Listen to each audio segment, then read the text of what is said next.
Oh my god, you know, actually, you know what this song kind of reminds me of? Hold on. You know what this kind of reminds me of? Hold on. Get ready. Wait. Hold on, guys. This part, okay? Wait. Oh, wait, I missed it. Hold on. Oh, wait. Now do the Harlem Shake. Oh, remember the Harlem Shake? Do you do the Harlem Shake?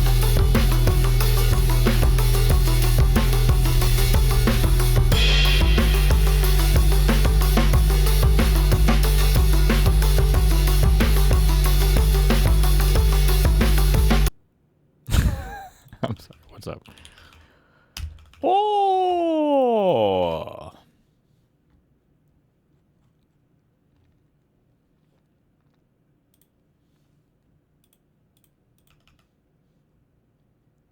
Do you remember the Harlem Shake?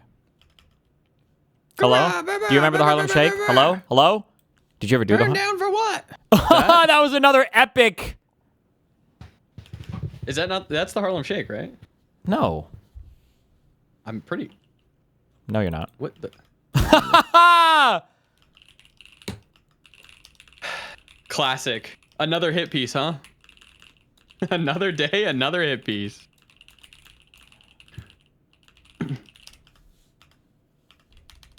Don't know to all. Yeah, I don't like you, Mooton. Yeah, Just figuring that out. Yeah, I'm just learning.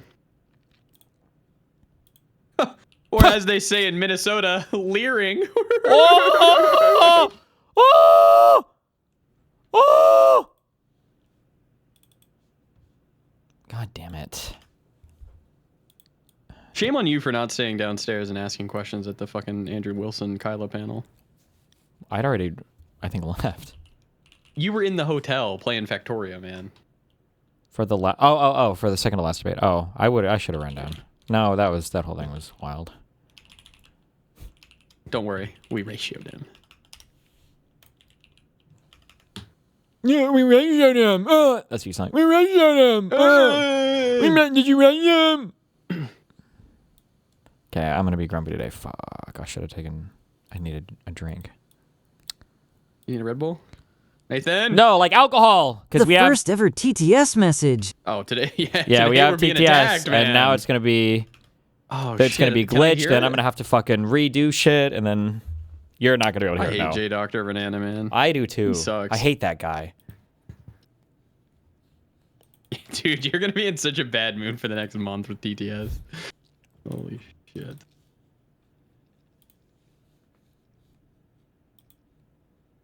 Tammy Dank.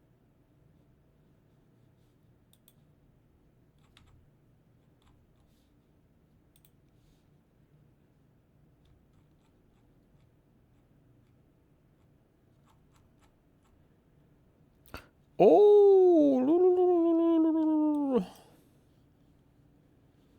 Metaloid sword? GSN?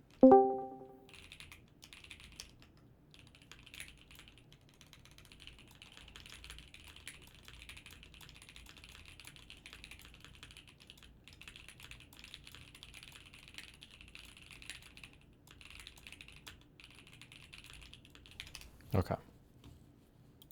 Who just joined? I didn't see anybody. I thought I just heard a sound. Probably did. Yeah, that's called schizophrenia. Okay, what do we got first? We got so many memes. We got Professor Dave, more like Professor Live Goyslave. and learn. good one. Professor Dave. Obamna. Are you going to be doing a meet and greet at Vancouver after the Pangburn event? I always do. Obamna. 16.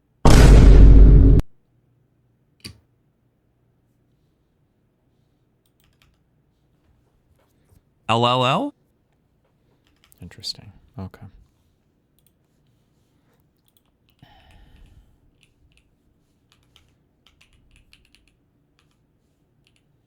Okay. I don't even know what we're starting with. Oh, we had our live and learn. Daniel Saltman, where are you? Share screen. I have been. So we agree that Stevens lost that debate, right? Yeah, probably not like by a huge amount, but just I don't think she wasn't responding well to Saeed, I think, and he had like a lot more pointed attacks at her. Yeah. She needed to get a few Hello! She needs some snap. I don't think it was like election ending a loss. Absolutely not. But whoa, it was a whoa, loss. whoa, whoa, whoa, whoa, whoa, whoa, whoa. Oh. Oh. Oh. Whoa. Okay, I can't hear them. Whoa. Whoa, whoa, whoa, whoa, whoa, whoa, whoa, whoa. Oh. Oh. Oh. 2 years. Whoa. Whoa, whoa, whoa, whoa, whoa, whoa, whoa, whoa, whoa, whoa, whoa. Okay, I'm pausing these. I'll play them between videos, okay?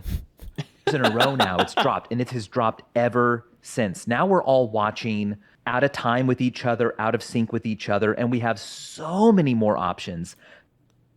What is this? It wasn't a hoax after all. Why was I linked this? Going.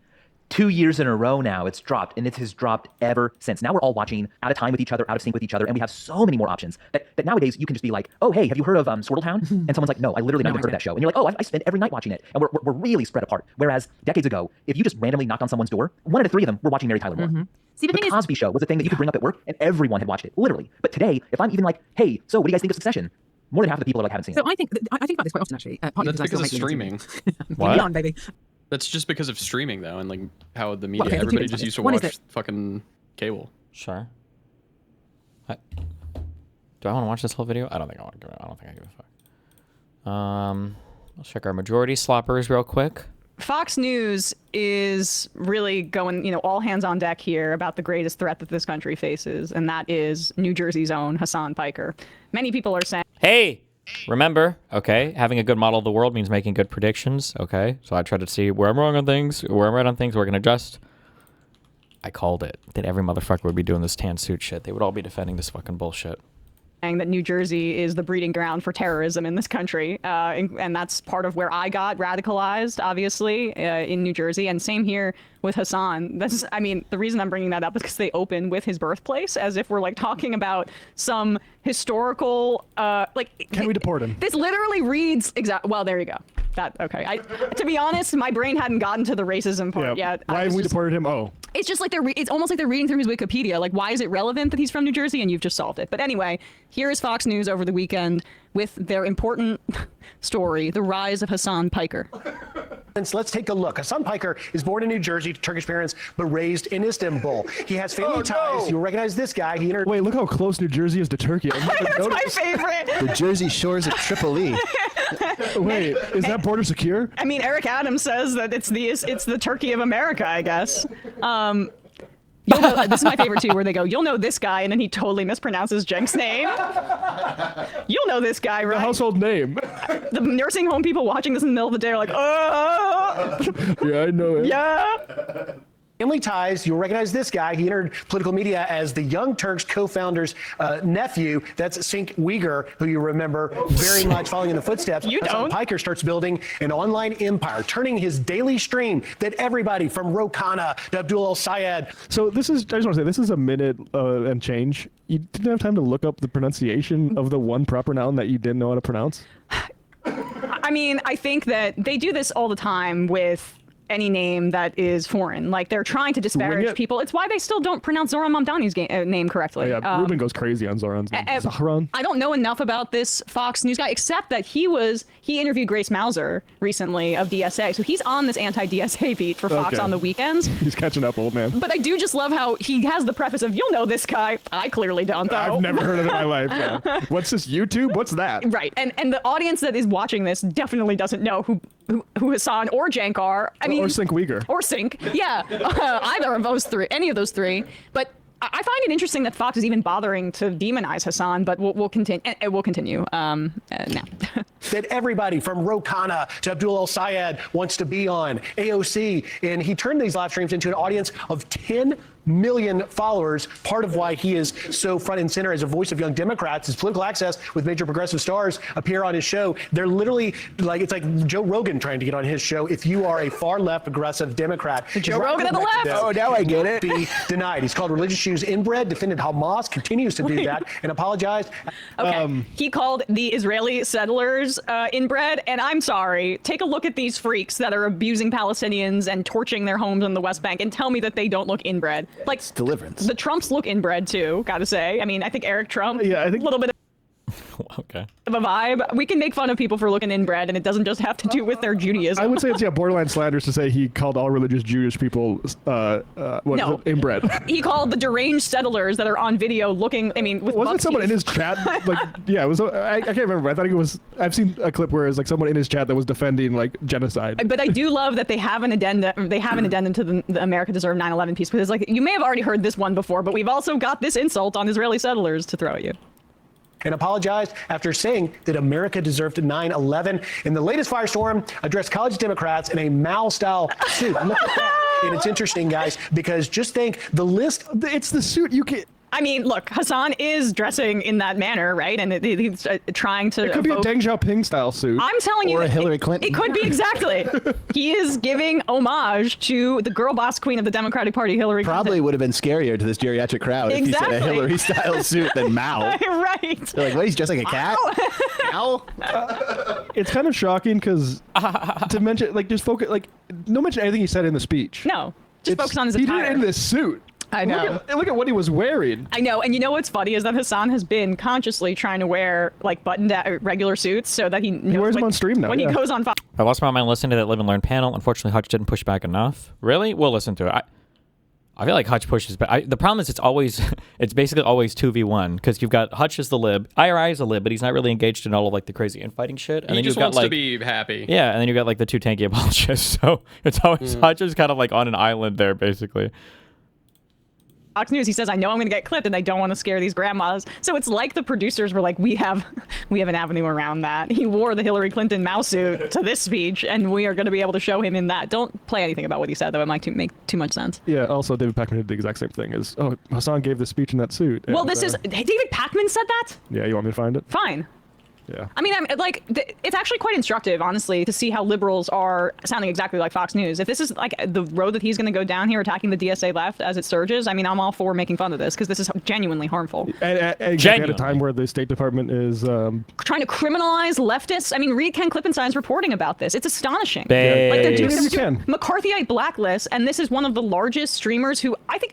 Do you think it's a coincidence that David Pakman was contacted by Chorus? here's Remember when they were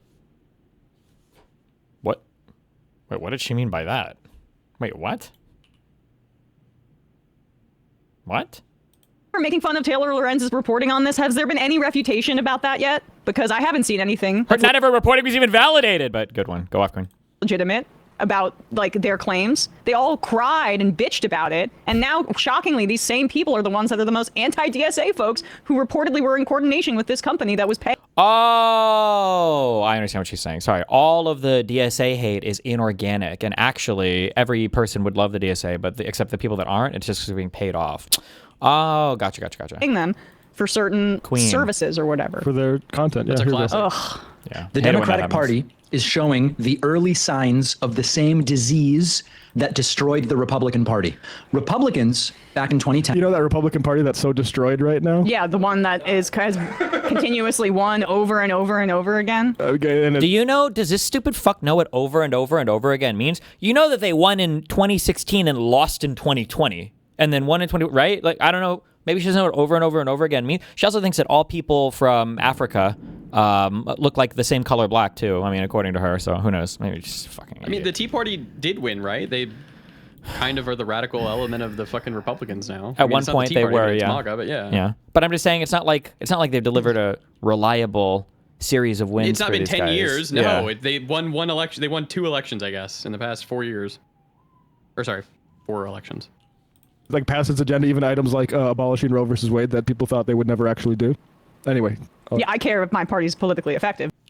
Continuously won over and over and over again. Okay, and it like pass its agenda, even items like abolishing Roe versus Wade that people thought they would never actually do.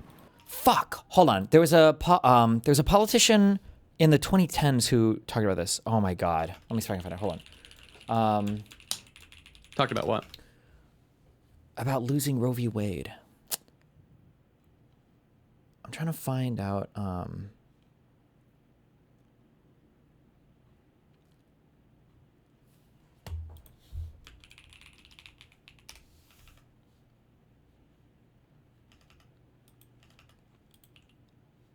God damn it, I'm not going to be able to find it.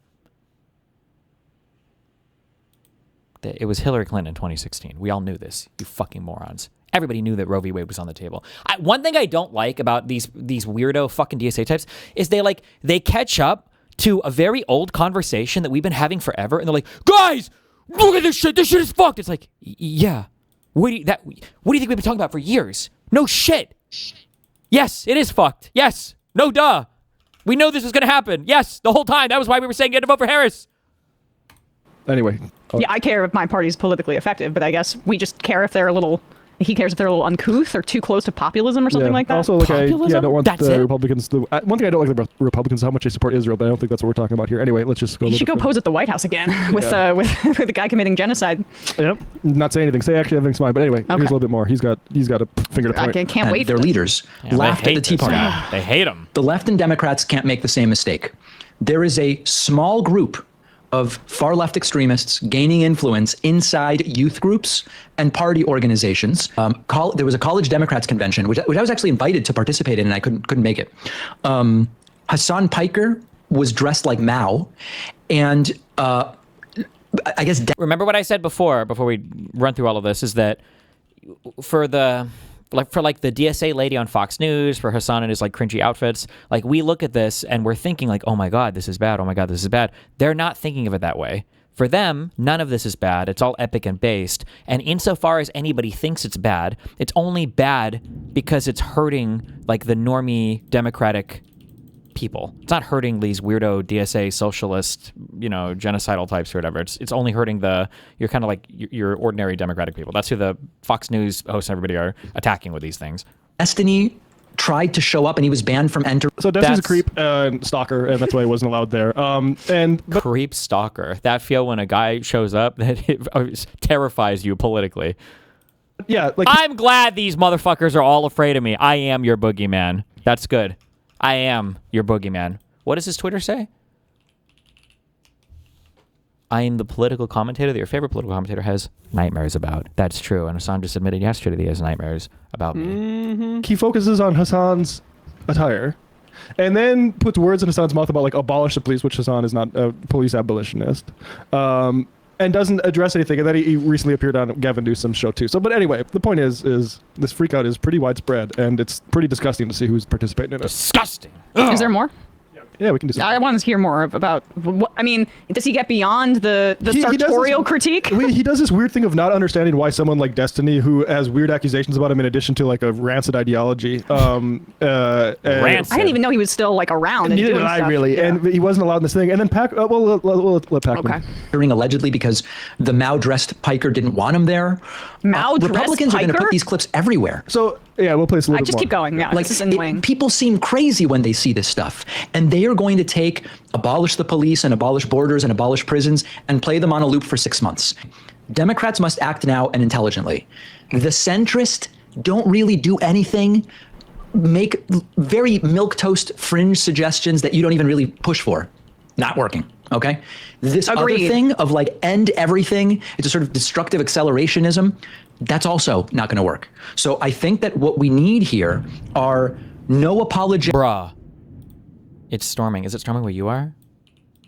I'm scared. Nope, it's been storming for 2 days for you though. How do you know that? Don't look at my weather when you're not even here, you fucking weirdo. I could hear you weirdo! fucking yesterday. That was your mom on a trampoline outside. Apologetics for dictatorship, no apologetics for authoritarianism, no harassment, no anti-Semitism, no allowing online factions to decide which liberals may enter the room. So this is Would I what's even have annoying. been- Would I even have an audience? Okay, actually, keep going. I'm sorry. allowed at that college demo. Would I even have been allowed at this? This is This is the hysterical. I mean, like, this is a hysteria about being rendered a little bit irrelevant here. He's talking about Mallory McMorrow. No one wanted her. He's saying we need a Right. third way between a candidate like Haley Stevens and the far left extremists. No one wanted a Mallory McMorrow. But he type. said he was invited to this thing. That he's complaining. that's Would what's I so have been weird about invited to this. this thing I was invited to? You were invited. Yeah, it's like, would I have been allowed at this thing I was invited to, but decided I had better things to do? It just It's had to attend. bizarre. Because Destiny wasn't. Here's the thing. Well, I'm gonna play it in a second. Yeah. Let's just get through this. for a Okay, couple I'm minutes here. sorry. Tell us, what is the thing?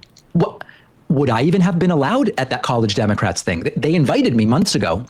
I don't know. I mean, I couldn't go, so we didn't find out. I've said before, I've never been a Democrat. I don't care about the Democratic Party beyond who offers the better candidates, and usually it's Democrats over Republicans.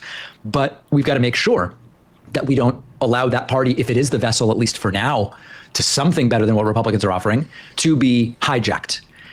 Okay, hijacked by what? This is so vague and bizarre to me. And he never does get around to saying what they need to do besides not be anti-Semitic and apologetic for dictatorships. Should they be apologetic for genocide and Right. apartheid, David? Would be the thing that I would address. Because that's Genocide why and Pac-Man apartheid. in particular is throwing these kinds of words around, is because he's actually fucked up. It isn't the other people that hypothetically might fuck up and do like Stalinist show trials in 10 years.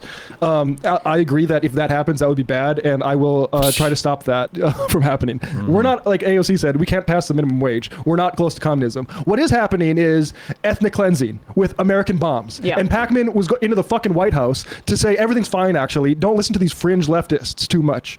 And now, Did Pac-Man pose with like Netanyahu for a picture or something? Did this happen?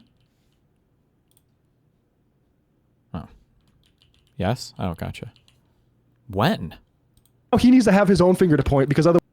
Oh, with Biden. Oh, sorry. Because they mentioned posing with like the genocidal leader or whatever. I thought they were talking about Netanyahu. That was his mom again. Otherwise, he's uncomfortable. He was on Gavin Newsom saying, people are purity testing me out. People have a problem with positions you have taken, David, and you don't want to address them. Right, and even if you want to say in this cold-blooded way, I don't care about the genocide in Gaza, I don't care about the ethnic cleansing campaign, the reality is that it was a bad issue for Democrats electorally. You can say that the influencers online should have de-emphasized it and helped in this cover-up of it, like some people might have or might have been inclined to do. You can say that. It doesn't matter. We could all turn on a dime and become Zionist freaks overnight, and this would still be getting out on TikTok and social media. There will always be people that will fill this vacuum, and it would have hurt the Democrats electorally regardless of that. We want to see Democrats actually defeat Republicans because it's the only opposition party right now to the slow roll of fascism. And this influencer style argument that is really, I mean, curiously aligned with the Democratic consultant class that is desperate for a left-wing Joe Rogan, but not like This is a report, 100%. I'm from now on, I'm always viewing this shit as self-reports, okay? When they talk about like, oh, it's strange that when you guys have this message, somehow it seems to be aligned with all these other things. Like, I think it's because they are all aligned in the background, 100%. 100%.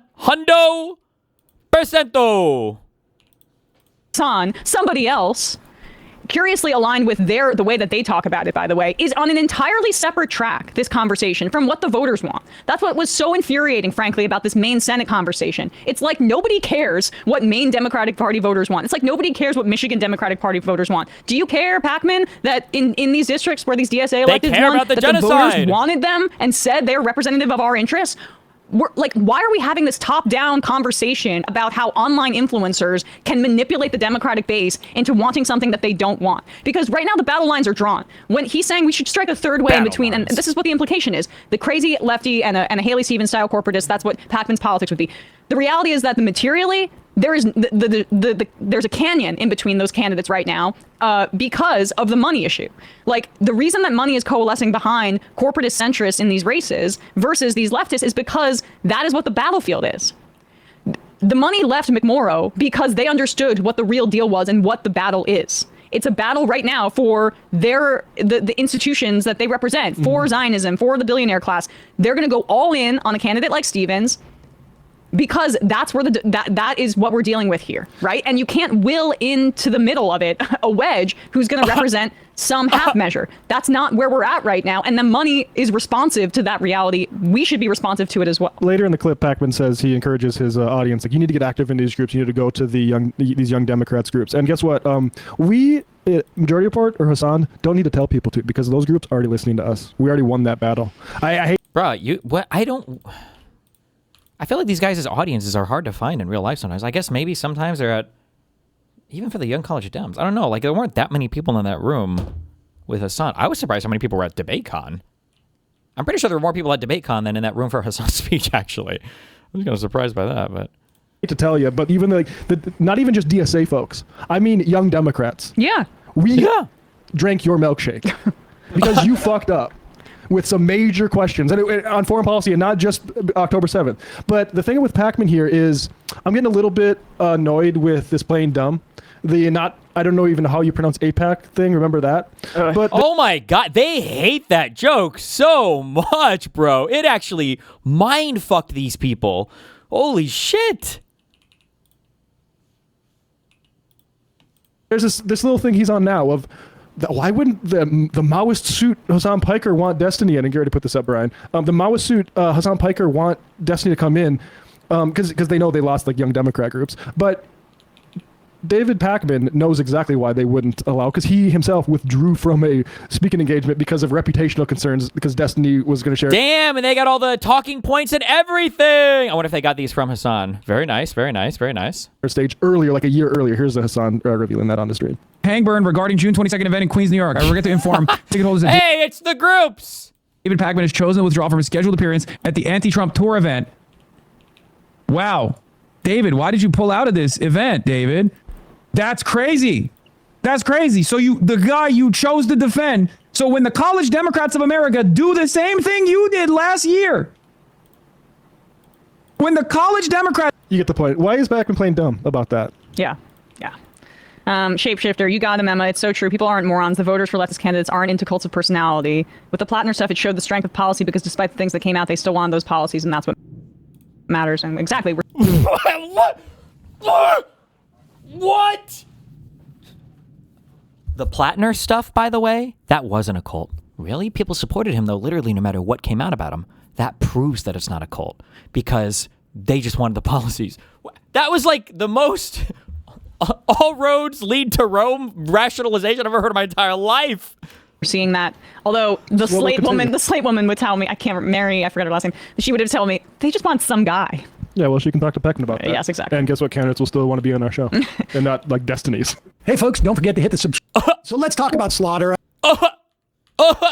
Okay, catching up on these. Oh, God. Oh. Oh. Oh. Oh. Oh. I have sex with my sister.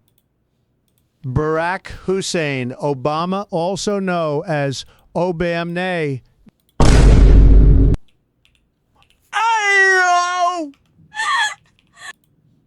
Hassan Piker, I'm coming for you in real life. Scott Bradley donated $5. Hey, Destiny, how What, have you the Hassan been? Piker I'm coming for in real life? You know what? Fuck it, dude. I'll Why? say it. Fish deserve K911, dude. 3 balls in your mouth. Wait, can you hear 3 these? balls in your mouth. Yeah. Oh, 3 balls in your mouth. 3 balls in your mouth. 3 balls in your mouth. 3 balls One of in our your neighbor's mouth. cats came and visited. 3 balls Aw. in your mouth. 3 balls I had to in your kick my mouth. boy cat out, but- 3 balls in your mouth. 3 balls in your mouth. Hi. They're telling me, I'm not sure, but I'm hearing it now, that Destiny is a woman's name. No more men with women's names. Okay, it's just not good. No. Jarvis, make me the best lowly known to man. No mistakes.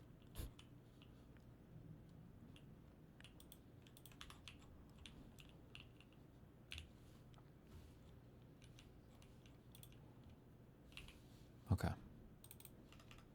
Well, I can't pause them when there's not one currently playing. Okay. These are going to be on pause, so if you donate, it's getting paused.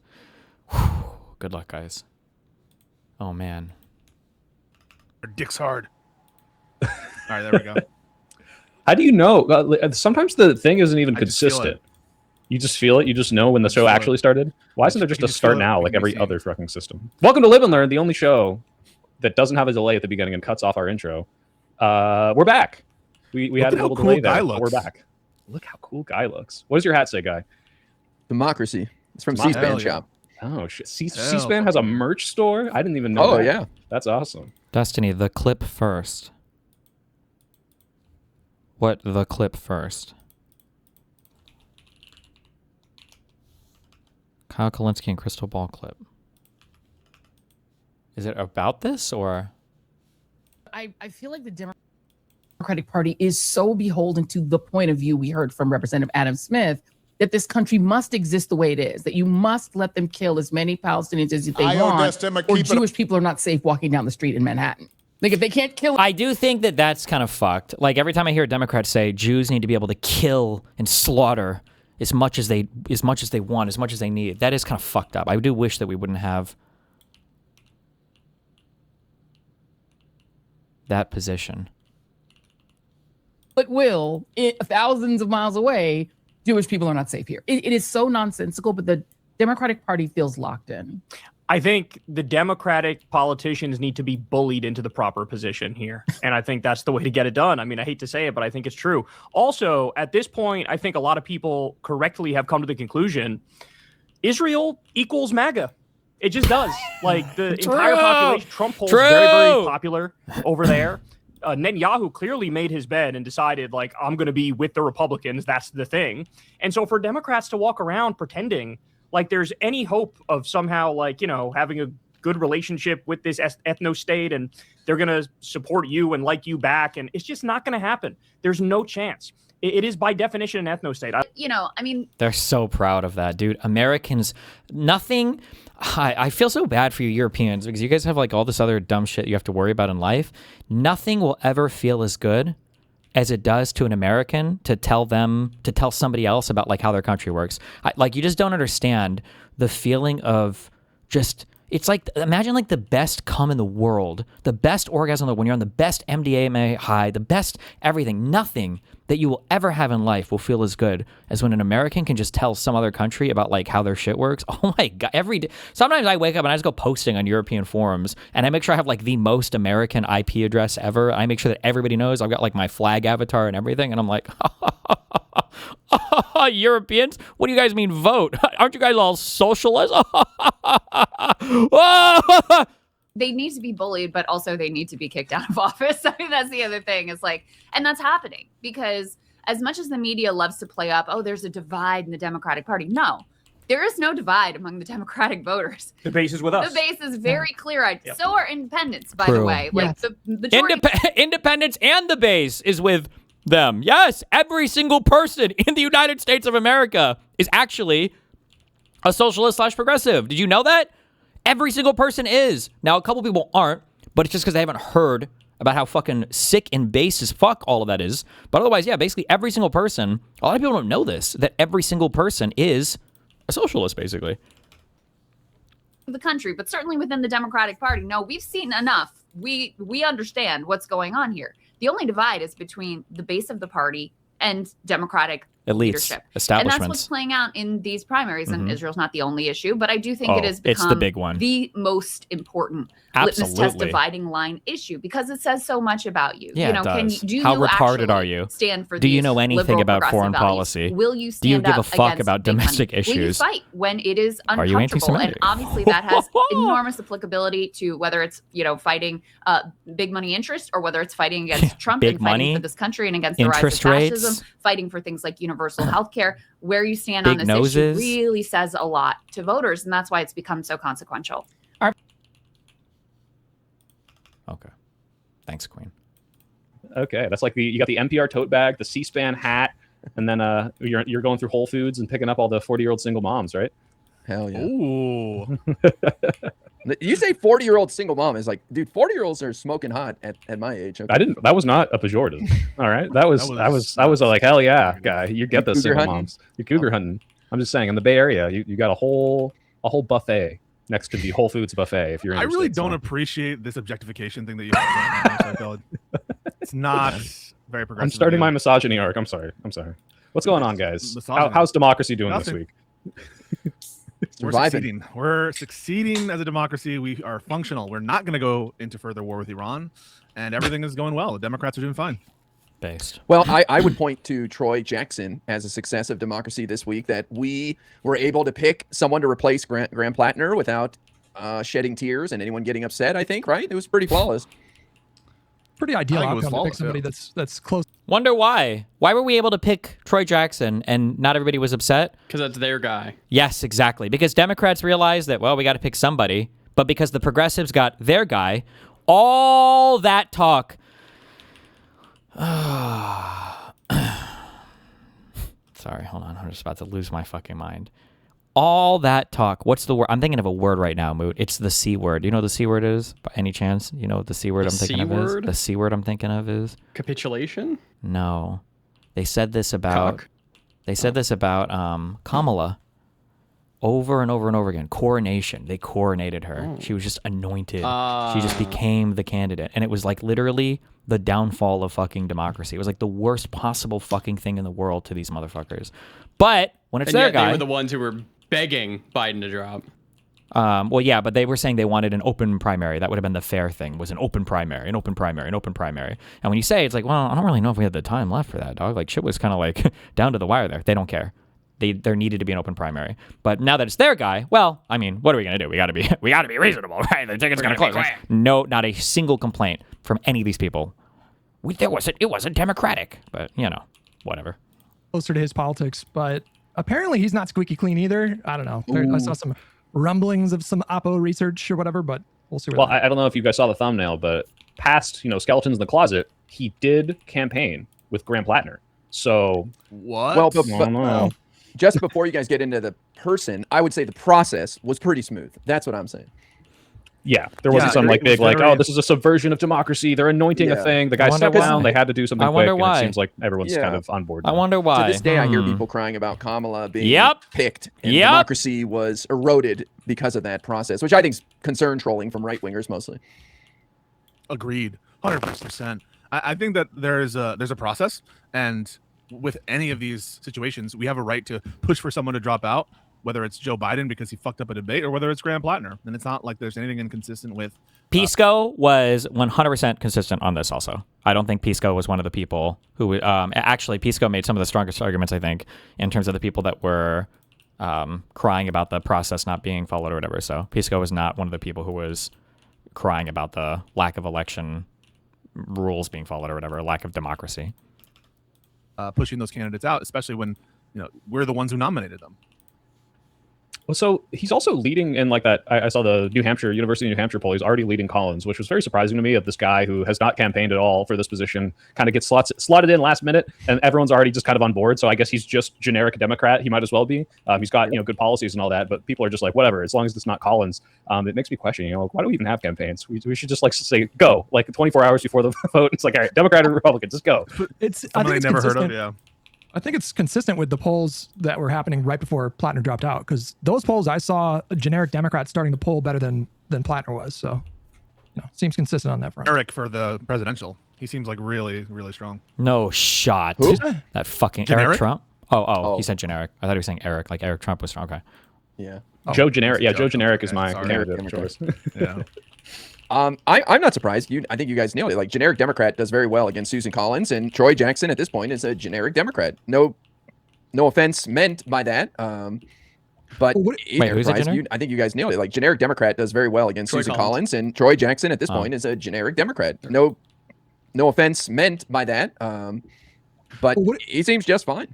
What do you guys make of the generic ballot tightening a bit in the last month or so? Are you worried about that? You think it's just polling noise? Yes, I'm worried. I think that there are reasons for us to be concerned. And again, that the margin of victory that we need to obtain isn't just a sneaker. Did I just say something offensive? No. Right. Holy crap. I was like, did I just say a slur? My bad. No, and so I am concerned by it. I think that this race, the generic ballot, should be like plus 10, plus 11. Now, there was a poll, I think it came out from Emerson or something, guy. Yes. I don't know if you could talk more about that. That was a really, really good poll. And that gave me some hopium. But yeah, I'm not resting on my laurels. I don't think that this is in the bag. Well, you're talking about an Emerson poll that came out a few days ago. I had to Google it now just to make sure which org it was. But Democrats hold an 11-point lead over GOP on generic ballot. And I think there was a Fox News poll that came out last week as well that showed a 7-point lead for the Democrats, which feels more in line with where we should be at. So there was one that came out that showed like a 4-point lead for the Democrats, and I think that's what raised the alarm. But since then, do you ever regret being the honest guy? There have been a very few moments in life that have like truly tested me in terms of my personal beliefs or whatever. I would like to think that I would always choose to be the honest guy. The issue is that I've suffered penalties for being the honest guy in my career, but my lifestyle is pretty simple, and I've always made enough money to be fine. So I don't know. It's when it comes to taking like certain types of sponsors that people might think are super unethical, or when it comes to selling out in terms of holding your tongue or biting your tongue or whatever and working with some people, there have been, I've never had to make like a really hard choice like that. So I would like to think I would make the right choice, but you know, what are you going to do? We've had these 2 good polls from solid polling orgs that show Democrats are doing great. I feel like Emerson's been juicing the Democratic Party to the tits and polling pretty consistently, but I could be wrong about that. Haven't heard that complaint before. Do you guys think that the generic ballot is tightening because DSA members keep going on Fox? No. I think it has to Think about do. No, I You see the video from Professor Dave? Yeah, I'll probably watch out for this one. It's just Trump. Like, you know, I think when the soldiers died, that kind of got people to rally behind him a little bit. Things like it kind of took away the sting from the war for a minute. And also, the ceasefire brought the price of oil down right away. It came down precipitously, and gas followed as well. It's back up now. So I think it kind of made sense that it tightened up a bit, but it's only going to get worse, I think, from here on out for him. I mean, I don't literally think... I hate the American political memory is so short. I'm just so annoyed that... And it sucks too because like you need to be cognizant in the big picture of like what it is exactly that you're wishing for. You know, like it's a little dark to be like, I hope that America sucks shit so that we win the next election, right? That's not really like you don't really want to be occupying that position. It's kind of fucked up. But then also it's like, are we really going to go through all this fuck shit and then the war with Iran is going to kind of simmer and then gas prices are going to go back down and then affordability is going to get better and then everybody's going to forget everything that happened? Like that's also not good. Like, ugh. It's because DSA is going on Fox, but I do worry about like the conflict within the party right now. Because right now, like, I feel like the big stories over the last month or two have been these really contentious primaries in Michigan, which is only ratcheted up after the scrutiny is off of Maine a bit. And obviously Platinum with Maine was like a huge national story.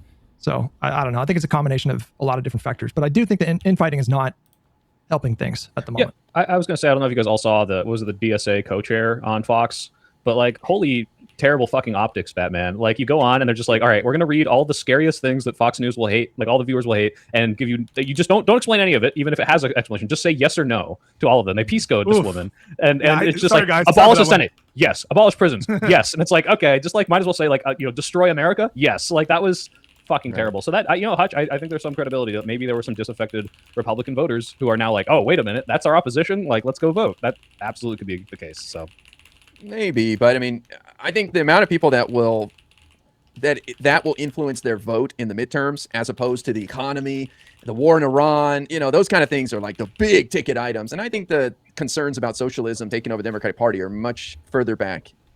Maybe I'm wrong, but that's how I feel. It's obviously unquantifiable, but we know pretty much for a fact that the perception that the Democratic Party is too extreme has hurt them electorally. We know that the excesses of the left. One of the big issues, there's something called a slippery slope, okay? People use this incorrectly all the time.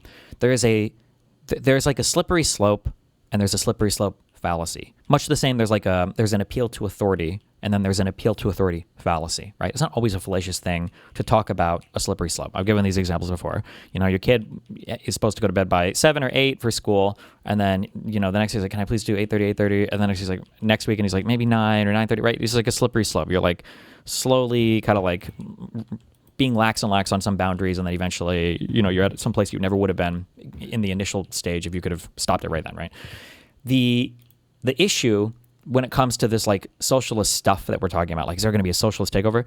The reason why I'm worried about that, why I don't feel like that's just a engagement in slippery slope, is because I just don't see any backstop anywhere ever. Like nobody seems to be able to say no ever to these people. So that's what makes me worried. And it's like, okay, well, if nobody can say no now, when this is when it would theoretically be easiest to say no, why would I have any confidence that any of these people are going to say no in the future? That's always the scariest part to me. And like every conversation I have, especially because I've seen even people like Josiah kind of get pulled further and further in this direction of like, it's not that big of a deal, or it's not going to be that scary, or it's not, these people are just going to lose power. Who cares? Nothing bad will happen anyway. Like, I don't know. It's a little worrying to me, but no, we're past a little worrying. But I also think like, I'm very impersonal with everything. And sometimes maybe I shouldn't be, but like, I think for people like me, even for people like Hutch, I think you would have an excuse to just personally hate these types of people, given the behavior that Hassan is engaged in, given that Hassan is the largest streamer, maybe not like nationally recognized that well, but he's the largest streamer of the far left, and he's engaged in mass harassment campaigns. Like, these are just like facts, right? These are factual things. You watch that Bad Empanada video. I didn't notice this, but somebody sent me screenshots the other day. He didn't just watch that Bad Empanada video. He was literally scrolling Bad Empanada tweets with all those doxes as well on his stream on Twitch. So it's like, even if you want to say that, like, well, politically it's not that big of a threat, okay, fine. But we still have, like, we could have like a personal reason to hate this guy, you know? And it's, I don't know, whatever. Left in 2020 probably cost us House seats. And so I don't think it's a stretch to say that the recent success by these DSA members might be turning some voters off. It might be. It also might not be. Someone in the chat said there might be quantifiable evidence that you're right, Hutch. So I'm waiting for them to deliver that. For now, we can pretend we're all right. Well, I think that this is just kind of... Is this really socialism? Aren't these people farther left than socialists and using the label of socialism to say mask on? I don't know if you're European, if you're American, but there's like these weird... The problem is there's a lot of ambiguity around this. I think a lot of people, in my limited experience, even Europeans, funnily enough, like use socialism as just like social programs, kind of. But the DSA types, especially the leadership people, these people are like the subversive socialists. They're not just like, I want to expand government programs. They have like a whole, there's like socialism as like a political theory. And then there's like socialism, or no, there's like socialism as like an economic theory, I guess. And then there's like socialism as like a political program, political theory. And I feel like they're very much on the political program theory thing. A lot of European socialist parties moderated to welfare parties. Basically, that's where the association comes from. Yeah, that's my feeling when I talk to European people, is that a lot of them are just like, oh, socialist is like when the government does stuff. Unironically, what Americans used to think. But now the DSA types are on that. They're on that weird shit. Filling a temporary void, this drama, this debate, because we're 300 days from the midterms as of yesterday. There's nothing else going on. And so these are the primaries. This is where you duke it out. So it's front and center. But I think with big wins in the midterms, which I anticipate, I hope, it's, you know, anything can happen. But let's say Democrats do very well in the midterms, win the House, maybe even the Senate. I think those concerns about DSA taking over the party and the extremism die down very quickly, because they will probably have a total of 5 members out of, let's say, 225. So it's like 2%. And it's a small voice that doesn't even have a large enough block to do anything. I'm not trying to diminish them. Sweeper alert. Make fun of them. Well, I'm not trying to like put them down. I think AOC is a member of DSA and Rashida Tlaib, and I don't think anybody out there would be upset. Maybe I need to do more homework or research into what AOC is saying or what AOC's positions are, but AOC in my mind is very separated from Ilhan Omar, I believe, and Rashida Tlaib. I see both of those two, I think, make really extremely out there statements sometimes. I don't feel like I see AOC say these statements as much, but maybe she does and she's just not as front and center anymore. But AOC was kicked out of the national DSA. She's still in the New York one. Really? Wait, when? Like actually kicked out, or was it like she didn't like declare something or form or like pay her dues or? No, it was like if you don't A, admit to not giving funds to Israel, and B, like some other thing, then you're gone. Damn. Why not just refer to Hassan explicitly as a communist, Maoist, or just terrorist supporter? I feel like when you just refer to him as socialist, leftist, you kind of launder his reputation and lump him in implicitly. It's hard. The problem is like all these terms, some people have abused them on the offensive side, conservatives, by calling everybody a fucking socialist. So it doesn't mean anything before. And now the lefties, the socialists, are abusing it on their side and using it as cover for more moderate people. So it's just like, it's cringe. About AOC being a part of our party. So this is why I keep saying, let's give them a chance and let's see what happens. But in the end, they're going to be a very small voice. And if Democrats are in control of the House, people are going to be way more focused on the investigations and what they're doing and stuff like that. Give them a chance? You mean just like Hindenburg gave Hitler a chance? That's how it's... See, it's just like, it's so crazy that it's just, I don't know. I will say, I hope I'm super wrong. I hope that, you know, in a couple of years, they just like fizzle out and they're nothing. But like, if on the trajectory they're at right now, in 2 years, it'll be an unkillable cancer. Like if they were to expand their lead to, you know, 15 seats or whatever, that's just like, it's Jesus Christ. I don't know. Ugh. Starts guy, you know that, right? Wow. I don't even know what seats they would go for, but I don't know. That would just be not good. I said about Trump too. Well, I just want to say, like, yeah, I think that Guy has pointed to several politicians who have insanely cringe statements in the past. AOC said, abolish prisons, abolish the police. I think that Sometimes they have taken some votes that are cringe on the Bipartisan Infrastructure Act. Rashida Tlaib on Ukraine funding, I definitely don't agree with. But oftentimes these are like signaling votes that aren't like the dispositive vote for the Democratic agenda, and there's enough wiggle room that they're not like scuttle. Somewhere in 2015, you could find Republicans laughing at MAGA and Trump, thinking they'd be 5 seats too. Those people existed in 2016. Those people existed like up until there were like 4 people left in the primary, and there was like what, Rubio, Cruz, Kasich, I think, and then Yep, Miss Kasich. And then Trump. You're like, wait a second. They're like, hold up. Wait. Waiting. Fuck. I have a shot right now. Goodbye. Bye.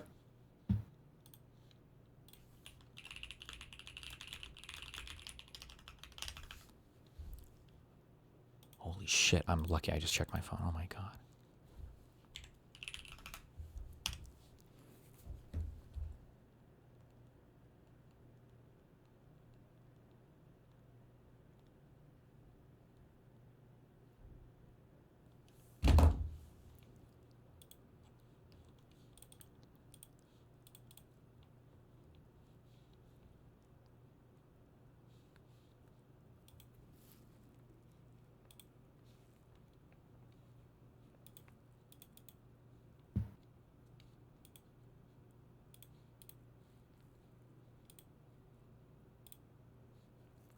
Fuck. I need to break one of the worst habits I have. I don't know how to. I need to figure out a mental thing or something to break this habit. Sometimes I check my calendar for the next day to see what I have before I go to sleep. But if it's past midnight, I'll check the next day. I know I did this last night. Okay, OBS virtual camera. Doom. The real solution is just sleep before midnight, but fuck that. Okay. Test.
Okay, I'm muting while he sets up. 1 sec.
He's coming. I believe it. Hold on. Who are you talking to? I'm talking to Adam Dunigan, who's, I think he's running in the 8th District of Virginia.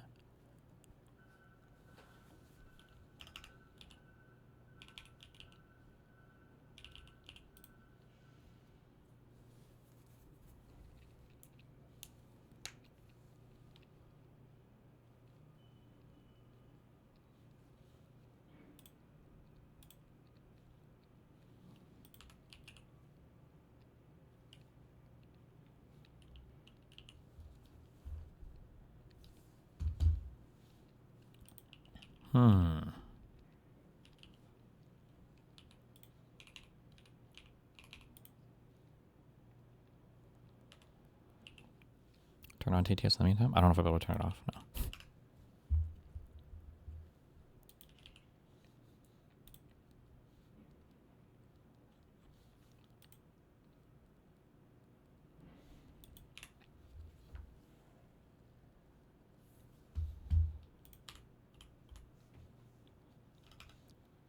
Hey, hello, hello. Wait, I don't think I can hear you. Can you? Oh, yeah. Hey, pretty good. How you doing?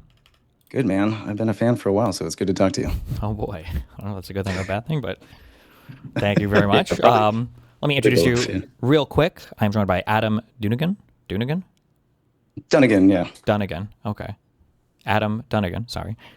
You're running in the 8th District of Virginia, I believe, in the Democratic primary. Yes, sir. And then Arlington, Alexandria, Fairfax, and Falls Church. Yeah, and then you were recommended by Adam. He says you used to be a CIA guy. Apparently you dropped out after, I guess, related to Trump stuff, and now you're here chatting with me. What's up? How you doing today? Oh, man. Life is a nightmare. Everybody said running for office is horrible, and they were absolutely right, 100%. What do you think, what's the worst part of it so far? I think it's the grind. I mean, excuse me, having to start from a deficit in every conversation just to convince people to try to change the system. It gets draining for sure. Right now, things are bad, and they've been bad for a very long time. But we still have people reelecting the same incumbents over and over again, expecting different results. It's kind of maddening, and you can get there conversationally, but it's hard to have a conversation with 1 million people. Yeah, I think that I feel like having. I 100% empathize with you. It's frustrating when you want to have a conversation and it feels like you have to do so much just to build up to the thing you want to talk about. Like you have to lay so much track just to get to the thing that you want to have a discussion about. Yeah. If you could, when you're talking to people, if you could like have them be imbued with some knowledge before you embark on convincing them about your political, I guess, ideas, what's like the biggest lack of understanding you feel for the average person you're talking to?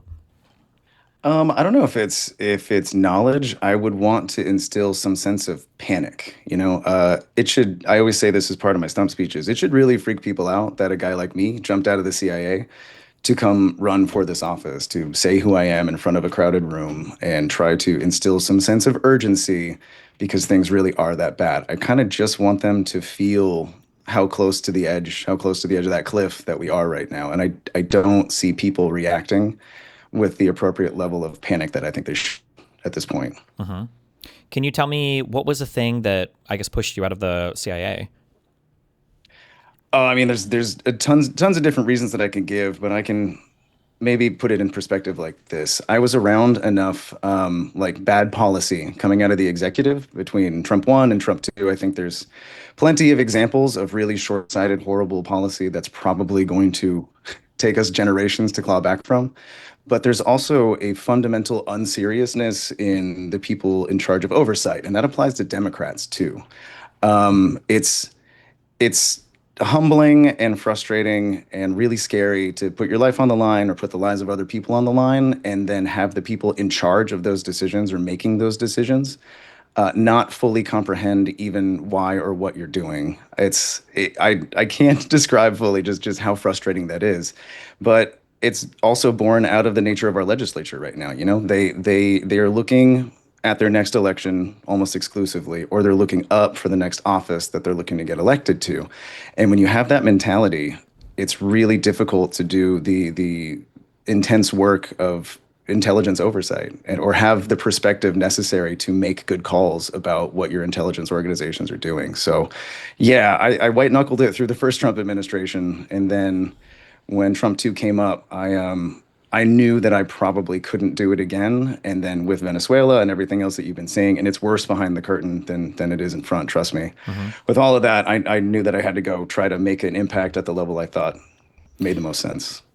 I'm going to give you a take that I've gotten from fans recently, and I asked people who've been in and out of these areas. I'm just curious if you agree or if you see that it's different. In the first Trump administration, I used to get emails from people. Mainly it would be CIA or people that worked in like Navy intelligence or whatever, like military intelligence. And they would always tell me that despite the fact that every single, vet or whatever all seem to be conservatives or, will come out and say these things when they were in the military and, they're conservative and this is what they do and blah, blah, blah, that on the job, politics talk was actually like unbelievably rare. You don't really know anybody's political positions on the job, and people never, it just was like a big kind of like work faux pas. Maybe if you're like friends with somebody. But I've gotten emails recently in the past like year and a half that the environment and the culture on the job has like changed significantly. I know I think I had a guy in the FBI tell me this. Did you feel that at all or not really? Or I think the FBI guy was telling me that he feels like now when he listens to people talk, they're like unironic conspiracy theorists, like hardcore conspiracy theorists. And then they would go to like working on like their actual stuff and they wouldn't be as conspiracy brain, but it like really kind of like made him feel weird given where the department was, it was just like 10 years earlier. Do you feel that's the case or not at all? Or yeah. Absolutely. I would say, yeah, with the advent of Trump 2, especially all the Doge bullshit went down last year. You had every government officer knows the 5 bullet points, right? When Doge was really cooking. And sometimes your internet lags just a little bit. I don't want this to get cut off. I don't know. Are you on Wi-Fi or can you switch to like a wire connection? Yeah, let me switch up. Yeah, sure. Let me see here. Let me see. Phone. Yeah.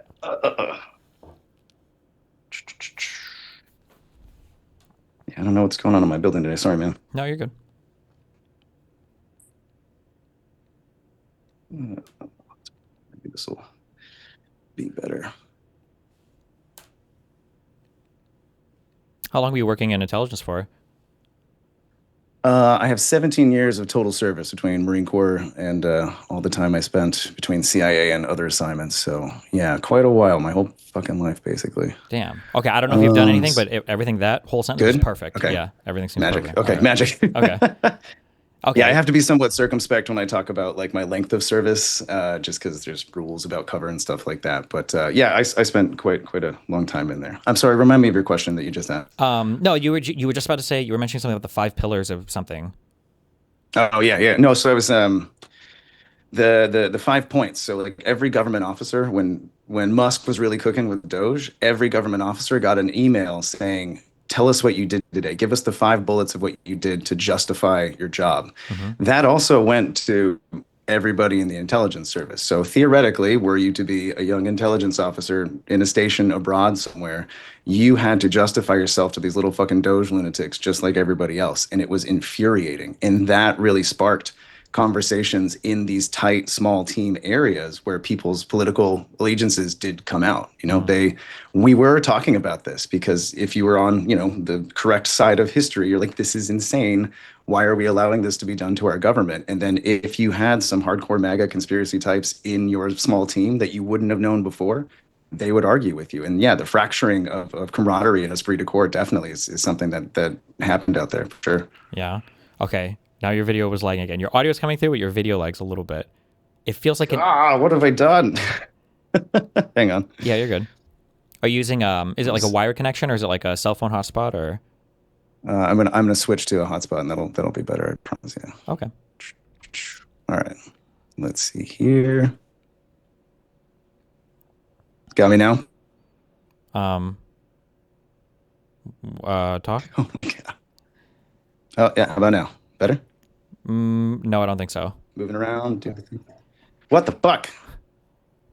Did you switch what you're connected to on your computer? Because if you turn the hotspot on, you have to manually switch the Wi-Fi connection or whatever too. Yeah, I'm on the hotspot now. It should be just fine. It might sound dumb, but sometimes like if you have like a hotspot, I think sticking it closer to the window might help if there's some kind of interference with the let me try that. Sure.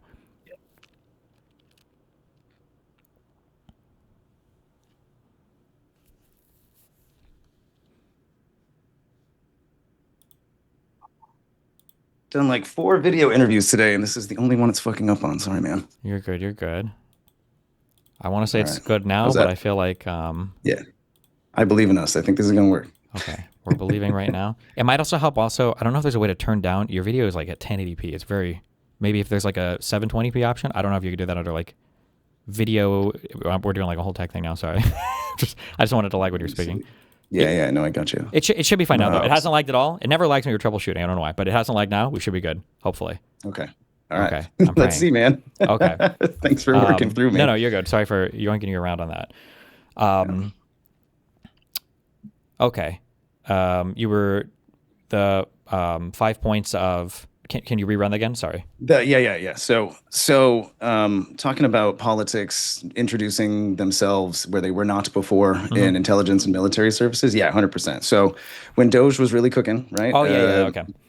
Yeah, Musk was out there. He sent his 5 points around, justify your job. That also went to intelligence officers too. So you had top secret behind the curtain stuff.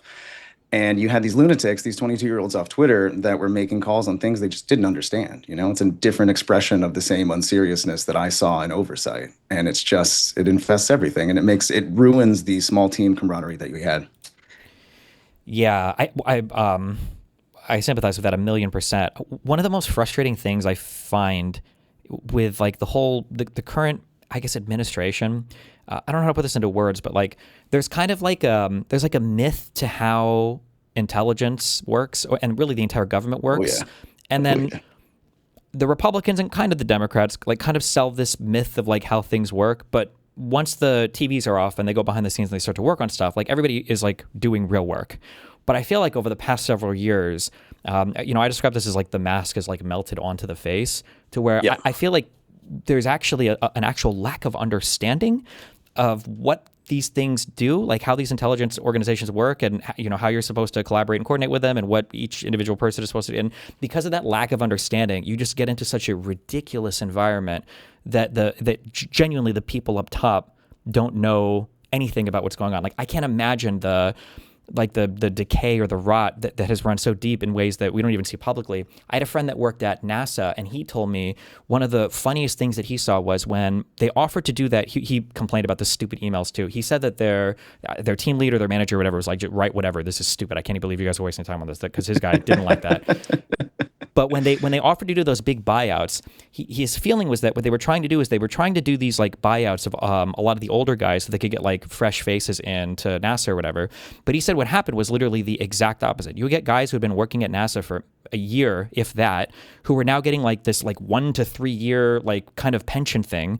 All the Sweetheart new talent, deal. was just leaving, jumping ship. And the people that were there, if you were working at NASA for 20, 30, 40 years, you're not going to leave. You're there because you genuinely love the job. So those guys weren't the ones taking the payout. It was all the new talent that was taking the payout. And it was just everything was just a nightmare because you brought in these people who genuinely just didn't understand anything that they were looking at. And I think they literally thought, like, I'm sure you deal with this for people you've dated or talked to or whatever, that like when I think of CIA, it's like, you know, all of you either James Bond, or it's a single analyst that's doing tech analysis and signal analysis of every single part of the world. You know, every single thing. And then you go and you barge into the president's room and say something. And it's like, no, these are like organs that need care and love and attention. And you have to know what's going on. And that lack of institutional like care and understanding has been driving me insane. Yeah. It's same thing on the intelligence side. So it was the VERP, right? The voluntary retirement program. When it came through, the biggest culling that they had were like middle and junior officers, the true dedicated believers that had been there for decades and built these programs and did really good work. They wanted to stay on and do it. And so you're getting hollowed out in terms of like manpower and the bench that you're building behind you. It was horrible.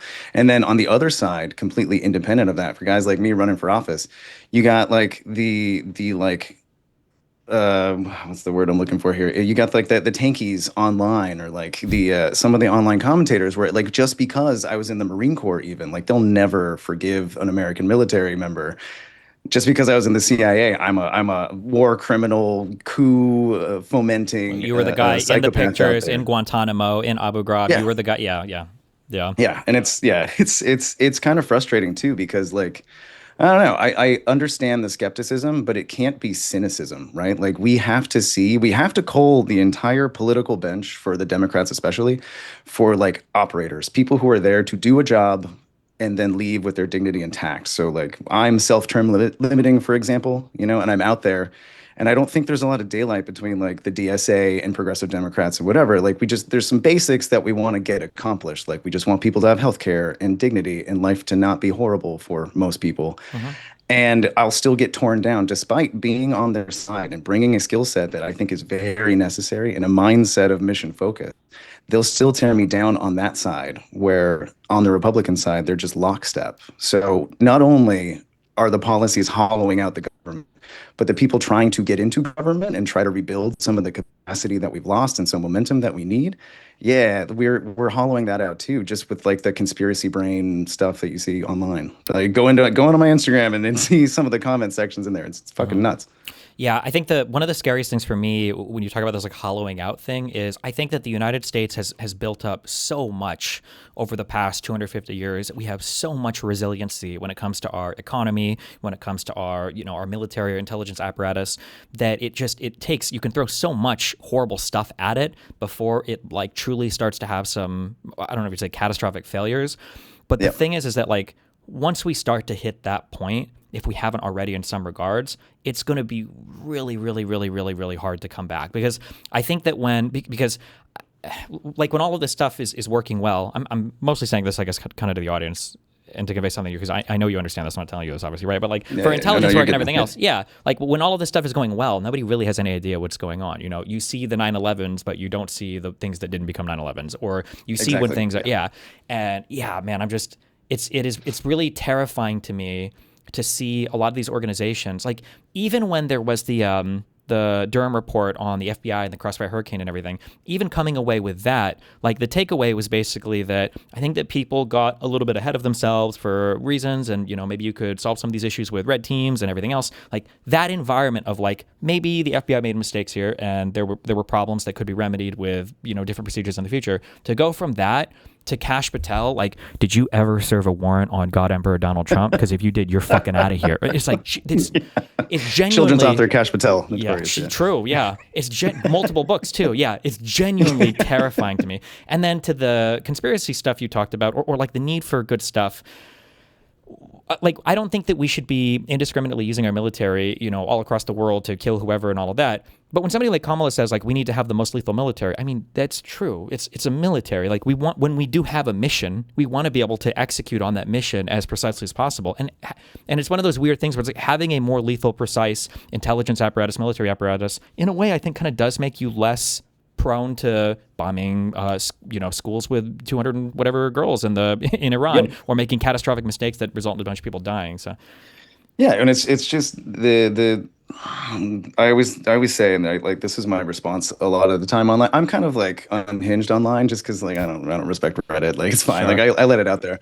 But when people get crazy about these things, I have to remind, and it's usually Democrats too, that we don't need to tear each other down for this stuff. The world is gray.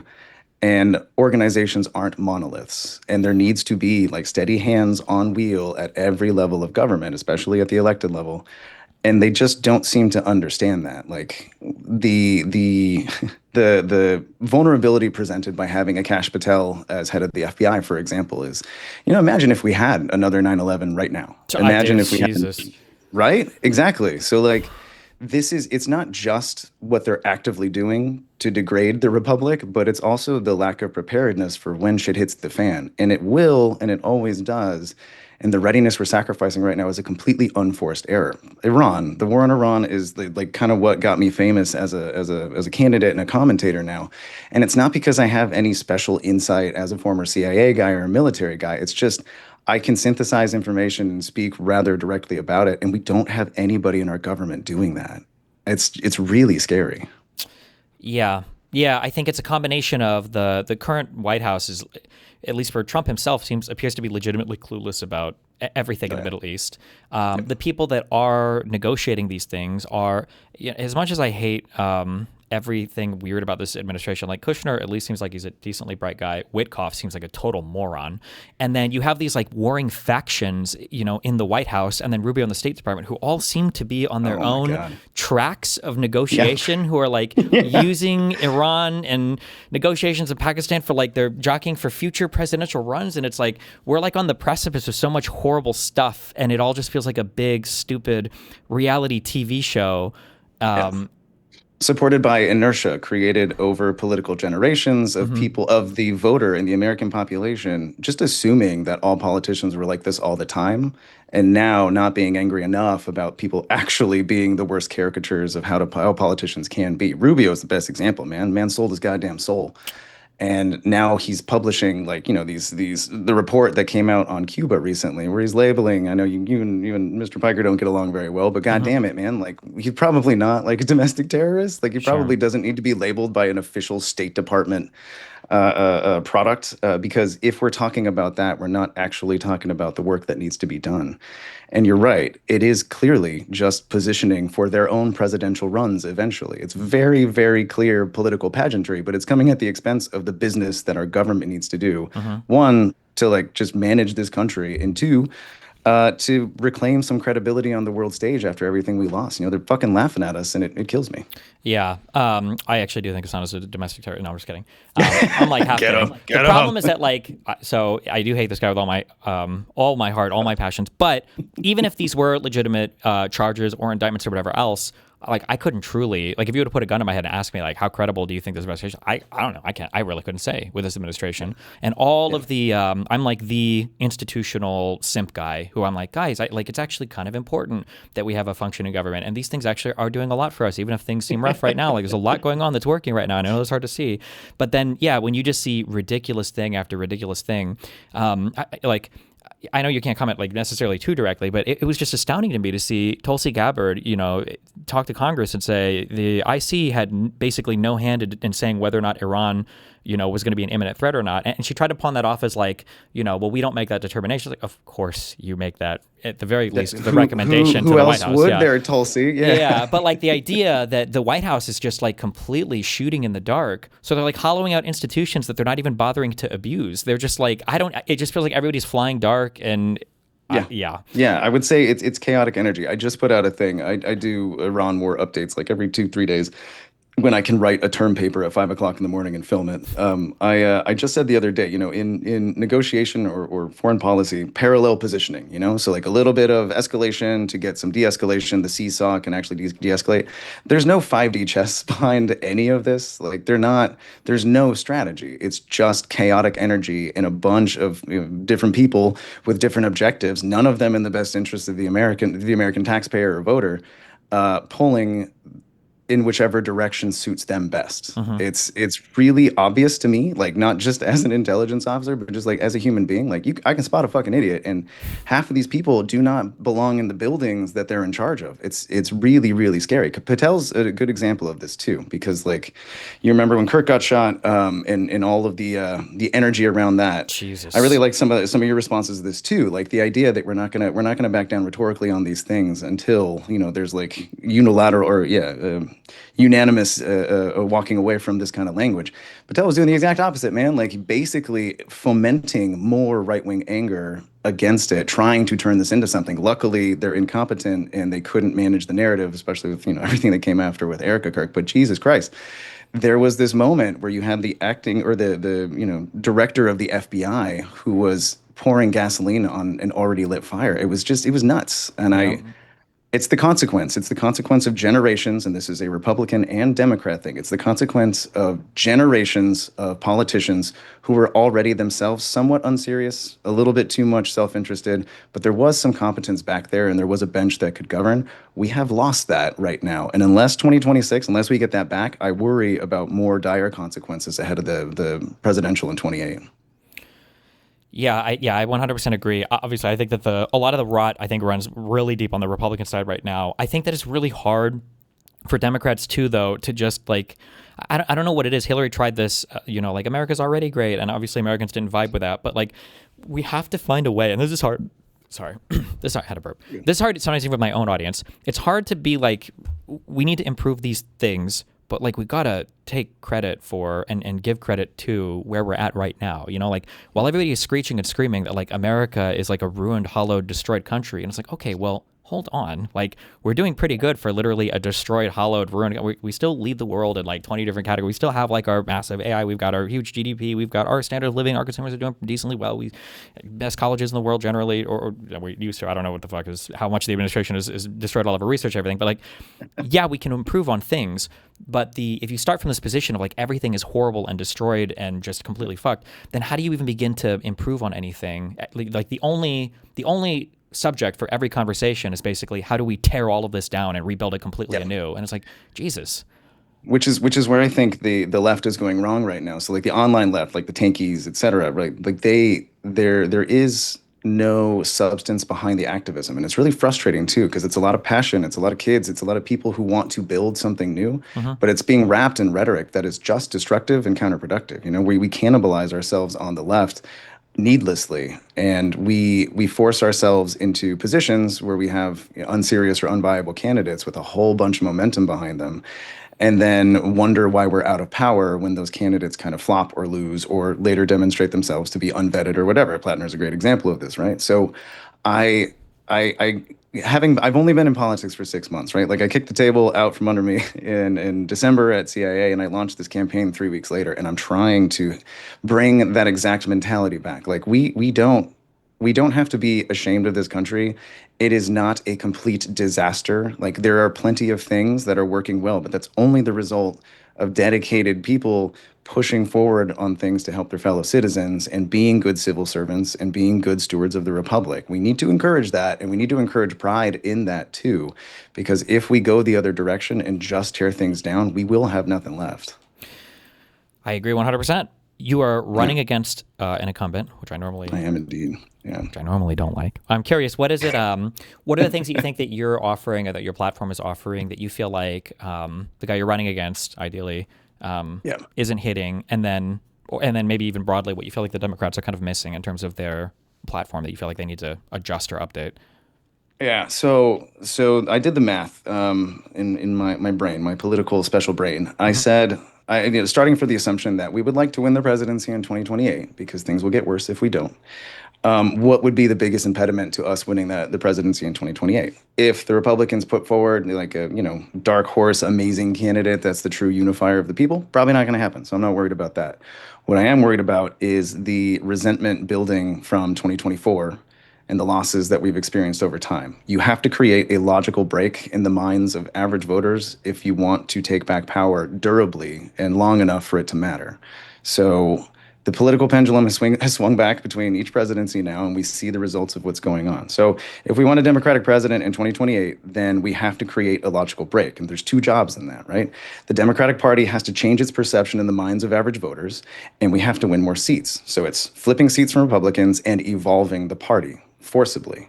We can't wait for succession. We can't wait for the party overlords and major donors to tell us when we're allowed to have a new party. People need the David and Goliath. They need that slingshot, because without it, there's an unsatisfying narrative that cannot inspire. And so my incumbent here, Congressman Don Beyer, I respect the hell out of the man. It's really sad to have to do this, but it is necessary. He's a major cog in the financial machine of the National Democratic Party. And that's the same party that failed us and gave us Trump 1 in 2016, 2015. And it's the same party that really screwed the 2024 election in a way that they didn't have to. And there's been no electoral consequences for the people that financed it, strategized it, and then failed to capitalize on moments to show responsiveness to the voter. This is part of that. And I think what I offer is the kind of warrior monk mentality that I want to see in every elected position. So I'm self-term limiting. I'm saying no more than 8 years, which is unsatisfying for some people. But I think it's important to give a positive example of someone who is declaring from the outset exactly how long they'll be there, the job that they want to do, and then will leave with their integrity and dignity intact, as an exercise in demonstrating the example. The other part of it is I am tired of watching politicians go into office broke and come out millionaires. I think that is killing this country. And even if you disagree, you have to admit that it is killing the ability of younger people to trust the people governing their lives. You know, when that kid comes out of college right now, 22 years old, looking up in a pretty tough job market, in a space being eaten up by AI, and they see 70s and 80-year-olds who are themselves 100 millionaires. I mean, it's no wonder that they're not participating in their own democracy. So you got to break that perception in the mind too. So I'm committing to donating at least 50% of any outside income that I make while in office back to my district. So for childcare for working families, veteran services, free clinics, you know, things to actually help people. It's not a solution to the budget by any means. It's probably just going to be a drop in the bucket. And I actually don't intend to pursue outside income, but it certainly seems to fucking happen enough for a lot of elected officials. I just want to show contrition on behalf of the government to everybody who's been let down by the political failures of the broader government for generations. And was it my fault? No. But if I'm elected, then that's where we got to start like having that conversation and building trust again in the hearts of Americans. Okay. Do you think when you mention like the self-limiting term thing, I'm guessing this is a thing ideally you would want passed for all of Congress? Ideally, yeah. And I know there's a lot of academic research out there about whether it should be term limit or age limit, or whether that empowers lobbyists too much with like that much of a rotating bench through Congress. I know it ain't working the way we got it. And I know people resent all these politicians who have been there for 20, 30, 40 years. We need to be responsive to that ire. Yeah, one of the big challenges that I've had is trying to figure out like which political positions people have that are real versus which political positions do people have because they're proxying some other thing that even they don't fully understand. So one thing that's been really challenging to figure out is you mentioned the politicians becoming enriched. And like this is a complaint that I've heard so many people have, but it's hard sometimes to square that away with a lot of the people that would have complained about, you know, the Obamas and the Clintons and the Bushes and the Halliburtons making all this money seem to have no problem with Donald Trump like massively enriching himself in this term. And yeah, sometimes I feel like it's one of those things where I wonder if people care that much, or if it's like, if you feel like you're not doing that good, you kind of look for the first thing to get really upset about, like illegal immigrants, you know, sometimes for conservatives, I would argue is a good point to them to just harp on if they feel like something in the country is messed up. And yeah, so then it's always hard for me, I guess personally, to wonder what policies are even worth addressing here, because sometimes it feels like people are so disconnected from the reality of it. Like I think there are conservatives that I've had conservatives bring the argument up that like, well, Trump, you know, forewent a salary as the president, and it's like, what? Who cares? Like, it's like $400K a year. This guy's made over $1.5 billion. Like, this is like a drop in the bucket for him. It's like 0.6 Qatari planes he gave up. My God, yeah, what a statesman. Yeah. Yeah. Yeah. So that's always a difficult one. I think term limits specifically is a good way to like short circuit into the conservative brain. So part of my thing here is like I'm a progressive Democrat. If you look at my platform, like I'm with you on most progressive social things, financial things, universal health care, et cetera, right? But I look like a fucking Republican. I got the haircut, right? And I can just aesthetically get a little bit further in conversation before conservatives realize which side I'm on. And then if I really want to short circuit that conversation, I can start pulling on these populist things, term limits being one of them, because everybody is angry. And we can talk about whether that's justified or not, but it is a useful rhetorical device to start talking about creating churn within the government, giving more opportunity for younger, typically more liberal minds to come in. I think that's a little bit of like mental judo that we should and can be using against the conservatives, especially building conversation ahead of 2028. I think it's necessary. And so if somebody like me were theoretically to get in, then I start that conversation. You know, is there a chance in hell that we're going to get term limit legislation passed under Trump? Absolutely not. But, you know, that didn't stop them from lodging 40 some odd protest votes against the ACA or trying to impeach Biden 1 trillion times. You know, like they use the battering ram of signaling votes and motions to move the Overton window with their own party. So that way, you know, conspiracy or no shot in hell policy just becomes policy by the time they set up their parallel institutions like Project 2025. I'm not saying that we need to copy them, but I am saying there is something useful in that kind of political strategy, and Democrats just haven't done it. You know, there's just not enough follow through from Democrats in the same way, and we need that right now. Yeah, sometimes people don't realize, I feel like you can create new opportunities by fighting. So when you choose a position to fight on and then you fight aggressively and then you watch how your opponent, interlocutor, adversary, whatever, how they defend on it, sometimes you create new opportunities for yourself that wouldn't have otherwise been even known if you're just playing defensively the entire time. This is that's a opinion supported by Joe Rogan. He's saying like when you're in the octagon, bro, like you can definitely like create strategic ambiguity with your positioning. Yeah, fucking Jesus. They talk about this shit all the time, man. Yeah, Oh, well. it's There a you meme. go. Do you feel like you're? Oh wait, first of all, for Virginia, is it open primaries or is it just like only Democrats voting? It's open primary. I'm actually later today, I'm going to launch like a "Hey Republicans, what the fuck" video. And it's going to say like I'm the only veteran in this race on the Democrat side anyway. There is no Republican primary for Congress. So I'm about to make the pitch being like, look, man, like put your money where your mouth is. If you are as uncomfortable as you claim to be with, you know, the stand up of ICE and an otherwise small government party or the war in Iran, whatever, you got a chance to cross the aisle in a primary. You can vote for whoever you want in the general. But right now, I think there's a good bet that a lot of the center-right conservatives are uncomfortable enough to caucus with us, probably in the general, but definitely in the primary. And I think everybody around the country that still has primaries left should be trying to give that permission structure to let them vote for a Democrat at least just one time. When it comes time to advertise yourself for when you're running as a Democrat, I guess I'm just curious, what was the thought process behind how much do I talk about being former CIA versus how much do I try to obscure that as much as possible, knowing that people on the left are so inherently distrustful of any IC-related thing?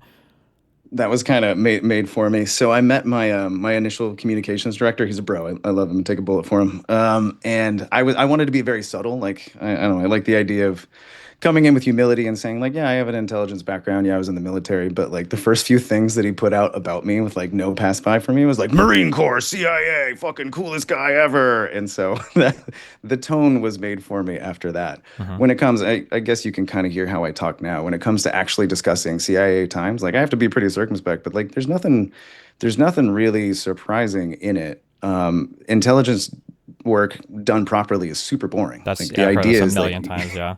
The most angry emails I always get are these people that like one huge misunderstanding that Americans have is just how compartmentalized everything is and how classification works. Because the most common email I would get complaining is you would always get these guys who are like, I'm ex-CIA. Let me tell you everything that happened with JFK and 9/11 and what's going on in the Middle East. And it's like the idea that you just go to some supercomputer that has like all the files and you just click, click, click, click, click. And yeah, the angriest emails I get are always from vets or people who were in intelligence who are like, every time somebody comes out saying I'm former CIA, whatever, they're always saying the most idiotic stuff imaginable on whatever it is they're talking about. Yeah.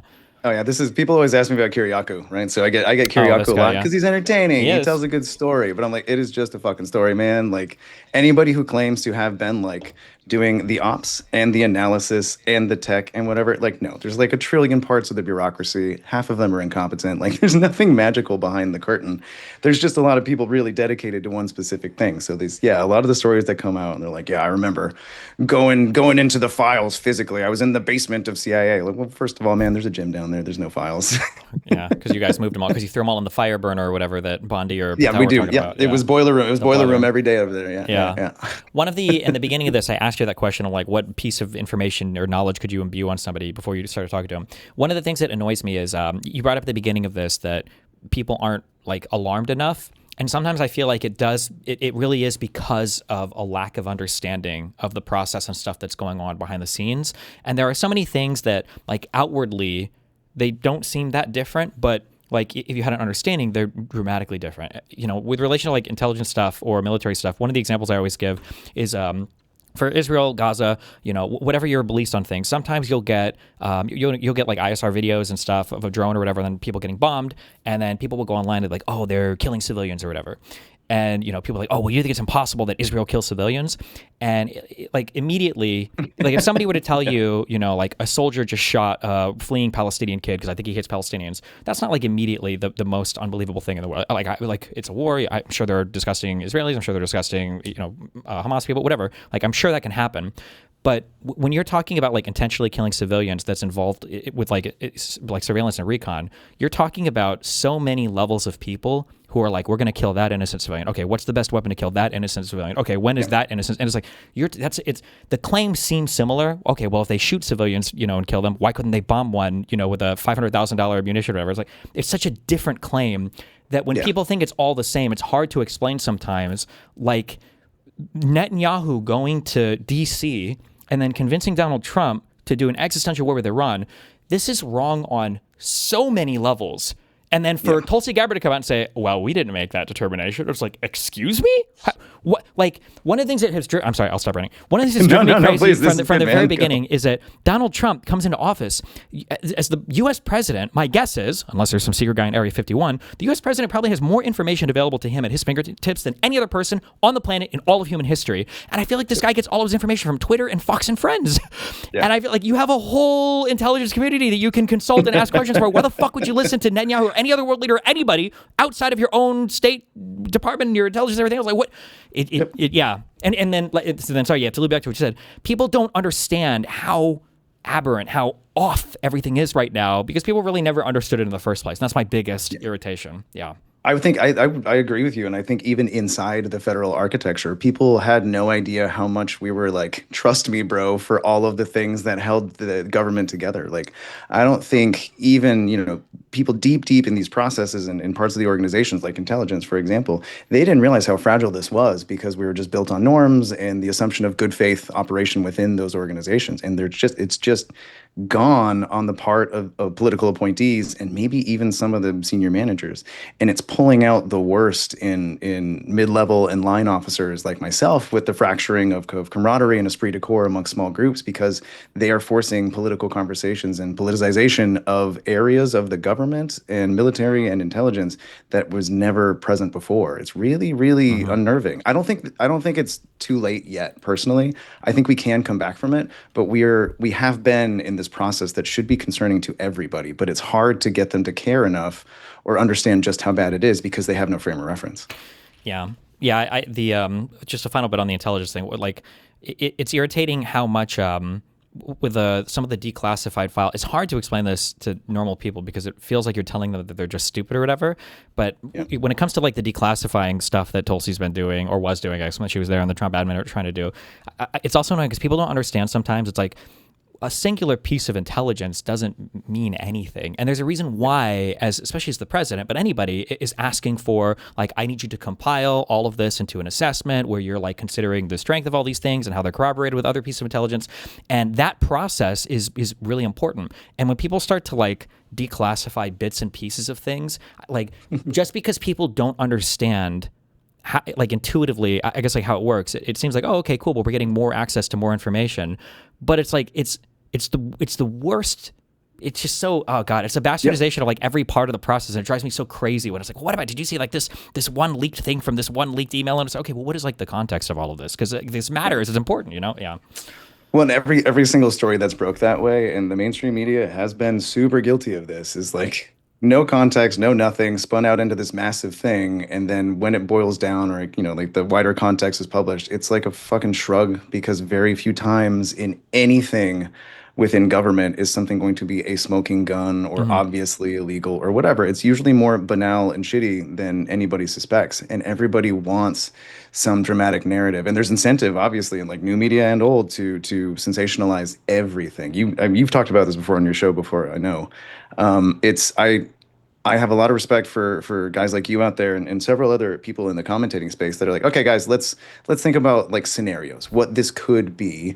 Let's examine past examples. Like, even if you have to kind of infer context, a good faith engagement with stuff and like a patient engagement is better than we're doing half the time. And you have to do it 3 times as well now because the lunatics that we currently have in power are looking for any opportunity to delegitimize the counter narrative. It's really, really frustrating. Yeah. Obviously, I agree. Do you after you said you were doing? Well, okay, so you were in the CIA for 17 years. Let's assuming that you don't, win this primary or go through this election. What are your plans afterwards? Because you have a decently large Instagram account. I do. Are you trying to move into how do you pronounce his name? Is it Kiriako or whatever? The guy that runs around. Kiriako, yeah. Yeah. Have you had any success getting on any of these shows? Or I never hear like left wing, ex-military or political guys talk. It's always the craziest. Oh, another thing a lot of emailers tell me who are military is, I don't know why, but like they always tell me anybody that ever identifies as special forces that goes on a podcast is always fucking crazy too. And that seems to be the case, but yeah. I got some like left-wing special forces bros around the campaign now, and they like we will sit around and just fucking roast these guys occasionally. Like when they they get up there and they're like, yeah, like I got 400 confirmed kills and I was the top sniper of whatever. So like, Yeah. Jeez. I haven't been on any of the other more right-wingy shows. I've been on some of the smaller podcasts with like military veterans, but typically left-leaning. I would be open to it. So I mean, like, I got a week left in this primary, and I actually do have a shot of pulling it off, which I think is pretty impressive. And if I do win that primary, I do believe you might see me pop up in these places. But if I lose this primary, it's just me and Mr. Toaster in the bathtub, baby. Jesus, Let's end it. I so have so much credit card debt. Oh, Jesus. Okay. Kidding. No, I think I have to come back. My intention was to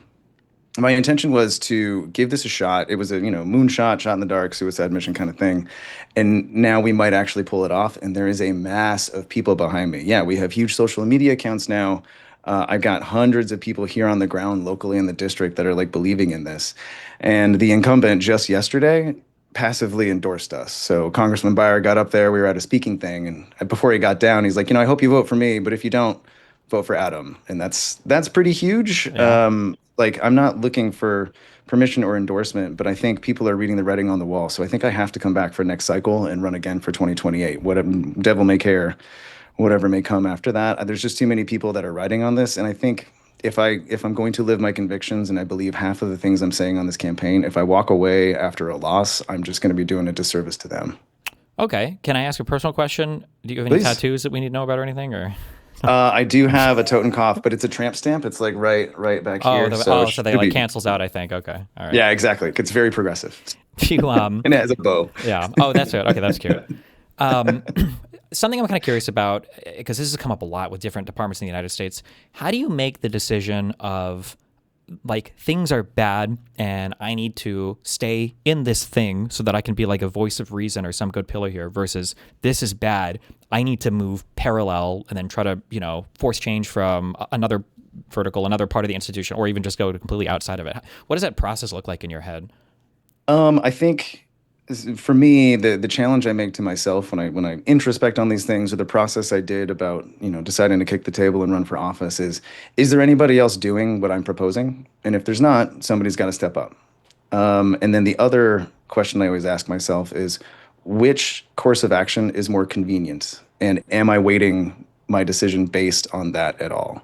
It would have been very convenient. I was 3 years shy of pension eligibility, right? So I could have stayed in for another 3 years, buried my head, hidden the bureaucracy, and taken my 20, and gone and done anything else anywhere in the world that I wanted to. That would have been super easy and convenient, and I never would have had to take a risk. But I don't know, between Marine Corps, CIA, and the rest of my life, like, I kind of want the fight. I want to go do things that are hard. I want to see. I want to go see for myself, like, whether we can do this, whether we can pull it off. And I have the, like I said, aesthetic and the politics and the approach, I think, even the demeanor that we need right now, I think, in the Democratic Party. We got to have some blood back in the veins. I'm not saying we got to go full Plattner and say that we're like we don't need oyster farmers out there that are connected to the land and shit. Definitely not if they're, sexually assaulting people. But I do think we need some sort of like edge back in the Democratic Party, and it has to be in strategically valuable positions. I was in the military and I was in the CIA. My district is the literal home of the Pentagon and the CIA. So like, this should be a flagship for like avant democratic thought. This should be a laboratory of where we do our politics. And I would say probably 99% of the country has no idea who governs this district. And if they've heard of them, it's probably because they work on Capitol Hill, and that's it. There's a capacity that's being underutilized in the Democratic Party, and I'm not saying everybody's got to be a star. I'm not saying everybody's got to be an AOC or Mamdani, but we can do a little bit better with more public momentum behind us. We just aren't courting it in a coherent way. Gotcha. I just realized I think I'm just outside of it, but I lived in a place called Woodbridge for 2 years. You were down in Hoodbridge. I love it down there. Yeah. Yeah. Well, I stayed inside all day, so it was computer bridge for me. But yeah. That's when you were out here, did you ever go to Taco Tuesday? It's a car meet / motorcycle meet. I really just was inside all day. But yeah, you just said computer. Okay, never mind. Fucking stupid question. My bad. Yeah, no. Anyway, it's cool. Yeah. I do agree that there's parts of the electorate that the Democrats could and should appeal to, like we kind of did this during when Harris was campaigning, like trying to take back the patriotism thing from the conservatives who seem to be able to always wrap themselves in the flag despite everything. And yeah, having people that are former military or intelligence analysts, like these are all important parts of our government. And even if we think the foreign policy might be in the wrong direction, the answer is not to dismantle all of our foreign policy.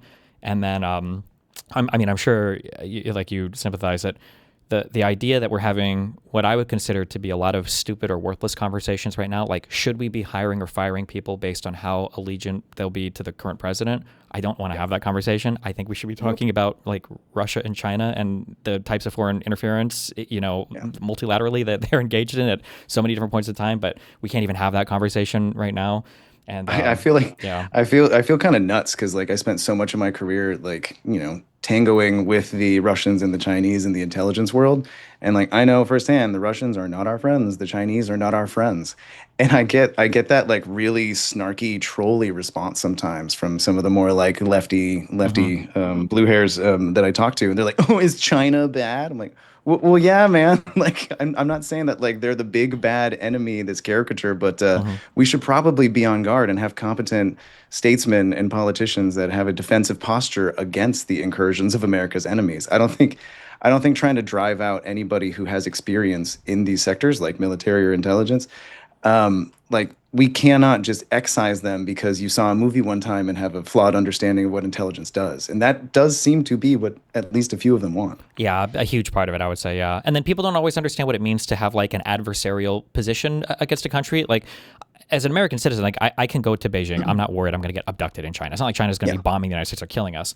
But like a lot of those huge leaks that you hear about, a lot of those are Chinese.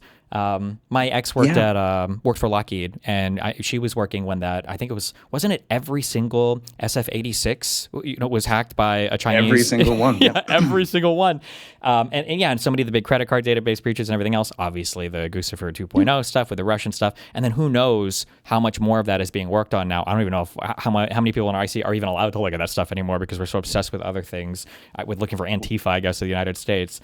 Well, this I don't know if you've heard any of the reporting on this yet. I think it's just out today or yesterday, but that the Patel was going to be out there. I think it was today or tomorrow. He's going to be out there advocating for the establishment of a new Five Eyes that includes Russia and potentially China. So some sort of like bullies of the universe. Yeah, it's going to be.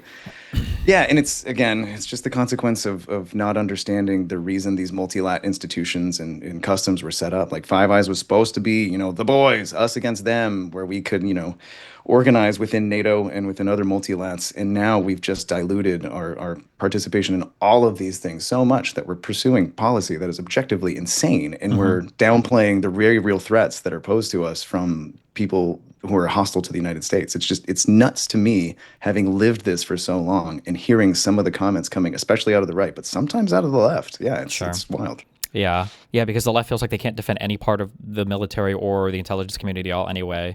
And it's like, we're not able to recognize that. I think there have been things that America has been involved in that are indefensible, disgusting, and terrible and horrible. But that doesn't mean that every other actor on the planet is like a clean actor. Like Russia's not involved in stuff that is at least, if not far more, abhorrent, or China or whatever else. And the world is gray. Stop clutching your pearls. Yeah, I had this debate. There's a couple other people running in this primary. It's mostly just me and the big guy though.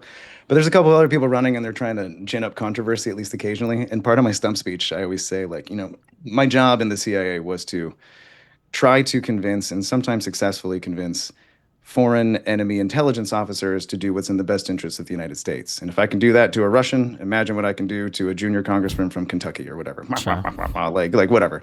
And so one dude at one debate heard that, and he went online the next day and he was like, Adam Dunigan wants to assassinate his political enemies. He's trying to bring the Putin playbook to America's Congress. Like, just really, really insane stuff. This is the kind of mentality, the unserious engagement with the topic. Yeah.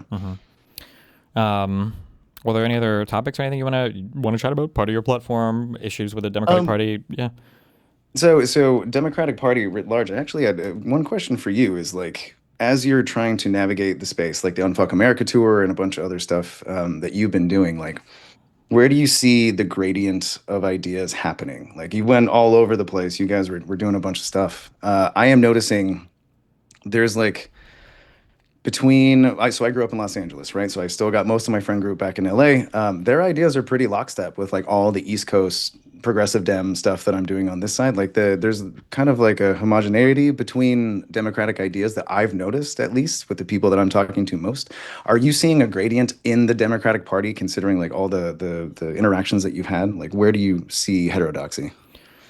I feel like the most difficult thing for people to understand right now is there's this weird dynamic where you have the online space dominates so much of the conversation and engages back and forth with the mainstream media so much, but the online space is not at all representative of the ordinary space sometimes. So, it tends to be far younger, it tends to be far whiter, it tends to be far more affluent, selects more for certain political beliefs depending on the platform you're on. So sometimes people will get this view like very, very far away of where the actual electorate is out. So like the best example of this is like Israel-Palestine, to where it's yes, like... This is kind of where I was taking this, yeah. Sure, yeah. Like how many, like you'll see these polls that'll come out that'll say Israel is now unfavorable, I think on average with Democrats, which is not surprising at all to me. But then people online will take that opinion and they'll say, this means that this is the number one issue that we need to be purity testing everybody on, and people want to like dismember the state of Israel. It's like, well, hold on. Just because somebody has an unfavorable view of this doesn't mean they want to literally destroy this whole state and genocide all the Jewish people and everything. And it also doesn't mean that most people care, because I truly don't believe, unfortunately, I think it's tragic, more for the rest of the world, even sometimes than for us, Americans really don't care about foreign policy that much. It's just how can you make an issue salient and then attack people on it, basically, because we don't talk at all about Russia-Ukraine, which I think is a much clearer issue in terms of like good guy, bad guy. So yeah, so I feel like the challenge is always when you're talking to people in real life is like figuring out kind of where like what is the political reality that you live in. Like you said a word today a couple times, tanky. Like I can't even use that word again. I don't really use like leftist or like socialist or communist with most real life people, because these words are very abstract and don't mean much. But there's no saturation. Yeah, but in the online world, these are like, much more high salience terms that are used a lot. And yeah, the topics and the debate and everything they're way different. It's very difficult to figure out sometimes where the conversation is or what is actually real or not, because of the information environments we all inhabit. Yeah, I'm lucky to have a pretty like high engagement, high information district out here. Like being amongst all the foreign policy apparatus, like it's pretty common to find high information foreign policy heads. But even then, you'd be surprised with some of the lack of perspective. And sometimes, like, just having come out of CIA, I surprise myself, or like these little situations pop up where it really makes me understand, like, I have to recontextualize for like the mind of a voter that has no frame of reference on like some of these foreign policy issues. So for example, I was at another debate and somebody asked me about Russia, Ukraine, and I stand up and I'm like, listen, the Ukrainians, we owed them more than we ever gave them. We can all debate policy about how we got here, but those boys are the best of us and they are fighting for the future of Europe, and we all need to respect that. And I could hear gasps in the crowd saying, those boys? There are women in the Ukrainian military too. And sure as shit, I check my email after this and I have like all these voters writing in being like, I can't believe you said just boys.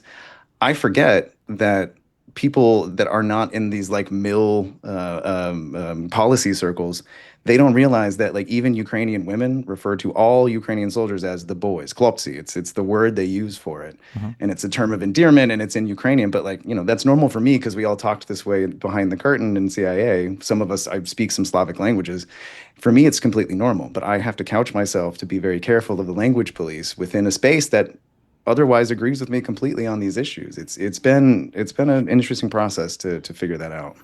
Yeah, it's definitely, you have to be very careful, especially for you, right? Testing the waters of every new group you're in and seeing, not even necessarily what can I get away with, but what's the best way to phrase a thing so that I'm not immediately turning off this audience. If I was debating like culture, like red pill issues, like every man on the planet understands the concept of like toxic masculinity. Like every coming of age story, every man growing up at some point learns that, you're not the sole center of the universe and, there are other things going on. But if you use that phrase, like toxic masculinity, you've immediately lost like half the audience. Like, okay, you can't say that. You got to find a different way to communicate this idea. Yeah. I think Medicare for All is also in this category, right? So if you say Medicare for All, and I actually watched this happen to another candidate recently. If you say Medicare for All, people have associations. People have used Medicare, and sometimes it's inadequate. So even if what you're really trying to say is like single-payer healthcare, universal healthcare, if you use the Medicare for All brand, you're going to lose people that would otherwise agree with you. They just don't have the frame of reference for the, true language for the policy below it.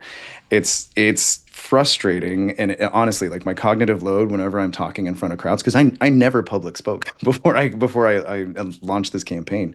So my cognitive load trying to like pick my words carefully was super high in the beginning. But now that I've kind of gotten the beat, and I also realize the limits are often wider than we think. I can be mostly myself. I can talk a lot like I'm talking right now. I can swear a little bit. People forgive that. But there are a few things that if you step on the wrong landmine, you will get blown up by it. So, yeah, for sure. Yeah. Well, Stephen, thank you so much for having me on, dude. Like, I really, really appreciate it. If you need anything else, should I win this election, man, I'm happy to come back. Yeah, sure thing. And even, if there's ever a thing you want to chat about, yeah, we'll have a conversation, and yeah, it's been fun chatting. Good luck with your race. And wait, for people that are looking to support you or follow your campaign. Yeah, please. Well, I do. I need that. Please support. So Adam4, the number 4, Congress.com. I couldn't afford the real one. It was really expensive. And if you want to get like a good sense of me and see me be kind of fucking unhinged, then check out our Instagram. I encourage everybody to watch the recent video about plants that I made, CIA plants and how to spot them. So, gotcha.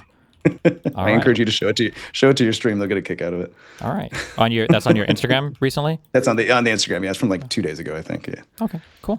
Well, hey, thanks a lot. I appreciate the chat, and yeah, hopefully we'll chat again in the future. I'll be in touch. Thanks, Stephen. Thanks a lot. Bye.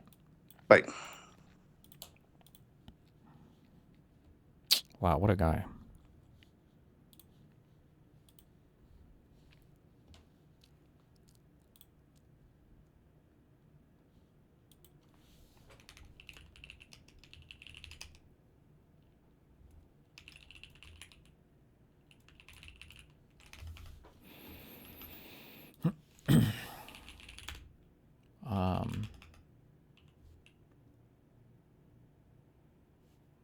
Wait, fuck. Why am I thinking Adam? Dunigan, not Dunigan.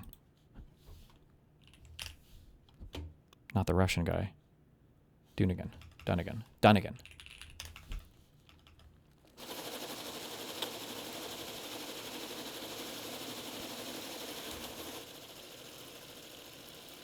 Is Adam a CIA plant? I used to work for the CIA, and now that I'm running for office, a lot of people accuse me of being a CIA plant. First of all, ouch, my feelings. Second of all, I think it's important to validate that concern, and you should be able to spot a CIA plant. So let me show you what they look like. Oh, I thought he was going to chat GPT me. Never mind.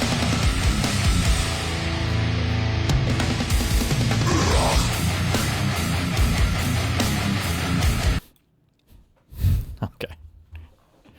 Nice. Good one. All right. Sorry, we will get to this Professor Day video. We have to finish the Lib Learn video, of which we're 10 minutes into. Let me catch up on my TTSs. Keep it a $150, Dave nuked yo.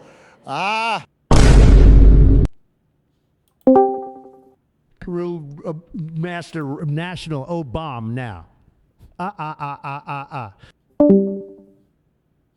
Unidev, it's your boss here. Add Forson's voice to TTS. As Americans, we all need to unite around the common belief that Destiny is a black trans woman's name. Majority Report is right. Destiny's ideology is so bad. Hassan's ideology of saying it's better for white rich women to get raped and glazing a mass murderer of 40 million people and cheering on Luigi Mangione, that's the noble ideology we need. Metalite Sword here. Any chance I could get you to say it's coming home, coming in to me? Why is this Hello? Jader, that can't be a fucking sound. The joint sound. Stephen Destiny, great guy, short, very short. They're saying 5'4", I've heard worse. But a fighter, Stephen, I want you in my cabinet, Secretary of Debate. You'd be the best one, hard stuck gold. Frankly, just like in League, but the best one.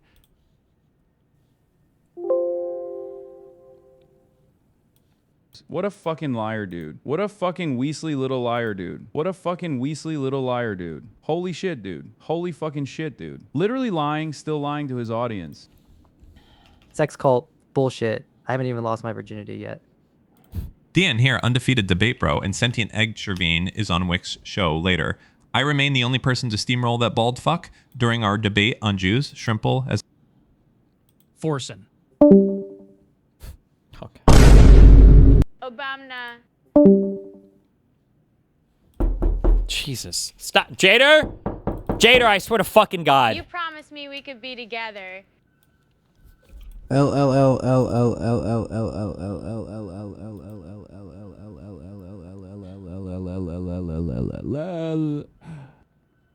My weenie may not work due to the diabetes and the fat fupa hole it retreats to when I sit or bend is slimy and smelly, but at least I can hit a 950 on concert hotels every time.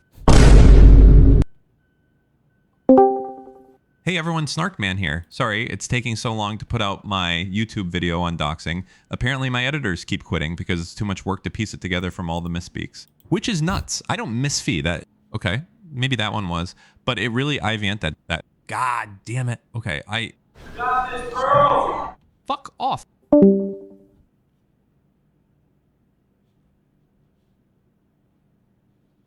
Okay. We made it. Settling something, and in general, I think that they have moderated. Now, if that's sweeping, okay, here's the broom. I guess I'm sweeping. I just don't think that I think people are playing up the success of the DSA and like downplaying huge moderate success in Virginia, moderate success in New Jersey, other moderates who won in New York, in Illinois, right? So this is not some, in my view, existential extinction event, and it's something to keep an eye on if people get too weird and tanky. But I just think people have been taking it out of proportion in like our spaces. Well, I mean, not just our spaces. I mean, we know the right-wing playbook. They're going to try to paint the entire Democratic Party like, you know, DSA represents the future of the party. They're doing that for, I think, a couple of reasons. Number one, to freak out like the median voter, but also to foment division within the party. And it's going to work. You know what I mean? Like, they are liabilities in that way. And it is a liability to the Democratic Party, I think, when DSA goes on Fox News. And I don't really know how to explain that beyond just pure hubris. I mean, I think that they think that the wind is at their back and, you know, they got all the momentum. And I feel like they genuinely think that they can like convince a lot of geriatric Fox News viewers that they're secret socialists. And I don't know if you guys saw, but one of the deflections that they're using is that's a long-term goal. There were two different DSA members that did Fox News interviews. And when they were pressed on like I wish the video didn't private last night because this would trigger you. Wait, is there some part of it that's privated or radical stuff like prison abolition or getting rid of like border enforcement altogether? Both of them were like, well, that's a long-term goal. We're not going to, which I don't really understand is like a deflection. Like, how is that supposed to make me feel better? Like, oh, okay. Yeah. It's like, we'll do the thing you hate, but, you know, just so you know, we need to entrench our power for decades to do it. Well, you know what's stupid about it, Hutch, though, is that, let's say I've had people explain to me abolish prisons in a way like, oh, maybe I get what you're saying, which is, oh, you're going to move funding away from incarceration and move to a state where crime is not seen as something that needs punished, but rehabilitation, and it's like, okay, this very nuanced thing that does not come through when you say abolish prisons and does not come through when you say defund the police or any of these other like 3-word slogans that are absolutely fucking poison. But if that's the case, and you do want to do that in 20 years or 30 years, no, but that's not. Why the fuck are you saying it? Just go out there and say, look, I want to make people's lives better. And, you know, if you need something that's going to take 60 Senate DSA members that's going to happen in 50 fucking years, then like, why are you poisoning your electoral chances by saying this completely untenable out of the Overton window position now? It's ridiculous to me. But that's not what DSA is doing. They're not talking about like the progressive lib position of diverting some of that money towards, you know, like social workers and that kind of a thing. They literally are prison abolitionists. And so like, yeah, but what does that mean? They mean no prisons, bro. They mean, yeah, but what does that mean? But what does that mean? They're just like, okay, let all the criminals run free. Like the way that the woman explained it, because the Fox News person pressed her a bit on this. Like, obviously the first question that someone's going to be is like, what do you do with like child abusers or child rapists or whatever?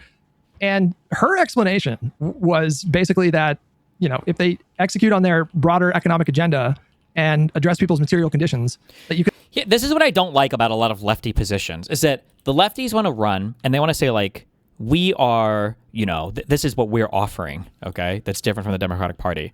And then they'll give you the most like out there fucking takes on the planet. Metaloid sword GS.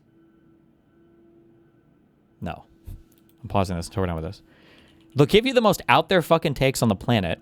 And then when you try to push them on like, what the fuck do you actually mean? They will retreat back to not something that's insanely milquetoast, but it's something that every Democrat agrees with anyway, right? So like this abolish the police thing, people are like, well, why don't you engage with it in good faith, okay? Like, what do you think they actually mean?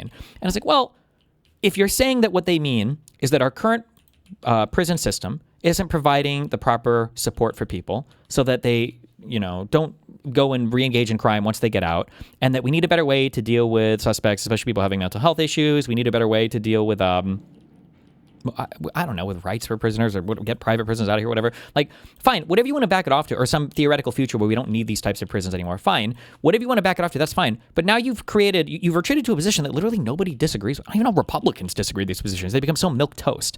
And then so it's like you open with the radical slogan that you're using sometimes to attack other moderates. And then when you're actually pushing on what your radical slogan means, it actually isn't anything radical at all. It's just like a milquetoast position on like, man, wouldn't it be nice if like people were kind of chill and we didn't need these crazy prisons? I'm like, yeah. It's like, what the fuck? You could eliminate these. She called it crimes of poverty. And she was asked about child sexual abuse. And she was saying like, well, you know, people won't need to do these crimes of poverty. Yeah. Noted impoverished child abuser Jeffrey Epstein wouldn't have done it if he just had a little more money. 445. Well, Hutch, let me ridiculous. I took her answer a little differently. I heard her answer as most crimes are due to being impoverished and economic conditions. There will still be crimes like you described. And her answer was, I think, even worse. She said, we'll figure it out. As she would not agree to putting a person in a box for their life. She's just like, we'll figure it out. We have concepts of a plan for child abusers.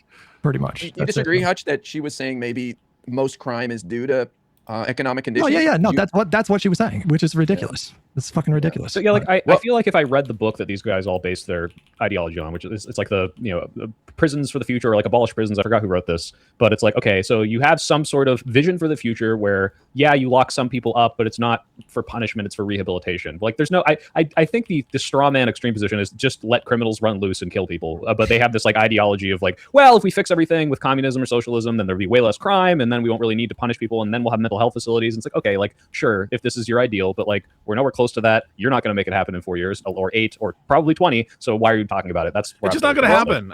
We were spending so much time. Also, the vast majority of the time, federal prisons already do a lot of this. It's at the state and county level where we see most issues. Yeah, but how many people are in federal prison? Isn't it like 10% of people? I think the vast majority of people are in state stuff, right?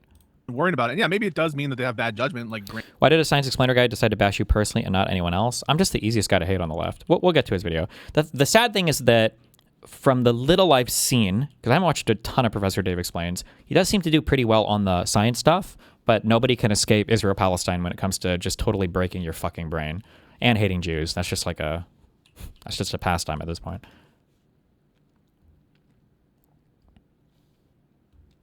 He literally defames you.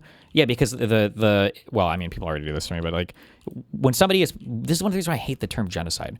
Well, I mean, except for when it accurately applies, but when people use the term genocide, what they're trying to signal there is that this person is like the absolute fucking worst type of human being ever because he's supporting or is engaged in the crime of all crimes. Therefore, anything that you say or do related to him is permissible, which is obviously not good. So it's an intentional strategy to use like the genocide term and everything and all the biggest words you can find, the biggest and baddest crimes. Granted, but I think that it's just stupid and it's not going to happen. Wow, Pisco. Well, if I were her, I would go on Fox and I would say I'm a big fan of the movie Minority Report, which takes place in 2054, and the precogs will be able to predict crime, and so we won't need prisons because we'll be able to anticipate any violent crimes, and we'll eliminate the rest through increasing people's economic material conditions. Well, they still locked them up, Maybe she's just a big fan of that movie. And by the way, that takes place in 2054. That's like 30 years from now. So maybe that's what she's talking about. They're probably used to having these, like idealistic conversations in an academic setting or, in social circles where it's only them hanging out with each other. But the second somebody, like a Fox News host presses them on the particulars, they just get into this like vague nonsense about systems and these things, and it just falls apart, and it just I do think it makes us look goofy, fucking stupid. But yep, well, that's why I'm happy to see them go on Fox News and look foolish. But the issue is that they don't look foolish to other lefties; they only make us look bad. That's it. Because at the same time, I think I think Dave fully clipped the fuck out of you. It's messing with my brain. That he does that to all other people he talks about. What are the chances that they are not as insane as he makes them out to be? I don't know. I would have to look individually. The only long form debate of him I watched was him with is it Dave the Funk? What's the name of the is it virologist or the other guy? We spoke with him a long time ago, but him and the other guy argued with is it Debunk the Funk? Argued against two anti-vaxxer people, and I thought they both did an exceptional job, Dave included. So I don't think he's brain broken on everything, but if Jews are involved, maybe, I don't know. Like the one, I think I watched some video that it just felt very weird. Well, I shouldn't be such a pussy. It was definitely, it reeked of anti-Semitism. Like there was some guy who was like clearly like a bad faith weirdo science guy, I think, but like the fact that for some reason Dave felt the need to bring up that the guy was like Jewish and like harped on that over and over again, and it was like, what? Why the fuck is this irrelevant to this guy being like a bad faith? He's like, fuck, I wish I could remember exactly what he said, but it was just like wildly random fucking statements. I'm like, wait, what the fuck? So I don't know, dude. Oh, I'm referring to the Dr. Avi Loeb of Harvard astronomy video. Yeah, I was like, why does this guy being Jewish or have anything to do with... Yeah, oh yeah, the guy's using Zionist tactics for misinformation. I'm like, the fuck? What?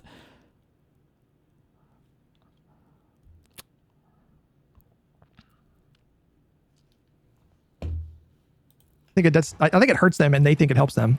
But, you know, I think that they're going to try to paint the Democratic Party as being all like, you know, DSA influenced, and I think it's going to work. And so, well, yeah, Hutch, they literally take like I read that Dave's wife is Palestinian. Sorry, I know I'm going to sound like a hater. Anytime an American tells you they're Palestinian, what they're telling you is that they have some kind of like non-distinct Arab ancestry and they've been born and raised in the United States their entire life, can't speak Arabic or anything. Like 99% of the time when somebody says, oh, I'm a Palestinian American, they couldn't find it on a map, I promise you, okay? 99% of the time. Maybe she's the 1%, but...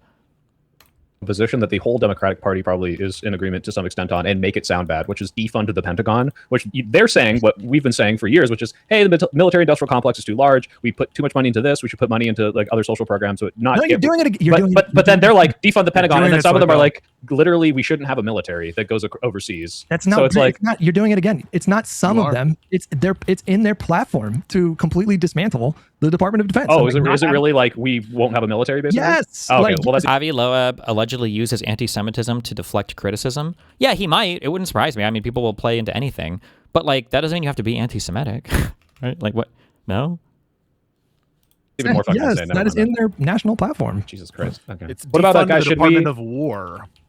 Oh, that's true. I refuse to call it the Department of War. They didn't legally change it. They couldn't legally change it, and so it's literally just a symbolic name. The Department. Loeb equals Loeb. My bad. Department of War. Is are we getting independence for Puerto Rico and Guam? I saw Darlisa calling for that. No, wait, that one's a little bit sketchy, right? Because they take the view that like America is this imperialist kind of like abuser of Puerto Rico, and that it's like self-determination for Puerto Rico. Now, I kind of agree that there should be like a referendum or something, and so I'm not even like necessarily against it, but there are plenty of people, and this is by the way includes in Puerto Rico on the left, who would just sooner have independence from America.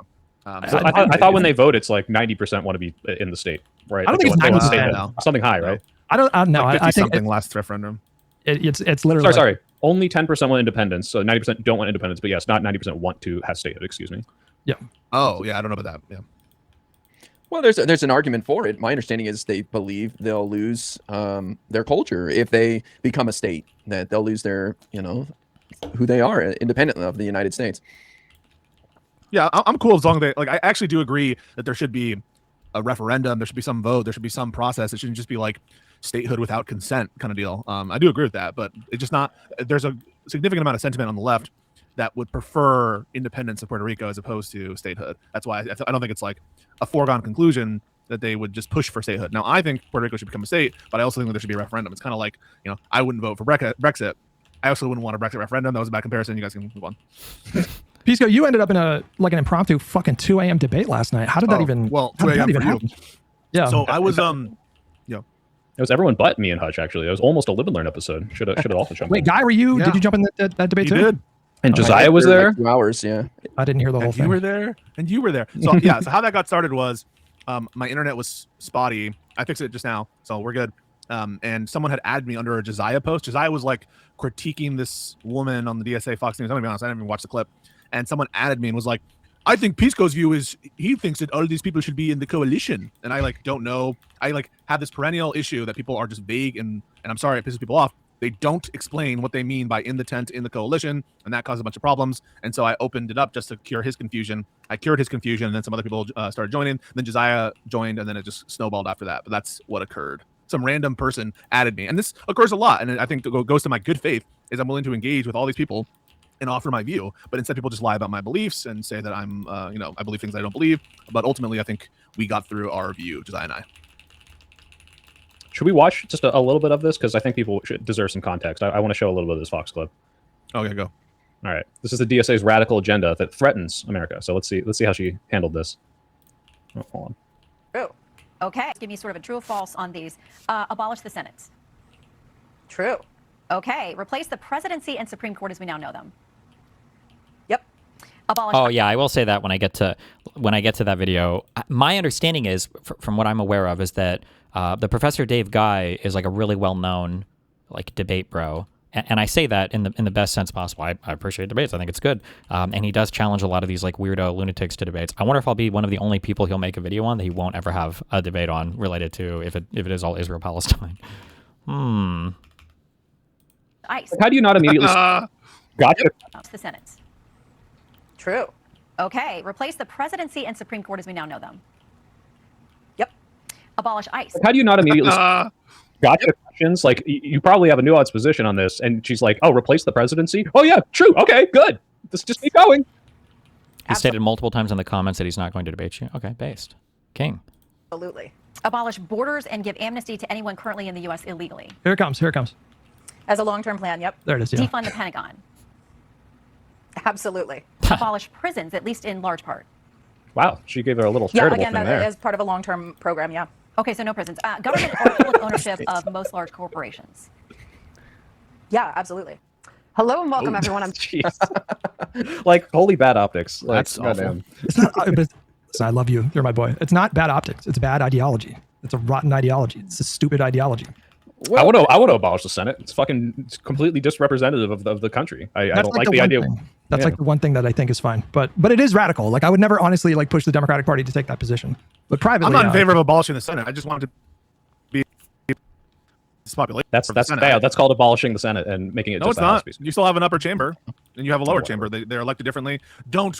Oh yeah, me soy pill, you motherfucking sweeper. No, like listen, some of these are bad ideas. Some of these are bad explanations. I agree with abolish ICE. I don't agree with no borders or whatever these sentiments are. But just to be clear, yeah, this is a bad clip, and yeah, a lot of these ideas are stupid. Well, I think Hutch hit the nail on the head. They're just going to lean on long. There's like an essentialist thing that happens. I don't know how to explain it, but like every bad thing that the DSA does is like a side effect. Like that's a bad thing, or this is a bad clip, or it's a whatever. But they never view it as like, well, this is what they are. This is the platform. Like it's not like there's a random errant DSA member, you know, that ran off and said this random thing. This is like core to their platform and ideology. But long term for everything. Well, long term, the Democratic Party right now wants universal health care, and we'd love to have very few people in prison because we have rehabilitated people or we've kept them out of jail because we've improved their lives. I mean, it's the Department of Corrections, you know, it's like we don't want people unnecessarily in prison. And would we love to get rid of borders? Sure, I'd love to live in some utopia where you can just travel freely like Europe or whatever, but you know, these are very long-term plans. So it just seems almost unfair for them to be able to take that position and be like, yeah, but those are very long-term plans. Yeah, imagine if like when like one or two MAGA candidates got elected and they went on, I don't know, MSNBC and said, yeah, we want a theocratic fascist like state, and long term we are going to do mass deportations. It's like, whoa, all right, like hey, maybe you do want that long term, maybe you shouldn't do that on TV in front of everyone. Well, they should just add like puppy for every household in America. You know, like why not just add it there? Like, yeah, that'd be awesome. Everybody has a puppy in America. Yeah. Or what's the it's puppy for everyone or diarrhea forever, which unironically is now the case with like all the lettuce stuff. So I don't want a puppy, man. Puppies are. Unless the clip champs have timestamps for you, the video is literally the worst watch of all time. The first hour only mentions you once. Well, that's okay. It's good to always do our Israel-Palestine slop. It's hard, man. They destroy shit. Free kitten, and all the we know you drink the expired coffee. You do want diarrhea forever instead of the puppy. That's your position. I don't. I hate diarrhea. It's the worst.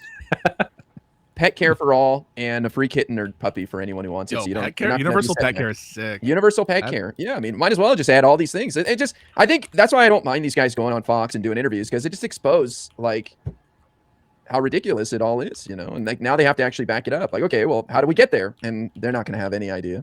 Well, I know El Sayed's not officially DSA, but we got this Michigan Senate race next week, and man, that race got so heated. Like it's getting so heated. Whitmer. Out of nowhere, that's a huge endorsement to get the endorsement of the sitting governor, who as I understand, I think Whitmer has God tier numbers in Michigan, right? Isn't she like really popular? She's top 10 governor in the nation with her approval ratings. Right. And yeah, very popular. But I'm hearing whisperings that the 3% Michigan militia is going to endorse Al Sayed. So we'll see if that kind of balances out the scales. That's big. That's big. I think Gary Peters endorsed Stevens as well. Right. Yeah, the outgoing Senator Gary Peters, Debbie Stabenow, the former senator replaced by Alyssa Slotkin, the sitting Attorney General Dana Nessel. You know, starting to add up these endorsements. Yeah, but we got the Pisco endorsement for El Sayed and Elizabeth Warren, so that should carry him through. Well, that's the thing is like the endorsements for El Sayed are like outsiders. No offense, but like non-Michigan or natives. AOC, Bernie, AOC, yeah. And then you got all these insiders who from Michigan. But El Sayed does have the auto workers union, which is very interesting. That's big, yeah. That is big. I do love her voice. You think the DSA types are being funded in the same way Trump and his allies were? Well, Trump just raised a lot of money off of small dollar donos. You can raise a lot of money off of small dollar donos if you've got a crazy population that's willing to endorse some crazy shit. I haven't looked this claim up. Can somebody just look this up for me so I don't have to do this? There's been a claim given a lot by Haley Stevens that El Sayed is getting money from Republicans, that MAGA is like trying to fund his campaign in the primary because they think they'll beat him more in the general than they would Stevens. Is that true? Is there like a source for that? Source me that. Voice. I don't know why people like shitting on Haley Stevens' voice. It really is. I think I'm just gonna be honest. I think a lot of people online just hate women. They hated when McMorrow was dancing. They hated the joy of Kamala dancing. I just don't get it. There was that clip of TMZ they interviewed her, Stevens, really quickly, and I don't know. I found her charming, man. I really did. And I don't know about the strategy of. Careful! Don't say you can't say she's growing on me because that means you're literally an Israeli paid shill or something.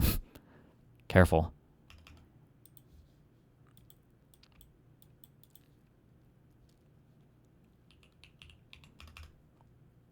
Somebody said NRSC has been running this ad in Michigan to boost him. What is NRSC?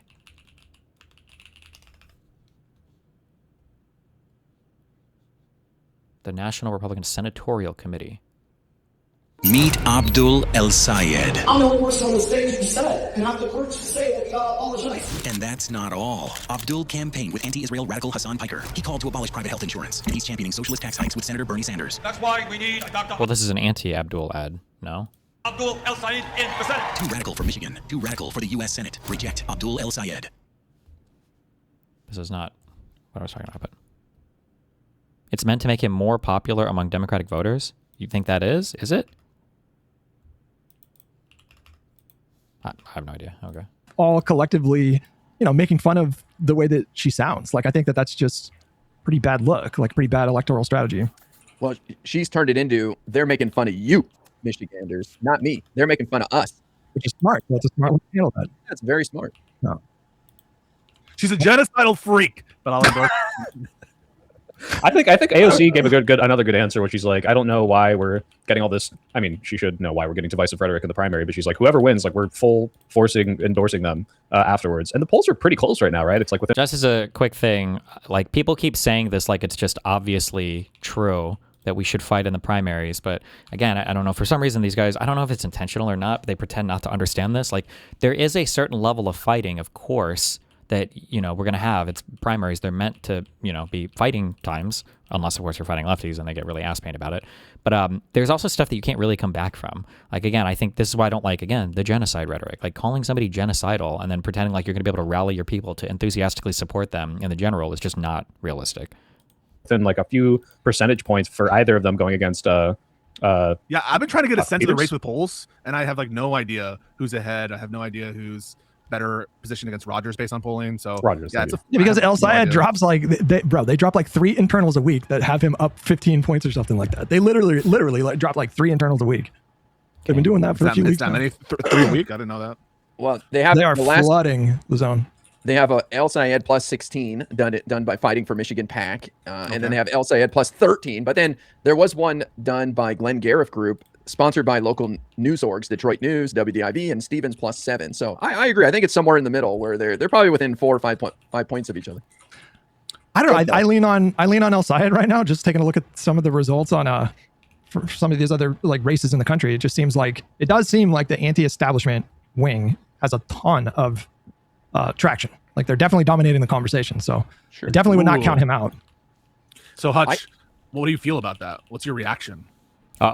I don't know. I'm kind of agnostic in that race. Like, I don't really like either of them, to be honest with you. Really? I mean, I like McMorrow. Yeah. I mean, I don't know if he gets elected. I do think like he's a bit of a showboat. Like, I don't know. I don't like his vibes, but I'm closer to policy when it comes to him, like over Stevens. But I just like the way that she carries herself more. And I do think that the fact that she got the endorsements from people that are actually plugged into Michigan politics, like, I do care about that stuff as a voter. I think that stuff does matter. And so, but I really don't have like a strong preference either way. Wow. Yeah. I'm surprised. I feel like I'm the only Stevens champion out there right now. I don't know, because even Josiah said he was with El Sayed last night. He did, so yeah. I was surprised to hear man. that, but Oh no. I mean, Josiah listens to me. put the APAC stuff aside, which I know is hard for a lot of people, and I think she's a good candidate. I mean, she's got the experience. She's just seems like she knows what she's doing. I'm more concerned about El Sayed not being able to have the Democratic Party in Michigan coalesce around him if he wins, because he's been so nasty. Like when Gretchen Whitmer endorsed Stevens on Friday, he was like, we still got potholes that need to get filled 8 years later. And it's like, all right, bro, like you're not helping yourself here by attacking people who chose to go a different direction. You know, it's like you're going to need those votes and those endorsements in the general. What are you doing, man? Dude, So, who have you endorsed? I haven't endorsed either. I'm kind of with Hutch, where I'm like, both of these people are good. Saeed's closer to my positions, but like I'm not going to be unhappy if either of them win. That's how I felt about Shoykot and Scott Wiener here. It's just like they're not distinguished enough. I watch these debates and I'm like, you're fighting about the two big things, which are like corporate PAC money and Medicare for all versus a public option. I'm like, I would be happy with either of these things, and I'm probably leaning more towards pushing the Overton window left. But then you also do some stupid shit, like I'm going to, because I'm an outsider, call out the governor. Like, come on, like I was about to ask, like, did Hochul endorse Mamdani? And I think she did, right? She did. Right. She did eventually, yeah. So it's like I'm trying to remember if because I feel like he would have had a much better response there, which is like, hey, whoever supports me, and I'm just trying to do the best. But like Saeed being like, oh well, what, you don't even fix Michigan. It's like, okay, good job, buddy. Wait, actually, I don't know. Wait, I don't know if Hochul endorsed her in the primary. I know she definitely endorsed her in the general, but I don't remember if she did in the primary. You mean Mamdani? Yeah, she definitely endorsed him, but I just don't Mamdani remember. a trans woman? I don't think so. That would be news to me. You used a feminine pronoun for him. Oh, did I say her? Yeah. Okay. Mamdani. I want to say I will be perfectly fine with El Sayed if he wins, and I think he can beat Mike Rogers, and you're not going to hear me running my mouth about him. I'll be pointing out the positive. I'm reading his book right now, Medicare for All, just to see how he thinks we get there. For me, I think a public option is like the first step, is a step towards Medicare for All, just like Biden allowing Medicare to negotiate drug prices for the first time, along with all the Democrats voting for that in the Inflation Reduction Act. So I don't see those two as exclusive. Well, I feel like something that we keep brushing over here that no one talks about nearly as much is like, okay, yeah, these more left-wing candidates are gaining momentum and potentially have bad optics or terrible policy, but people keep voting for them. This is happening. They're winning. Like, they're not, overwhelming the party. It's what, like 5? I know how you keep posting the meme where it's like the 2 DSA wins and he sprays himself in the bottle. It's a good meme. But it's like, how much are we going to talk about, like, if these people are so poisoned, like, why do they keep winning? Like, is it because they're fighting? I feel like this was literally the exact opposite thing they just said, and that these people aren't threats and they're just going to disappear. Is this like are we trying to have it both ways here? I don't know. Is it because the policies resonate more with people? Like, obviously the stuff that does suck isn't prevalent enough to drive the Democrat voters away, or they wouldn't be winning primaries. So what I asked Pisco this last night, so I know his answer. Josiah doesn't see AES as our enemy to our party. Wait, what is AES again? I just asked this yesterday. Yeah. But Soypill, have you heard of a guy named Kai Newkirk? Is that who they're why do we okay, gotcha. Placing Brylan Hollyhand with? Be really on the nose. Kai Newkirk ran in Arizona's 4th congressional district last week in their primaries. He was supposed to be the next DSA candidate to win after that woman in Colorado's first. He got his ass kicked by 25 points. Now, the difference is his district that he ran in, Arizona's 4th, is D+4, I believe. These other DSA guys have won in D+29, literally D+32. And I was telling Pisco last night, there's only so many of those environments out there. Most districts aren't anywhere near D+30. So I think the concern that they're going to win right and left, I think it's a bit overblown. And that's why I go back to what I said at the beginning. I think they're just kind of filling a void of anything else to talk about. Sometimes we get into these conversations because there's nothing else going on. And with 100 days until the midterms, it's just kind of filling the air, in my opinion. People just freaking out. I like, it's so fucking annoying, honestly. How many times we have to have these conversations and these like hand wringing? These guys are not the people in charge of the DSA platform are not close to the levers of power, and they're not overwhelming our majorities. I just totally agree with Guy. I think he's absolutely right. And it was just like a few weeks ago, or I don't know, a few months ago, where people were calling out the lack of success of Mamdani in the general election against Cuomo. I think that's unrepresentative for some reasons, but fine, that was their position at the time, that they were saying that like it was moderates who were sweeping in these different places, and now all of a sudden the communists are everywhere. They're lurking behind your school. They're about to take over, and it's like, this is so disproportionate. Yeah. I think it's like understated and overstated at the same time, depending on who's talking about it. But how do you figure that? What does that mean? Well, I think it's overstated by people with a bad agenda, like Fox News. Like, they're going to overstate it for obvious reasons to try to distort perception of the Democratic Party. and it's understated by people like yourself, Pisco. Like I think What did I say that's understated? because DSA is an organization that just come out they've come out and explicitly say that their goal is to basically destroy the Democratic Party. And do you already deny that? I think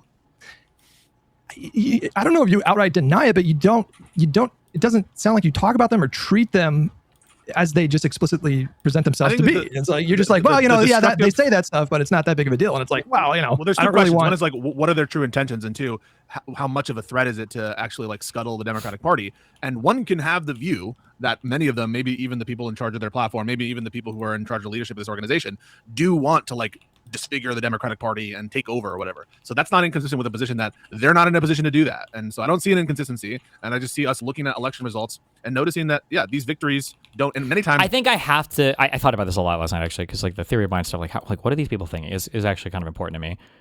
It must be that they're more left leaning than they let on, because in no other circumstance would you so willingly and happily work with somebody who's like so dedicated to your destruction. I just don't think you would. I think I don't know if I asked this once or twice. I should have pushed the hypothetical more when I was talking, I think, on the space. Was I asking the question, like, would you work with Nazis? If there was a Nazi that wanted to get elected and you thought they could win the election and maybe some of the electorate was moving that, would you work with a Nazi? And it seemed like the answer is always immediately no, definitely not. No, definitely not. So I feel like it's a weird, I don't know what other word to use than it's just very weird that it's like, oh yeah, we can work with these people. I'm like, who are these people? They want to kill you, but they're not strong enough to do it yet. But we can work with them. They want to kill you, but they're not strong enough yet for it. So we don't have to worry about it, but they do want to kill you. And if they can, they absolutely will, but they're not strong enough yet to worry about it. It's like, really? I don't know. It just feels so strange to me.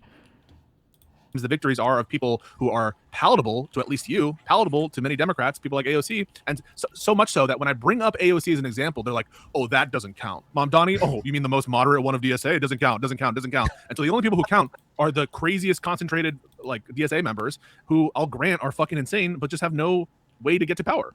Well, Mamdani I also don't like this.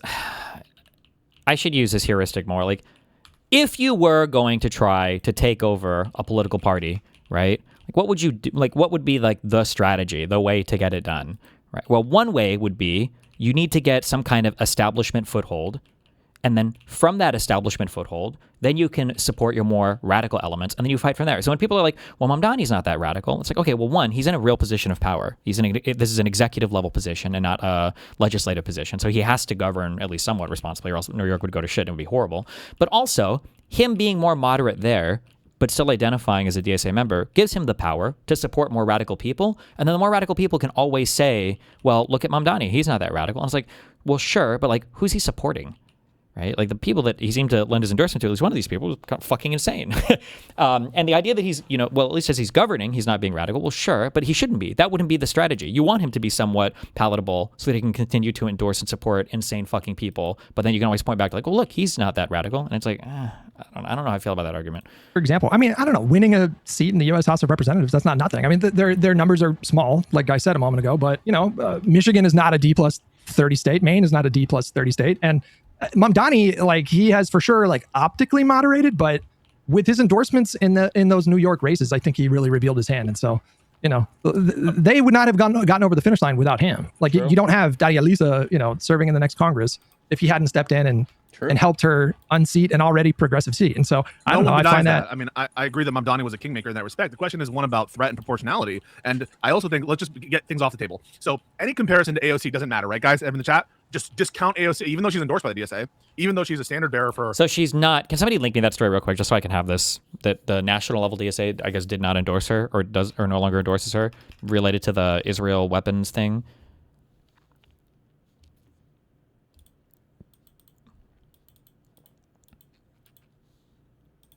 This she's wing a member. Maybe she's a dues pay member. I don't know. I actually don't know if she's an official member. But she certainly she's at odds with them. She is. Yeah, I was going to say half of them. I think we read this a long time ago.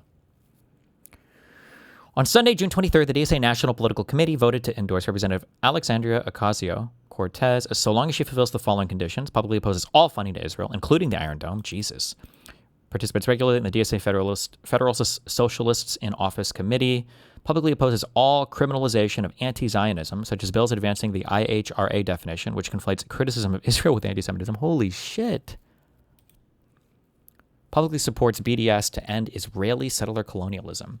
The initial endorsement request was considered upon request of New York City, DSA Steering Committee.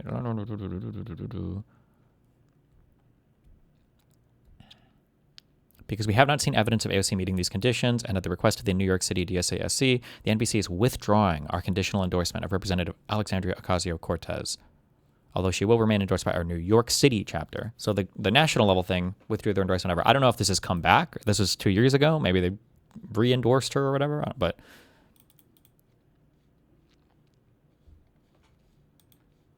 Don't even like her, right? So let's just get her off the table. So AOC doesn't count when we're doing this analysis. Got it. Don't bring up AOC because she moderated. Next up, so Mamdani. Wait. So let's just go through them. Does Mamdani count as part of our analysis for the tanky takeover? One of the more popular. Like, it's just like the lack of. I said this earlier at the beginning of the stream. It's really a huge issue. There is a lack of meta or macro political understanding from libs, or it's an intentional subversive process. I don't know where I put. Hopefully not. But like this idea of like, okay, so right now, who counts as DSA? Like, Mamdani and AOC are not that radical. It's like, well, sure, they're not, but they're holding the door open for all of the fucking lunatics, right? That's a problem. I don't even know if he thinks it's a problem. Maybe he doesn't think it's a problem. So I don't know. Democratic figures right now among the base. Does he count? I mean, definitely. I think he definitely counts, but I'm not talking about like his obvious, hiding of power level moderation thing that he's doing. I'm talking about what his direct influence in the... You also need to understand, somebody in chat pointed this out, and it's true. You need to understand what an endorsement is. An endorsement is, you don't know this person, but you know me, okay? You know that I am credible, and you trust me. I'm going to, on loan, give some of my reputation to this person in the hopes that you'll give them a chance, and you'll see that your trust in me was not for no reason. That's what an endorsement is. So... to say that, like, well, these are just people he endorsed, it's not him directly, is completely missing the point of an endorsement. Like, in those races, put those candidates over the finish line. And so, I don't know, that did make someone me... you're palatable with. So let's go through them. Is Landers is not DSA. Landers is not DSA. Okay, I know he's not DSA. Is he someone who you have a problem with? No. I don't have a problem with that. So throw him out. So AOC's thrown out, Brad Lander's thrown out. Mamdani only takes out that he's supporting candidates, but not Lander. Now we have Valdez. Okay, in virtue of what is she part of this? She's representative of DSA. Yes, like she's in line with the organization and their stated national platform. Her and Daria Liza, those are the two candidates. Now our population sample size is of 2, right? No. I'm not thinking about just the politicians, though, Pisco. I'm thinking about the entire organization. I'm thinking about the fact that they passed a national platform. I know that's fine, but I just want to get on the table. Who are the politicians who we're worried about the takeover coming from? So is it just those 2? I'm not talking about individual politicians, so Pisco. I'm talking about the whole org. I'm talking about the whole org. I'm talking about their potential to... So we're not talking about politicians. We're only talking... Like, he's running... I don't know if he's aware of it. I never know. I can't tell. But Pisco is running the standard defense that you would run if you were a tanky trying to subvert and take over the Democratic Party, right? You're worried about us taking over? We have like 3 seats, maybe? And what about AOC and Bernie Sanders? They haven't done anything crazy, right? Like what are you worried about? Like this would be completely and totally indistinguishable from the defense that Hassan Piker would run, basically. In fact, it wouldn't surprise me if Hassan has said something akin to this on his stream, which should make you stop and think, I think. Talking about the organization? No, I said I'm not just talking about politicians. Okay, so you want us to restrict the conversation to just like AOC and Mamdani, but it's not just about them. I'm literally not. I'm just trying to put on the table who are the politicians that are in the set. So to what end, Pisco? Like, what are you trying to say? That it's too small? Like, it's a movement. Like this is what I was getting at. Voters are voting for these people in safe blue districts, and if they get influence, and maybe they do moderate and hide some of the positions that they know are less palatable because they get smart. I don't know if AOC is like mask on, but if they do, and then Hutch is worried about these people like taking over and putting some of the stupider policies in place that could destroy the Democrats or literally abolish the military. Like, yeah, it's not just who's the people that won in the last. Like this position of, he's not saying it directly, but this idea of like, well, we don't need to worry about it until they've completely taken over our party. Like, how big was the Freedom Caucus from the Tea Party? Like, it's not like I don't think they had that many politicians initially, but I mean, this is how they grow. And then the whole MAGA movement obviously exploded. Was the Freedom Caucus all Tea Party candidates? I'm trying to remember. Formed here. Okay. Right now they're at 31 seats. I wonder how big they were in their inception.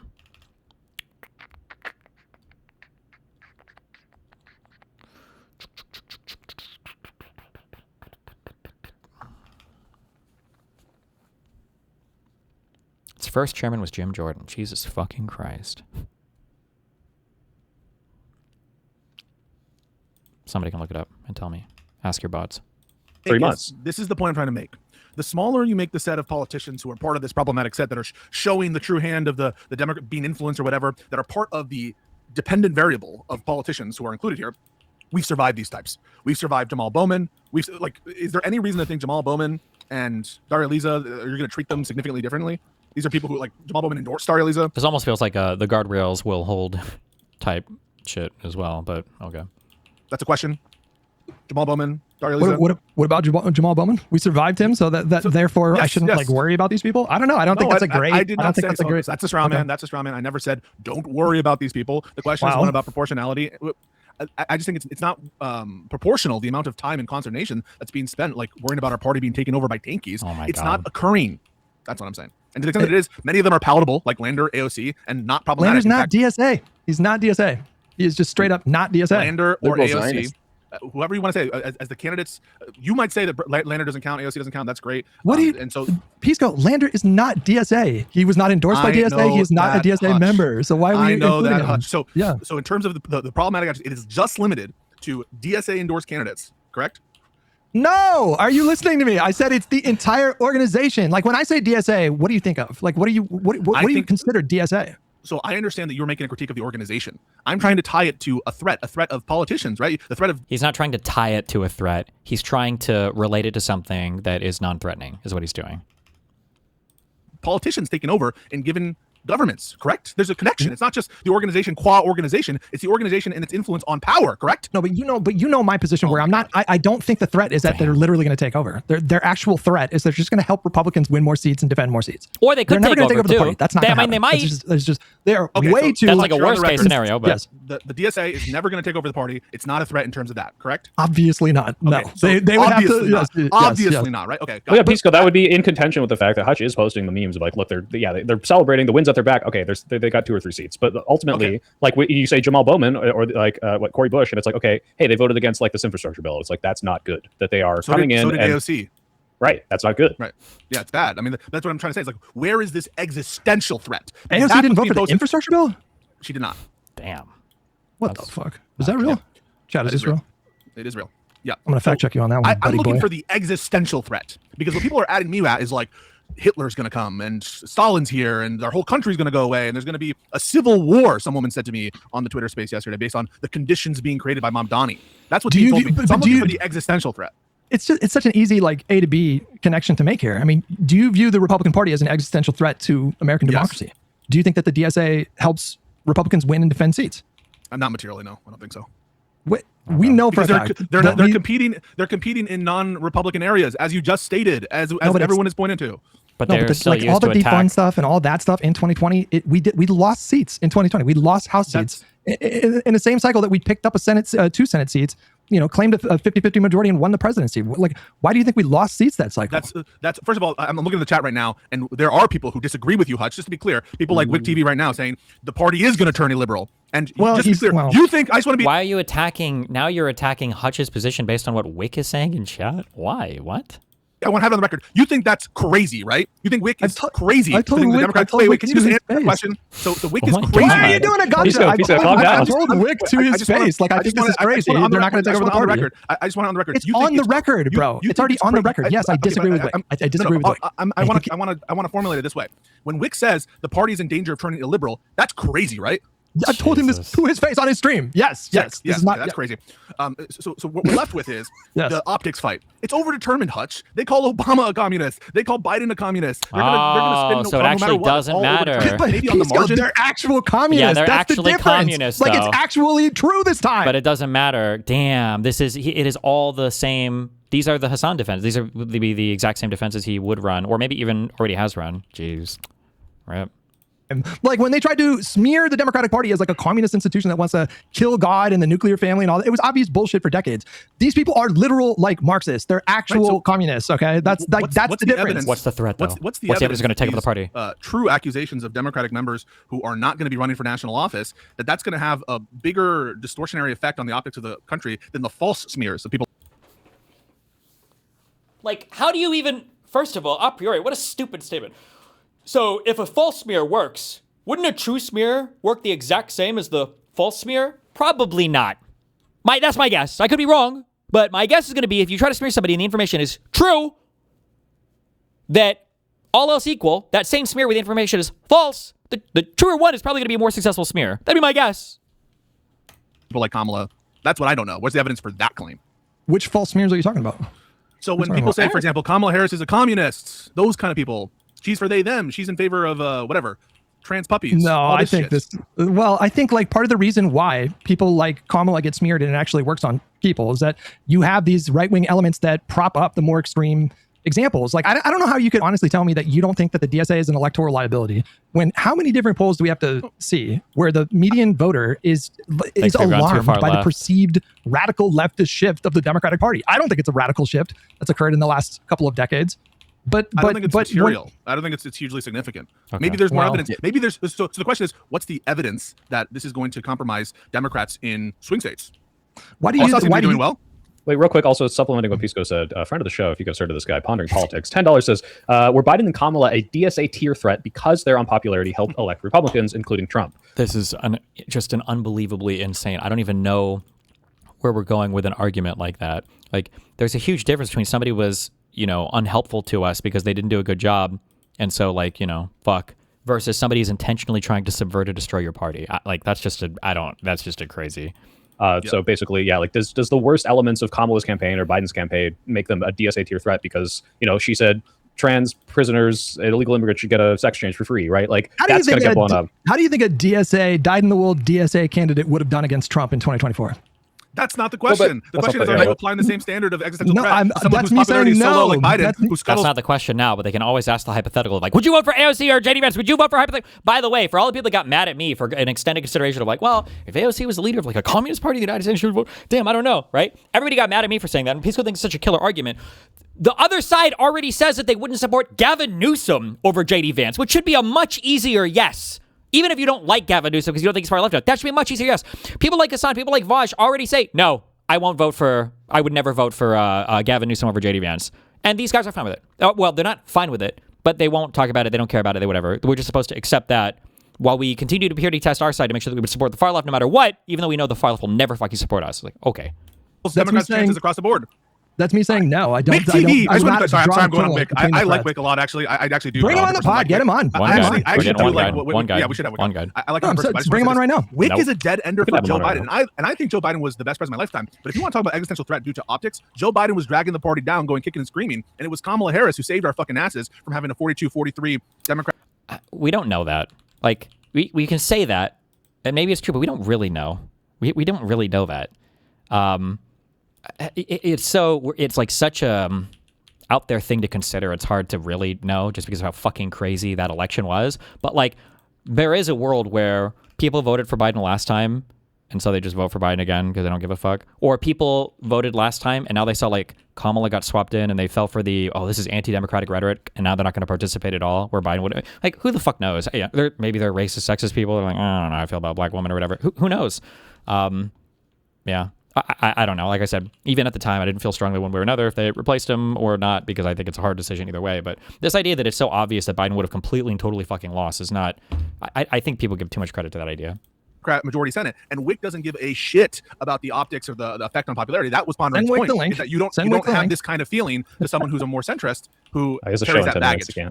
I'm with Pisco on this one in that they've been crying communist for years and years and years. So what difference does it make if someone is actually a communist because their audience is convinced that left is all communists already? So it doesn't matter if they actually have those positions. I hate this argument. They're going to do it anyway, so that it shouldn't matter if It's also a difference because that's Republicans calling us communists, and it's part of the political back and forth, and we know that we're not communists. But now we're talking about actual communists in our camp calling us fascists. The way you deal with that is a little bit different, right? And then the Democrats labeling us as commies from the outside. Well, we're trying to set ourselves apart from the commies on the inside, who are now labeling us as fascist or Republican collaborators on the inside. It's a way more treacherous terrain to navigate. DSA people just fully give them ammunition by going on Fox News and affirming every single one of the worst stereotypes that they try to draw of the Democratic Party. The question is not whether or not that's good, Hutch. It's does that move the needle significantly for a audience of people that is poised to think that Barack Obama. Like, it's so funny using that example. Couldn't you literally just say, why do you cover Donald Trump at all? You guys, a lot of you guys have been calling Trump and the Republicans fascists for decades. So why does it matter to cover him and call him a fascist now? Shouldn't you just find something else to do? Like, you've been ringing the same tune over and over and over again. Why does it matter if he actually is one now versus, was kind of acting like one before? Like, Obama was a communist, or that gets their news from Fox and Casual Barbary, thank you for gifting 5 subs in Kick Chat. Love you. The Tallarico clip of them saying, I think our country should be like a front porch. Trans. It should have, a door with no lock and then, or something, or whatever, they cut it off before he even finishes his thing. Or they make an AI video of him saying, yeah, I want all kids to be trans, right? Like, what is this going to do to significantly change the voter base? And is there polling that shows that when these people are blown up, that the independents and the left or the right wingers are going to be voting more and be scared of this stuff? Like that. Like, what the fuck is that poll? Hey, voter, we just want to know that if more ads were ran about the crazy socialists over in Maine and Plattner, would it affect the way that you would vote in Texas in the upcoming primary? And like, how the fuck would you even poll on something like this? Like, Jesus. That's like, what we have the polls that show the majority of Democrats think that the party is too far left. And now one of all the loudest voices in our party are extreme leftists. Like, I don't know how else you're supposed to poll around this issue. Like, what the fuck? We need to see to say, and that's why they're as much of a threat. Or, like, is AOC a threat just for existing in this party? Is Joe Biden not dropping out more of a threat than DSA candidates? That's what Josiah is getting at with this question. These are different sets of problems, and we can unpack all the problems with Biden and Kamala. We've done on this podcast 1,000 times. But let me just put it back to you guys and just ask you: when the DSA co-chairs go on Fox News and affirm all of the right-wing like nightmare scenarios that they have constructed over the decades, do you think it makes their job, Fox News? Do you think it makes their job easier to smear the entire? Yeah, of course. But the question is, but does it make the electorate shift? Yeah.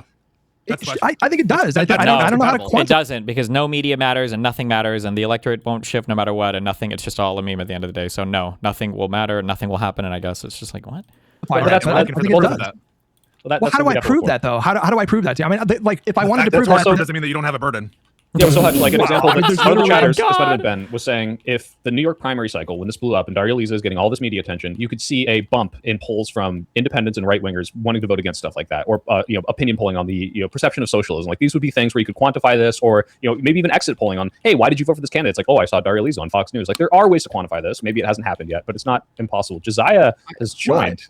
Wait a minute. I don't think Hutch has to prove anything. Oh, he can have that opinion. Wait a minute. No, but I mean, if you want to point to data sets, we know for a fact that like the median voter in this country has by like a 15-16 point shift. Somebody linked me a picture of this. I don't even know how true or what necessarily this is referencing, but if this is true, holy fuck. Tea Party, June 2010, negative 13 points. DSA now, negative 25 points. Source, ABC News, Fox News. I don't know when this was taken or what, but...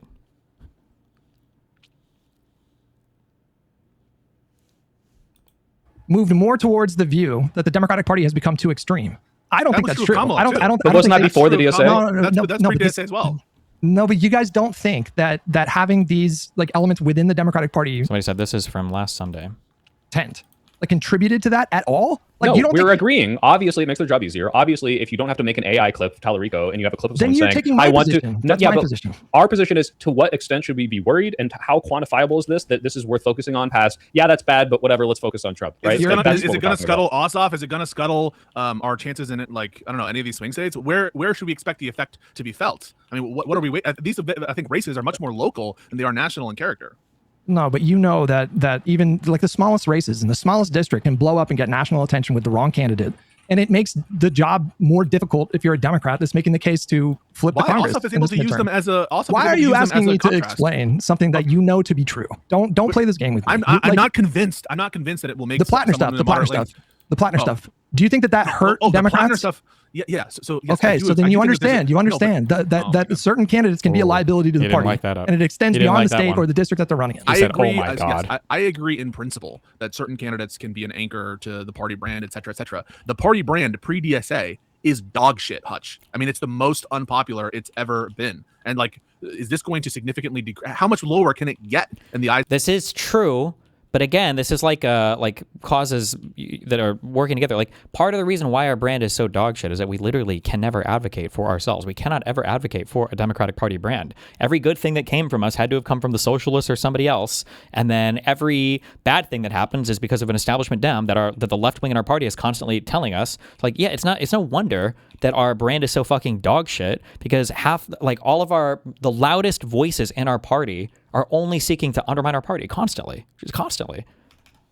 Of the population. So in terms of national brand, we're not in a good place anyway. Actually, yeah, Pisco, that would be a good metric, right? Well, no, Let's Hutch, just that's a lean good into metric. it. Like we can see how does the Democratic Party as a whole poll, and it has not been doing well. And this is pre like DSA candidates winning. Does it get worse afterwards? Does it get better? Like these are one of many metrics you could use. And I'm not writing off the idea that this is like I've literally made videos on like, holy shit, stop becoming the Republican straw man. You're making our jobs harder. But to what degree? That's all we're asking is like, obviously this is going to shift the needle. But how quantify. much? How many votes are you going to lose? How many votes are you going to lose? I just gave you a metric. Yeah, and you give me said, the metric. How many votes are you going to lose? It's polling for the Democratic Party. That's a metric. And by the way, But so you I understand. like you can have an intuition about it, Hutch, but you're on no It's not- ground. but it's not to say that intuition. Our intuition. So okay, It's not intuition. It's just, I can't give you a. The problem is whatever intuition Hutch has, if you are going to look at polls, I mean, there's one I just brought up. There's a million others. Like nobody wants the Democratic Party. Like it's a minority position. These are all of these are minority positions in the Democratic Party. If evidenced by nothing else other than the fact that the only places these people can run are in the bluest fucking districts in the United States. Like, what more evidence do you need that these are like the bluest positions? That these are not popular with the Democratic Party at large? Precise quantity. I can't tell you exactly it's going to cost this many votes, but we know for a fact, just like we know it has been firmly established that a big part of the reason why the Democratic Party brand is so shit right now is because of the perception that it's too extreme, it's too left wing, and you're over here asking me well, I don't really see how a candidate like Daria Lisa is going to materially impact the party. It's not quantifiable. Materially, it must be quantifiable to some degree, right? Like To we can some look degree, at but I just we can look at these things and we can measure them. And if we're getting fucked, and we have exit polling on why people are voting this way, if we know it's the Democratic Party doesn't have a message or they're viewed as too far left. Like we know this because of polling, It's not just vibes. So we all agree. Okay, hold on, real quick. Hey there, if Democrats lose to Trump yet again, these are all the red flags. Democrats, you have only about 100 days until the midterm election, and you don't have control of either chamber anywhere close to being locked up. What are we talking about here? Well, we're talking about... Man. Was it 6 or 7 months ago that we were talking about potentially winning the Senate? And now we're like, we are going to win the House, right? Cash on hand. We're talking about cash on hand. Democrats, they're much more like this. They're your $1 bills. While Republicans, you're much more like this. Your 50s, and dare I say, even your $100 bills. Because just take a look here. Cash on hand from the main outside groups. Ergo, your congressional committees, right? Your NRSC. Take a look here. Republicans at this point, $657 million. My goodness gracious. That's why I'm talking about these bills, right? $100 bills. While the Democrats, only about $334 million. Only about half the level of Republicans. And of course, cash is what makes the world go round in politics. Now, you think that these numbers are bad? How about the national committees themselves? The RNC, the DNC, Republican National Committee, Democratic National Committee. Look at this. Cash they have, June 2026. The RNC, $129 million. That's pretty gosh darn good, right? But get this. The Democrats are a rarity. The DNC is... What the fuck? Why aren't they spending any of their fucking money, though? Have they been spending? Have they not been spending? Red on your screen. Why are they red? Because they're literally in the red, way down there. They're actually in negative territory. That's cash on hand subtracted by the party debt. The party debt actually is greater than the cash on hand. The Democratic National Committee. Yeah, maybe they felt like those elections were all unwinnable, so they said, fuck it, maybe? I don't know. It's broke. It's basically broke. And why is this? What is going on here? And it is because Democratic enthusiasm for the Washington establishment, it is way down there underwater, under the Potomac River. Look at this. Look at this. I mean, hello, approve of their own party in Congress. We're talking about a new Tea Party here. Back in July of 2010, when Republicans really did not like their congressional leadership, right? Really didn't like it.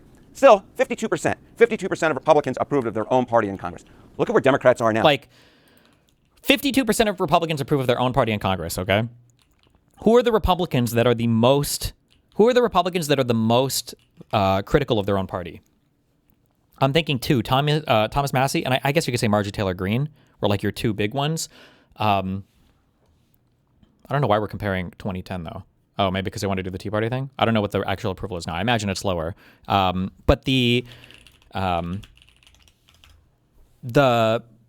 when you think of the most critical Republicans of the Republican Party right now, these people get excised from the fucking party, right? Kinzinger and Cheney were gone. Massey and Marjorie Taylor Greene are like pushed as much out as possible.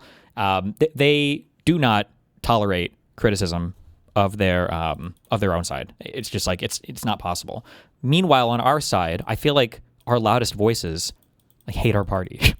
Like our loudest voices are the loudest voices we have are like anti-democratic party. It feels like, except for maybe not Ossoff and not Newsom. To be fair, actually, they're not. But all of the far lefty ones, obviously, Bernie Sanders and AOC, and not Mamdani, but the people that he supports and like the DSA apparatus around them are all like hate the Democratic Party. It's very fucking annoying. They're in a worse position, the Democrats in Congress, than Republicans were during their Tea Party wave of 2010. Now Democrats, they can't even reach the 50% mark, and we're talking within their own party. I mean, my goodness gracious. And of course, this to me is part of a larger problem that Democrats have when it comes to their own popularity. You know what it is? It's way down there underwater. Take a look at this. Okay, the Democratic Party net favorability. Back in 2018, when Democrats were able to take control of the House, they were actually on the plus side of the ledger. They were actually in positive territory at plus 1 point. Look now in 2026. This is also the reason why the Dems can never fucking, well, one of the reasons why we can never fucking seize an opportunity is because when there is an opportunity for us to actually make big plays because the Republicans are fucking things up so bad, well, there's actually opportunists in our party that are trying to seize the party when we have an opportunity to take over the Congress or take over the, the trifecta, the House, whatever else. Trifecta, I don't know, not this required. But like, we can't even seize on the moment because now it's like, oh my God, there's weakness in the Republican Party. Time to eat the Democratic Party from the inside out now with my new ideas. Like, Jesus, fuck. We're not just talking down there. Like, imagine if we didn't have these DSA fucking cancerous leeches in our party right now, how unified, theoretically, the Democratic messaging could be about attacking Trump. Like, every single day, there are so many fucking things that you can hammer this administration on that we would just be going to town on, but we can't. Now we're infighting. Amazing. Underneath the Potomac. We're talking down there with the Titanic. We're talking 24 points underwater. And this is just the party overall. This isn't the congressional leadership. This is the party. The party. It's just a terrible, terrible, terrible brand. Terrible. I want to almost get my Charles Barkley. Terrible, terrible. I can't even do a Charles Barkley. But the bottom line is it's absolutely terrible. Now, what is the reasons? Why is the Democratic brand so terrible? Well, one reason why the Democratic brand is so terrible at this point in the voters' minds is, take a look at this trend line. Voters saying that Democrats are too liberal.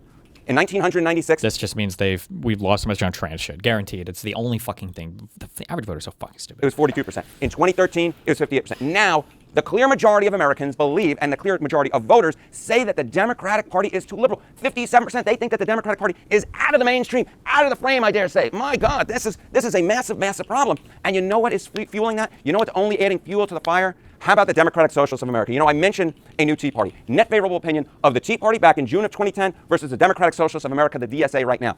Remember, the Tea Party helped keep Democrats in control of the United States Senate back in 2010 because Republicans ran all these candidates that were just seen out of the mainstream, right? Christine O'Donnell in Delaware. How about Ken Buck in Colorado? How about Sharon Angle, who did the impossible in Nevada and helped get Harry Reid another term in the United States Senate? Well, their net favorable rating back in June of 2010, 13 points underwater. Not too hot to trot. Not too hot to trot. But not absolutely terrible. Compared to the DSA now, 25 points underwater. Twice as unpopular as the Tea Party was back in June of 2010. Now, let's broaden this out a little bit. Let's talk about what we're talking about. What are the effects of this? How could this play out? Well, how about this? How about House candidates' money race? You know, it's not as bad for Democrats in the House as it is for their party committees, but still, they're in a worse position now in terms of the percentage of cash that's been raised by Democrats versus Republicans. We're talking about they get 55% of the cash raise. That is down from the 61%. So even though Democrats are ahead in the cash race for the House candidates, they are in a worse position than they were back in 2018 when they took back the House. Now, this, to me, is part of what we're seeing in the overall House picture, right? The playing field is smaller for Democrats. House seats at least leaning towards the GOP, according to the Cook Political Report. This is the Trump midterms. Back in July of 2018,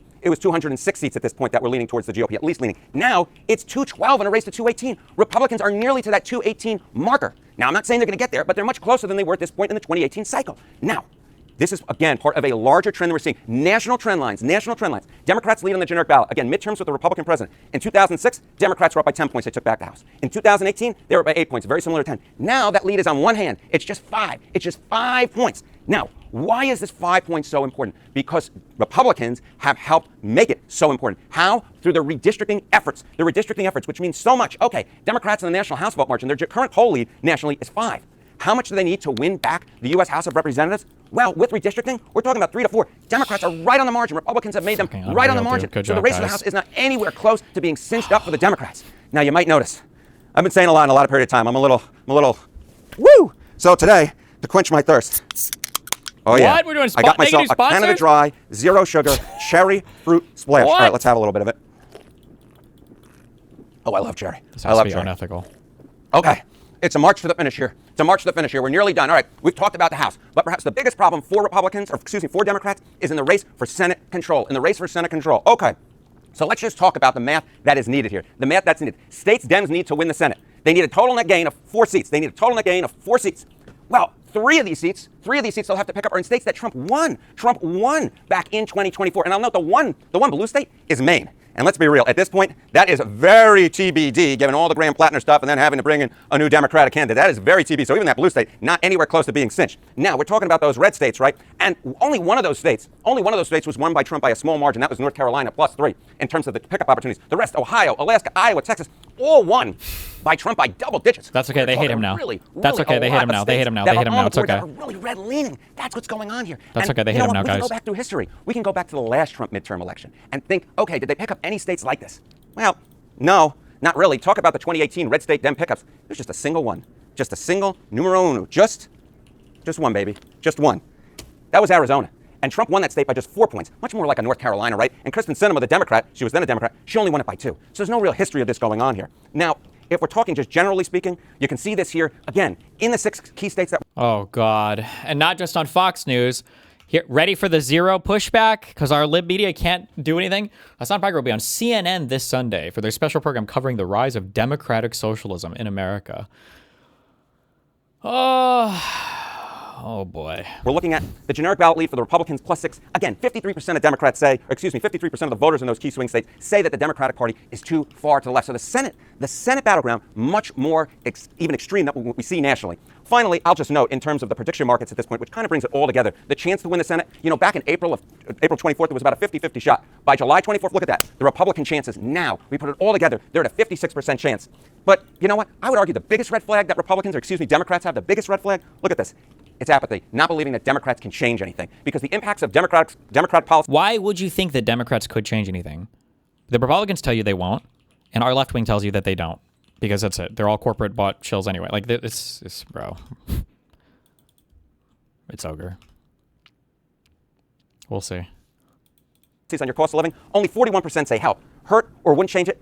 The clear majority, nearly 3 in 5, 59%. So, look, these are all the red flags. If, in fact, Democrats can't take back control of either the House and or the Senate, and if Trump can stop them, this is what's going on. Folks, if you like what you heard, why don't you leave a comment? We'll see if I don't like what I heard. Be able to delve into those issues next time around. Was CNN taken over by another owner? No, Barry hasn't infected them yet, right? I don't think. Obviously, this is bad optics. To what degree does it matter? We can quantify this. Maybe we can't today. We didn't prepare for a debate, but there's got to be something that we can use to say, oh, holy shit. Like Democratic generic parties going down right now after this surge in DSA wins. So I'm fine with you if you want to say this is my suspicion, this is what I think will happen. But then people aren't on the right, I think, epistemic ground to say your intuition, your suspicion, which my reversion to the mean is this kind of shit isn't going to affect the national character of races. I don't know. CNN is Larry Ellison? Okay, based. Steady principle is it's the economy stupid. It's the general character of whatever electorate you're talking about. It's these kind of broader things that aren't as... Oh, no, not yet. It's not about whether Mamdani is the mayor in fucking New York. That's my position. And I don't think that people who criticize that view think like, I don't really think it's going to affect the national brand that much, are on equal footing to say that that's like clearly wrong unless they have evidence. But I'm fine with you having that suspicion. I just don't think that it's like you can say I just want to stipulate before I come in here and kick Hutch in the balls is that actually I agree with him in the sense that like this DSA clip that's circulating, I think that it certainly will not help. It will have some sort of deleterious impacts. How many voters will not vote because of that DSA clip, though? Show me the number of voters. How many voters will not vote because of that clip, though? Show me the number of voters. Show me the... Especially as Fox News signal boosted. I don't know if it will be outcome determinative, but we don't need to add anything to, given the margin of error in even the House of Representatives and certainly the Senate, we don't need to make a very difficult challenge, that much worse. So I agree with Hutch that my intuition as well is that this is not going to help. But, to the extent that we're not litigating the policy platform here, we're just talking about the electoral consequences of DSA or the negativity that DSA brings. I'm just curious if we're consistent in our standard. I mean, everybody agrees here that the National Democratic Party brand, as represented by the likes of Joe Biden and Hakeem Jeffries and others, quote unquote, establishment Democrats, we would all agree that the brand is pretty bad, right? Yeah, of course. Yeah, of course. Do you regard Hakeem Jeffries, Joe Biden, Kamala Harris, we can go through name by name, do you regard them as threats to the Democratic Party because... Like, part of the reason why the brand is so bad is because we keep getting attacked from our own inside the party over and over and over and over again. It's like the thing to do as a Democrat is to shit on other Democrats. They depress voter enthusiasm. Voters are fed up with those particular politicians. How would you describe them? It's like saying like, my brother is weak and he can't help me move. And it's like, why? Because fucking John chopped his arm off. So we need to get rid of John, okay? John is chopping his fucking arm off. My brother can't help me move. And it's like, okay, well, hold on. So let's tease this out. So you think John is a problem because you're saying what? It's going to make it so that you can't move because he's chopping John's arm off? Yes. Or because he's chopping your brother's arm off? Like, yes. Okay, well, by that logic then, isn't your brother also a problem because he's armless? Like your brother, you must admit that your brother is also a huge problem here. I'm just testing the hypothetical, holding you to your standard. That if it is the reason that this other guy, that John is bad because he's making it so you can't move, then certainly your brother who's armless is bad. It's like, yes, that's the point. Apply a completely different standard when you have Bullshit. someone like Biden president. That's fucking bullshit, Hutch. Like, this is so retarded. That's bullshit. Why would I treat somebody who is trying their best to help the Democratic Party brand and failing versus somebody who's subversively trying to take over your entire political party and is attacking your party the entire time? Why would I treat those two sides differently? Oh my God, bruh. I can't, dude. I just don't even know. I can't tell if it's like part of the subversion or if it's just like a total understanding of like a macro level politic. Or maybe I'm wrong. Like I said, I hope I'm wrong on everything. I hope I'm just wrong on all of this. And I don't know, I'll eat crud in a couple months and all of this disappears and who knows. Nuance? Who heard of this? I mean, So like, it's a completely Schumer different... is net negative. You gotta let me make my point. You gotta let me... finish. Like, when it comes to Biden, like, he was president and he spent actual political capital. Like, he sacrificed part of his popularity in part to deliver on promises made to like the progressive wing of the party. I'm not even saying that was a bad thing, but I'm just saying like, are you even going to tell me that it's a totally different, like we should evaluate these things completely? Holy fucking, I don't even know who this guy is, but I follow him. Holy fucking true. Every left-wing poll be like, would you vote for socialist if we could give you everything you've ever wanted with no cost? Socialism plus 63. What if it cost you literally anything? Death to commies plus 794. Like, true. Differently, like it's a totally different role, like some obscure seat in some state assembly or something like that, or some small race or some small district in the country. Like, how much of a life thing? It's like, it only matters when it's these sneaky little people and over there. But no. Oh my God, it's almost like you apply a different standard to people trying to intentionally destroy your party from the inside versus other people who are just part of your party. It's, yes, there's a different standard. Yeah, you treat these parties differently. That's the whole point. I didn't say that. No, Biden was an unpopular president. He was a liability to the party. I just want to say, people sorry, go ahead. hate both parties the same. So when I hear the Democratic Party isn't polling well, doesn't have high approval rating, it doesn't mean anything to me because neither does the Republican Party. I look at the special election victories in the last 18 months as a sign that people think more positively of the Democrats. My understanding, Guy, and you have to correct me if I'm wrong because I haven't looked at the polling recently on this, was that, What? Another AIRBUD movie? Hold on. Trailer dropped less than 24 hours ago. What? The player that defined a generation. Defined a generation. And became the original underdog. Is returning to the spotlight. Here we come, ready or not, yeah, guess who's back? Whoa. All right, buddy, one-on-one. What? I was called for a minute, but I'm back, son. Ain't no rules that says a dog can't play basketball. 1, 2, 3, Timberwolves. Are these guys like in the why is there only one guy in a wheelchair? What is this? Okay, it's okay. The quartering and the Magnetron guy and everybody already making 4 million videos on it. This game is coming down to the wire. Dude. We headed straight for the top.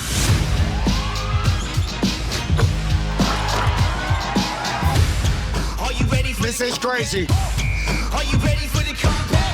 Are you ready? Are you ready? Are you ready? 'Cause guess who's back?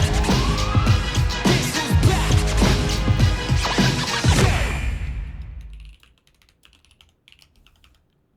I just bought this 100.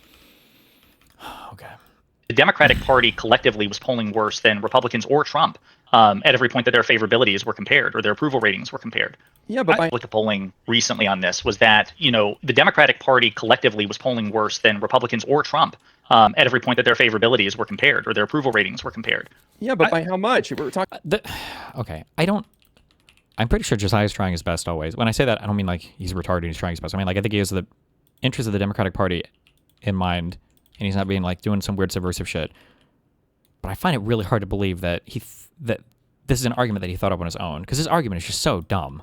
Like, wouldn't you agree that since Biden was bad for the party, it's the same thing as a subversive actor being bad for the party? I just can't imagine that. There's just is impossible to me. That's just such a weird argument. talking single digits. You know, it's nothing. It's Yeah, insignificant. no. The only reason I bring this up is because, again, I totally concede, you know, what Hutch was arguing with respect to the specifics of the policy platform. But what perked my ears up is this idea that, well, or I don't think this is true because I feel like he exists so far outside of like all the weirdo online spaces. The other concern is that he's just worried about the harassment and getting bullied like crazy by these far leftist types, which hopefully is not the case. I don't think, because I just don't think he exists in those spaces as much, but... Well, the DSA is a threat to take seriously because they could cost us elections. They could make it more likely for Republicans to win. Then by that logic, we have to say the same thing about Joe Biden or Kamala Harris or Hakeem Jeffries or Chuck Schumer. And I don't think Hutch would do that. And Hutch would appeal to, well, they do other things. But that's besides the point. You can say, okay, yes. Biden more than the others. Biden more than the others. How much is the median voter thinking about Hakeem Jeffries or Chuck Schumer? I imagine that the median 10% of the country are thinking about these people very much. Yeah, I imagine how much is the median voter going to know who the co-chair of the DSA is? Right, precisely. A week from now, you know? Like, I suspect. I'm not the leader of the respective Congress. I mean, make that make sense. Yeah, that's true. If he was just worried about avoiding harassment, he would just not talk about it at all, rather than do a proactive defense or whatever. Sure. That's where, Hutch, that's where I think that your calculus falls apart here, because I suspect that the median voter will be thinking about how fed up they are with the Democratic establishment more than they will about the DSA. I mean, I agree with Guy here. Like, I don't really know how much the polls matter right now when you look at the actual election results. The people, they're like the Democratic Party brand tank because they're losers. They lost to Donald Trump for a second time after January 6th, after his nightmaric presidency during the first term. And people don't like losers. And it's that simple. And so there's an internal revolt within the party. The party feels betrayed in part by people like Biden for staying in the race, but also, you know, there's this perception that the like establishment like propped him up or whatever. A lot of the stuff is, I think, complete nonsense and just total noise. But that's what you asked the question, like, why is Guy asked the question, why is DSA, you know, seeing more success now? It's because they're fucking arsonists who thrive in this kind of chaos. They feed off of people's anger and insecurity and ignorance, and you know, their numbers are gonna dwindle again the next time there's a Democratic Party administration. But you know, so then yeah, what's the that's problem? why I think if they're going to dwindle, then their influence is going to wane as we get closer to the presidential, and so who cares? True. Yeah, something that Steven said yesterday that I got thinking about when I woke up at 3 hours later was, what would DSA's numbers look like in subsequent election cycles? Now, correct me if I'm wrong, but like obviously you have this election cycle where Daria Liza and Valdez were elected, but technically didn't that cohort shrink in between like the last couple of years because Cori Bush and Jamal Bowman lost their elections to moderate? So I think I don't think we can just assume that it is inevitable that DSA grows from here. I think that like the push and pull of politics means that we could see them get wiped out in the next election cycle or two. Well, no, because it's like your body kills cancer. I don't even know if this is true. It's one of those stupid factoids, but it's like once a day your body develops cancer somewhere, but your immune system clears it out. But like once there's a tumor growing, now it's a significantly different problem. Mamdani will be the mayor of New York City for who knows how long. I don't know how long the average mayor of New York City lasts, but for quite a while. That's a foothold that's not going to disappear, right? It's not like House seats that in 2 years could rotate out and you never see them again. So you have some solid foundation now, and then for however much longer Bernie Sanders manages to stay alive, this guy's also like an ardent DSA type supporter. So you have like some continual base of attack now that will be hosted within our party and continuously launched forever or for the foreseeable future. So it's not like they're just going to go away like when Nina Turner or Roman or whoever else like, loses an election and now they're gone. Well, hold on, Josiah. The only reason Jamal Bowman and Cori Bush lost was because of dirty AIPAC money. It had nothing to do with their popularity or anything else. So that's right. You got to keep that in mind. You got the cheat code. You got that AIPAC cheat code. That's code. I mean, it was the fire alarm. I mean, they say it. A lot of people believe it. A lot of people believe if El Sayed loses on next Tuesday, it's because of AIPAC. It has nothing to do with his campaign or his coalition or his policies. Nothing. It's all AIPAC's fault. I just need to be pigeonholed by lefty standards when it comes to their assessment of the facts, though. And so I think that Josiah's point is well taken, that it's not at all clear that to the extent that these are failing politicians or politicians who keep saying cringe things, that the Democratic electorate, who I think has been brutal and vicious in recent months, won't kick them out. There's precedent for this. And even to the people in chat who are like saying, well, they lost because of X, Y, and Z reason. Who gives a fuck? They lost. The point is like this idea that, my God, if we don't strike the final death blow to DSA, their numbers are going to double, triple, quadruple. That's fucking cap. And it's also just not proven by recent electoral history. You have no evidence that that's the case. We need to deal with the death blow. Do we feel like DSA is on like a rise right now or on a fall? I feel like the way they're talking is that like the DSA is on the way out. I feel like most DSA types probably feel like they're on an upswing right now. It would be my assumption, but it just for me it strains credulity to hear you guys say, well, I don't really see what the problem is when you're talking about a movement that is very openly, explicitly, publicly saying we want to destroy the Democratic Party, and from its ashes we will build a new vanguard party that will usher in a communist utopia. All while looking at a consistent public polling that shows the median voters think that the Democratic Party is too extreme. And then I got both of you guys. When you say that Josiah did not come up with these arguments himself and is scared of harassment, are you saying that Substance is DMing him talking point? What? No? I'm saying I feel like he must have heard this talking point from either Pisco or heard it from somewhere else. I don't think Josiah is in communication with Jessica or any of these other people. No. I don't think Pisco is in communication with any of those people. So I don't really see what the big deal is. I think, like I said, I when I entered this conversation, I said that I concede that DSA, I could see DSA costing us elections in like swing districts and swing states. I'd totally make room for that, given the polling that you've cited, that the American people believe that the Democratic Party is too far left. I totally concede that. My issue is, and I think this is what you and Pisco were trying to hash out before I jumped in, was to calibrate the extent of the threat. You do have people in chat who are objectively wrong and stupid and always lose the debate, suggesting that we are on the cusp of some sort of MCU Hydra takeover of the Democratic Party, and you yourself have conceded that that's wrong, right? And so now that's one extreme we've taken care of. I don't take Pisco's comments as to say that DSA literally poses no threat in no context. It's just we're trying to calibrate the extent to which it's a threat at all. But these are very... Go ahead, Pisco.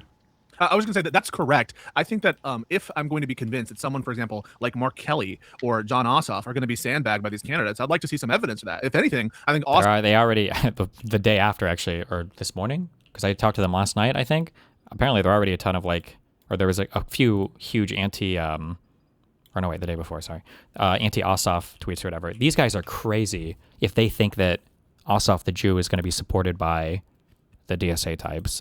That's just never happening. It will be the most vicious fucking shit you've ever seen in the world. I'm going to be so irritated if these guys are like, oh my God, are these guys anti-Semitic? 2 years from now. Oh my God, bro. Ossoff, he just had an interview, right, where he's making a contrast with some of these DSA types, and they're like, "Do you believe in abolish this? No. Do you believe in?" I think that was actually like 5 years ago. Wasn't that not recent? Or that was whatever. That was from 2020. Okay, fine, but he can do things like that. Mark Kelly can do things like that. We have examples, for example, like Tom Swazi and others who are able to appeal. And now, listen, I have my problems with Swazi and other these individuals. That's true, but it's not clear to me that it's going to sandbag these candidates in swing districts. And unless there's evidence for that, obviously it can cause other problems. And if there really were some Hydra takeover event that we're on the cusp of having, that would present its own set of challenges. And I would concede that that's a harm, but it's just to me, I'm not convinced that that's going to happen. I don't think that Ossoff is going to be sandbagged. That feels like a little bit of a straw man. You guys know my concern. My concern is the Republican Party. I do view the Republican Party as a literal existential threat to the American Republic. And Josiah, if you agree that the DSA being a liability sufficient to maybe strip us of a few seats in the House, if you agree that that's possible or likely, then I think you do understand the threat. And for some reason you're not landing on the logical conclusion, which is that we live in a hyperpolarized era right now where the margins really do matter. These are going to be they've been really close margins in the House for the last few cycles. And if you agree that they might cost us seats, then you agree that they could cost us the majority in the House. Well, wait, but also Hutch, what's the prescription, right? Voters voted for these people. They like these people better than the moderate and whatever. And then you get this really weird, what's the prescription world where it's I need a hyper-specific, 15-point crystal knot plan. How are we going to destroy these people and get them completely away from us? It's just cover them adversarially. Don't you don't have to give them props. Nobody gives Hitler props for, I'm sure he did something good with fucking Germany. You don't have to give them credit on all this stuff and act like they're on our team and well, we're aligned with them directionally. Just cover them adversarially. District they're running in. So it's is it start. Tell them not to do that? That's what they're doing in the primaries. We're hey, these are why these people aren't as good, why they're not electable. Should we not endorse them in generals? What do? You can try to shift party opinion away from these worse ideas and say these aren't good and hope that they vote right. But we kind of brushed over the fact voters are picking them. They like them. They're these guys are fighters. So what do we do? Well, I want to answer Hutch's question since he posed it directly to me before we start that tangent, which is I think that it's certainly possible that DSA, as they continue to be signal boosted, like the example with the co-chair on Fox News, that they could cost us some seats in some swing districts. I don't know if it's probable. I'm saying that it's certainly possible given the polling that you cited. But again, I'm not sure what you're asking me as far as me recognizing that's a problem. I do recognize that's a problem. But if the idea is that because DSA is so unpopular that it could cost us certain elections, therefore they're a threat, that logic works with Chuck Schumer and Hakeem Jeffries and Kamala Harris and other people. But you would never say, we got to distance ourselves from Chuck Schumer. No, the difference is that Chuck Schumer, first of all, why would he assume that Hutch would ever say these guys need to go if they're not doing it for the party? The difference is that my guess is, and again, I love Josiah has probably said more negative things about Schumer or Jeffries than he has about, than either one of those, than he has about every single lefty combined in the past year. Every single DSA, every single probably about just one of those people more negative comments about Schumer or Jeffries than every single subversive DSA member combined. That's the issue, is that if Schumer or Jeffries are fucking up, it's easy for us to say, well, they gotta go. And I would be shocked if Hutch disagrees with that. If Hutch has some blind allegiance to fucking Schumer or Jeffries. Kamala Harris and Joe Biden and whoever else. And so that's why I'm saying I don't think you're being particularly consistent. Like, I'm sorry, was Hutch a huge, like, Biden has to stay. Biden can't go anywhere. Ride or die for Biden. No, we can't have nobody. No. Like, what? For the record, Sweet Josiah, who is my boy, and I love him and he is my boy. You've heard me make the case that I actually don't think that Chuck Schumer's done a horrible job, but I think that he should resign for the health of the party. Sure, of course. You've heard me make that argument. Anybody could. 1,000 times. So I've taken that exact position. You will never hear the lefties make this argument about any of their candidates, though, ever. They have to be dragged kicking and screaming, or we need evidence of a woman who was dragged kicking and screaming to some dude's bed to get them to disavow or to disavow from anybody.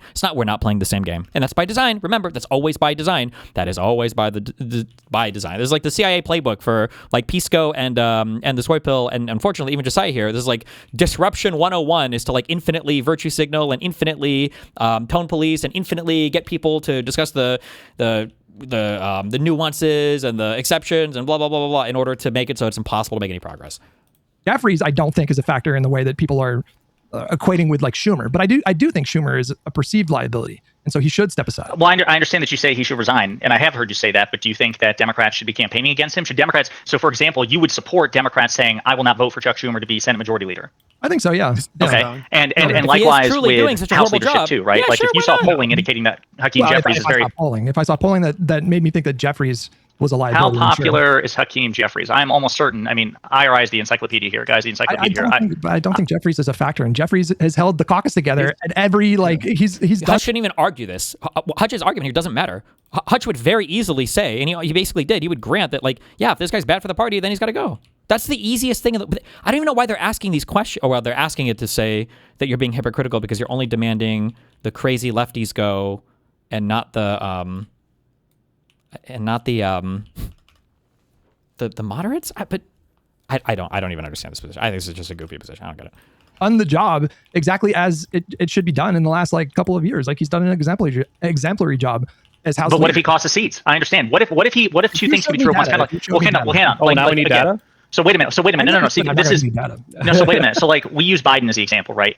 I think everybody here agrees that Biden was the best president of our lifetimes, right? If not modern American history, right? And yet simultaneously, he was an electoral liability. These two things are not mutually exclusive. So when I tell you that Hakeem Jeffries could be an electoral liability, you hit me with, well, he does his job. Well, fuck his job, Hutch. What if he is simultaneously a competent administrator and also deeply unpopular, and because he's so tied to the Democratic establishment, he could depress voter turnout and cost the seats? Then we would say he has to go. Something that made a compelling argument for that, then sure. That would what would you need to see? Wait, why do we need data now? You didn't need any data for the DSA. I never said I didn't give you data. You were asking me for like, well, how much does it move the needle? I don't know, but we do know. Why don't you just accept his vibes on this? Because I agree with you, and I agree with him that this obviously intuitionally can make us look bad. But like, to what degree does it matter? We've now spent an hour and 10 minutes talking about this. We haven't gotten to anything Trump and the fascist takeover. And the idea is like, oh no, we haven't gotten to Trump and the fascist takeover. Another Trump bad.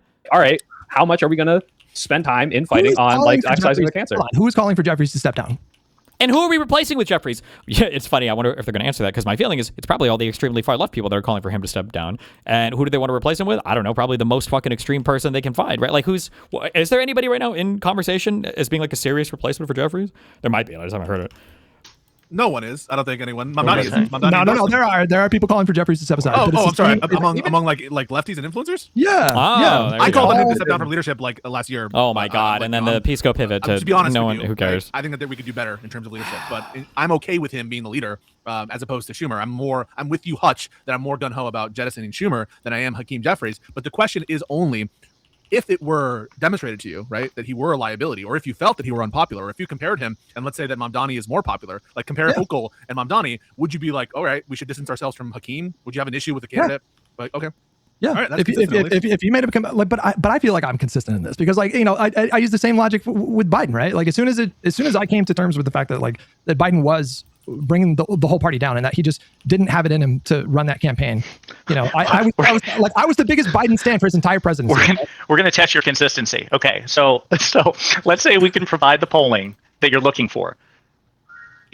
then I should spend at least as much time calling for Hakeem Jeffries to be excised from the party as DSA, right? And so should you, right? Because they're both electoral liabilities that could potentially cost a seat. Wait, that doesn't follow because Hutch might have like a value add on the lefty watch that he doesn't bring to bear on the Hakeem watch. So that doesn't necessarily. Well, wait a minute. To the extent that they're electoral liabilities, I'm saying by the metric of them being electoral liabilities. Would you agree? Would you agree that we determine whether or not something is a liability on more than just polling? Like, would you agree that there are a lot more factors than just okay? So, like, also, I want you to look up approval ratings for every congressional leader over the last like fucking 5 decades. All right, it's a part of the job to be unpopular if you're going to be a congressional leader. Like, my understanding is there hasn't been like a popular congressional leader since probably like the fucking 60s or the 70s. Every Senate majority leader, every House majority leader is unpopular. Like every Congress is unpopular. It's baked in. The question is like, how salient of an issue is like Hakeem Jeffries being House Speaker? How salient of an issue is Daria Liza being a member of Congress? It's not just her. It's the whole collection of them and like what they're bringing to the party. And I already Josiah, you already agreed that like having, and I don't even think you disagreed, Pisco, that having people like DSA co-chairs go on Fox News and do their thing is probably it can only possibly hurt. It can only possibly hurt the Democratic Party. It ever. Yes. I just think no one will care about this in 10 hours. What if it gives Democrats a chance to show that they're not that? Like Hakeem Jeffries gets asked about it and says, "There's your example. We ain't that." No, they can't. Nobody can do that. Nobody's doing that. You guys who are YouTubers won't even do that. Why would you expect Hakeem Jeffries to do that? That's the issue. This is what's so frustrating. If people could provide any pushback at all, let alone adequate pushback against some of these like super subversive elements, then I wouldn't give a fuck. They would be the easiest whatever question. Somebody's like, why shouldn't we talk about lefties? No. We what do you mean? We know we're not the lefties, right? Our leadership is very clear on that. Like I don't give a fuck about it. These are just like worthless Republican attacks on us. We're not going to define ourselves based on conservative attacks on us. But when nobody can say anything, now it makes me wonder. That's scary. He's been saying it over and over the last couple of days. There's 215 of us in the House, and those are like 3 people, man. So we have a much bigger group of people that don't feel like that. And just get ready for wall-to-wall coverage of DAC when the next Congress is sworn in, okay? Because they're gonna do to her what they did to AOC times 10. Because they have AOC like tabs on like Fox News, right? Like they never stopped. And yes, she moderated, but like this wall-to-wall coverage is just constant. That's why every single Republican knows who she is. Well, and when AOC was attacking the party more, it was bad for us. It wasn't good. And then she stopped, and that was good. How much is that depressing voter turnout for Democrats? How much is that making independents vote against her? I don't know, but like, is that the metric we're going to use of how much time we're dedicating to this? Like, should we be talking about? Should we have the DAC tab on the Lib Learn website and constantly be shitting on her? Like it's not a question of whether or not it can hurt. I think that's obvious. All right, everyone here agrees, right? You go up on Fox News and say, let's get rid of the American military, and I just read the site, get rid of every overseas military base. That's fucking insane. Obviously, that is going to hurt us. Okay, to what degree should we be focusing on that? That is what we're all questioning, and that's why you need to quantify. Like, hey, am I dedicating more than half of my airtime to shitting on these people when I'm not even highlighting how bad the fascist takeover is, which should be the thing that's invigorating people when Democratic polling is so low that like I think 1 in 10 Democrats say positive things about their party, and the main reason is that they're not fighting back. That's why these DSA people are winning at all. And it's like, okay, well now we're just shitting on them for like apparently the reasons that people like them. Right? That's actually a really good point. That's a really good point. Not Hakeem Jeffries is actually worse than DSA because not only could he cost the seats to Republicans, he's costing moderates their seats to DSA. The reason people are electing DSA candidates is because they're bringing the fight. It's so tortured, right?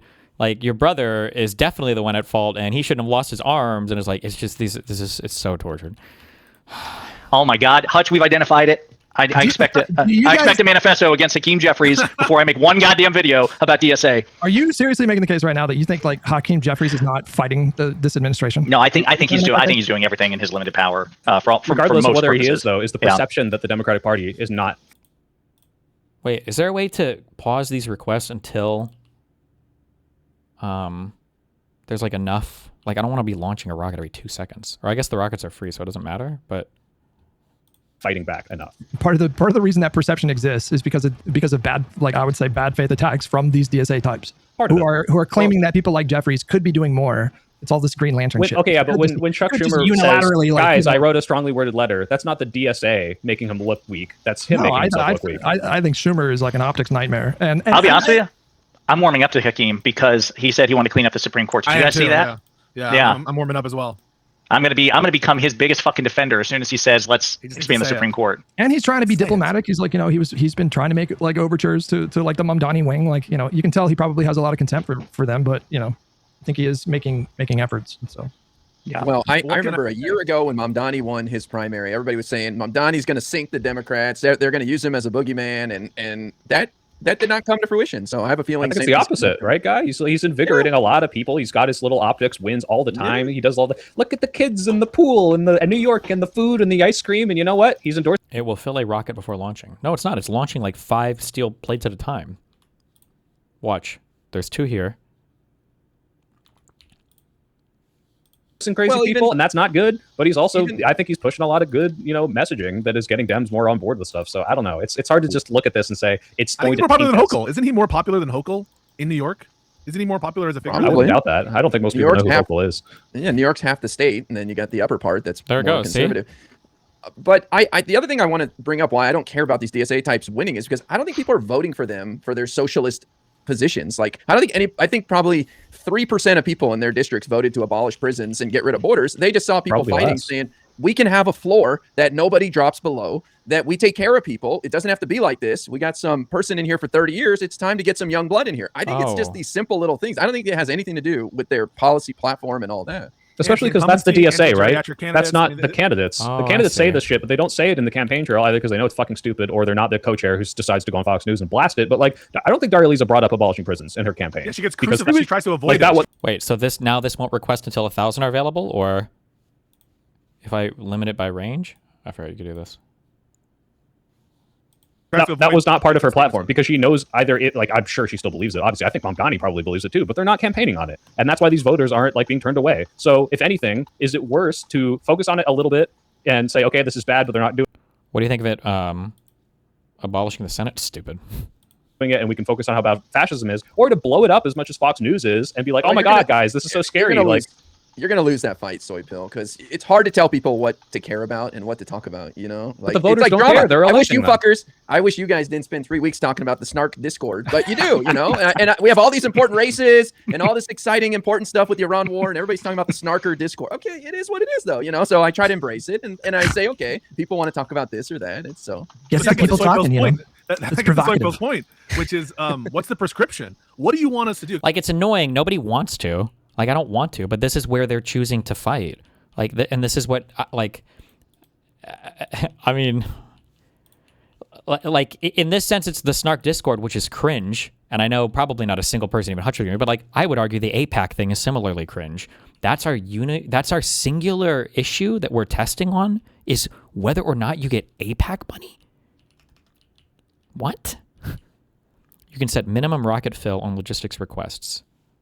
I think that's only from or in space. I don't think you can set that on the ground. I asked this question last night, and you get a collection of different answers. One is like, you need to kick them out, you need to excise them, and what is meant by that when we try to narrow it down is like, don't endorse them or don't like support them with money or something. But at the end of the day, if the fear is Republicans, why wouldn't we support the candidate against the Republican? What is not being done that should be done? What is the prescription? Even if you agreed with this assessment, that's my question. Well, I've already said, like, loosely, you know, I think Pisco, you and Josiah, the way that you talk about them implies that a more cooperative care about them that much. Relationship is possible than I think is possible. So, like, I'm not saying I've seen people accuse you of like sweeping for tankies. I think that's ridiculous. I've never gotten that sense from you. But at the same time, like, the way that I think, I don't know, I don't get the sense that you appreciate the threat in the way that I do. I get the sense that you would rather see them like win elections if it means like quote unquote like more fighting, whatever that means. Well, they're votes for court expansion. What's the prescription? Would you rather them lose to the Republican? Like that's the tanky argument of like scratch a liberal fascist bleed. They'd rather like they're not running against Republicans. This is always our go-to example. They don't run against Republicans. The only people that can beat Republicans are moderates. Those are the ones that are running against Republicans. Like, why do we keep using these examples? DSA person lose if it means that, you know, like a MAGA person wins. Like, you're not saying that, right? So like, what do we do right now that they're the general candidates? If they are winning these primaries, should we distance ourselves? Should we not? It doesn't matter what you do. They're going to win no matter what. Hold them into more bipartisan legislation. Like, should we try to make them moderate like AOC? What do we do? Maybe don't give them out uniforms and give them speeches. Just maybe don't roll out the red carpet and act like this, you know, this relationship can work, because it can't. It's just it's always why couldn't we use them for their votes? Let's use them. I mean, IRI. Let me just use them. It's a situationship, Hutch. It's a situationship. It's messy. Okay, it's not a long-term relationship. Okay. I just don't know what value they're adding. Here, I'll tell you what gaps are they filling? I'll tell you, AOC is a card-carrying DSA member since 2018. I would kicked out also, but like the old AOC is not the radical, or the old AOC was far more radical than she was today, and I don't even know. I mean, like, even if we were to go back to that time and we were to look for things that were comparable, all the things that are comparable were also bad for Democrats. Like, the defund the police hurt us. That movement hurt us. The abolish the police shit hurt us. The abolish ICE stuff in the past is probably going to hurt us if we want to abolish ICE in the future. Because now you look like you're part of the people who just don't want to do interior immigration enforcement whatsoever. That's not good. say she's very valuable to our party. Yeah, but the reason why you're saying that is because she has distanced herself from the worst excesses of the DSA. So the prescription then, Hutch, is let's encourage these more radical DSA people to distance themselves and have actual, get the fucking line, work with us, or we're going to Jamal Bowman you and get you out because you're voting against important legislation, right? I think you should have Daria Lisa on the show. I think you all should have Daria Lisa on the show. I want to see her. I want to see her go up against the wood chipper that is fucking Hutch. Well, I met her in real life. Maybe she remembers me, but let's see if did you? She doesn't. She doesn't. What's it called? I met her through PV, right? And I don't think she's working with them anymore after that Ukraine stuff. So we'll if see she saw you from the side, then she remembers you for sure. Do you disagree with Guy though? Because like I just laid it out. There's a model here, and that model is get in line, or we'll fuck you over in the primary next time. Yep.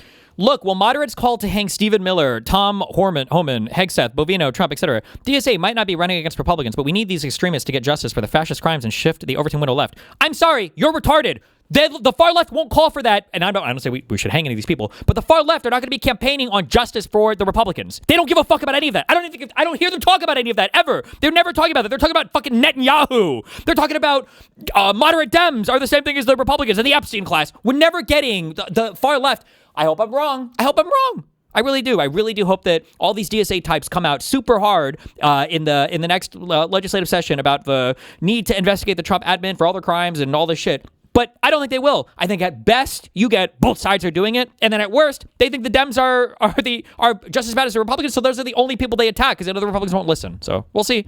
Yeah, but what's wrong with that model? Did Jamal Bowman and Cori Bush losing their primaries disincentivize these people? No, they took that as an attack from AIPAC and the establishment and whatever. Well, then nothing can deter them, Hutch. If that's the case, I mean, if them being primaried and losing their general re-election, then I'm not sure. In all seriousness, like joking aside, what could possibly deter them?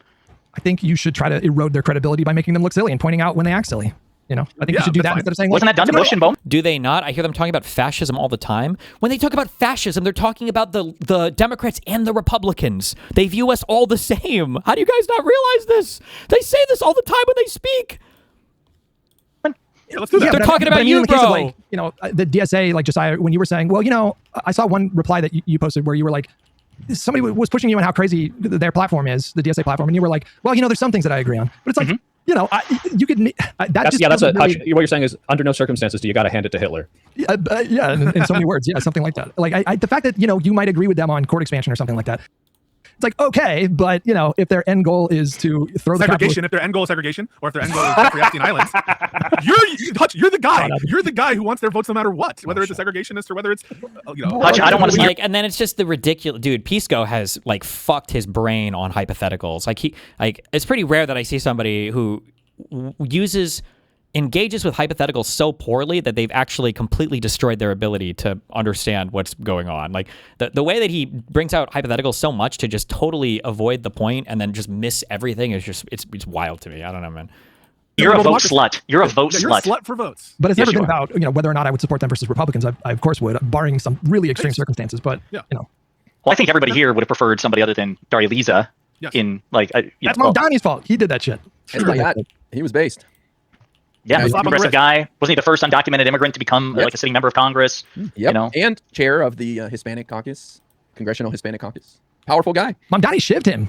They had a handshake agreement. SPI endorsed him, I think, in the primary. And then Mamdani was like, he promised him that he was like, Daria Lisa sends her regards, and he shanked him politically. He did, bro. He fucking little fingered that shit. Like, they're just joking. This is a joke now. Dude, oh my God, I feel like I see these strategies played over and over again. It drives me fucking crazy. Now, here's an example of the DSA guy who actually kind of fucked over the moderates a little bit, but now it's like a joke and LOL, and they send their regards and Game of Thrones, ha ha ha ha. And it's like, okay. Like, he Game of Thrones that. That was brutal. That was brutal politics. He's a fucking killer. I just see it as these DSA guys have people worked up who otherwise wouldn't give a damn, and now they're going to be in the party. They're going to have to work with people. I think DSA guys get people worked up who otherwise wouldn't give a damn. What, were we going to lose that district? If it wasn't for thank God for the DSA coming in to run there, were these districts that we were planning on losing to Republicans? Like, what? Fall in line. Like, The squad did under Pelosi in 2019. And, How much you want to bet? I want to bet money on this. Let's bet Hutch. I will bet you $20 of Pisco's money that I super chat him. That wait, what's the terms of this? I have a $20 bet with Destiny that Kyle will endorse Haley Stevens if she wins. I'm putting up this gift card for a vegan restaurant. That only and then I've already predicted how I'm going to lose this bet. Well, actually, I don't know if Desire did this. Please probably. Kolinsky is going to not basically cover the race much at all after El Sayed loses, if El Sayed loses. And then if he's ever pushed on, well, who should we vote for in Michigan? He might say like, well, you shouldn't support the Republican. And that's it.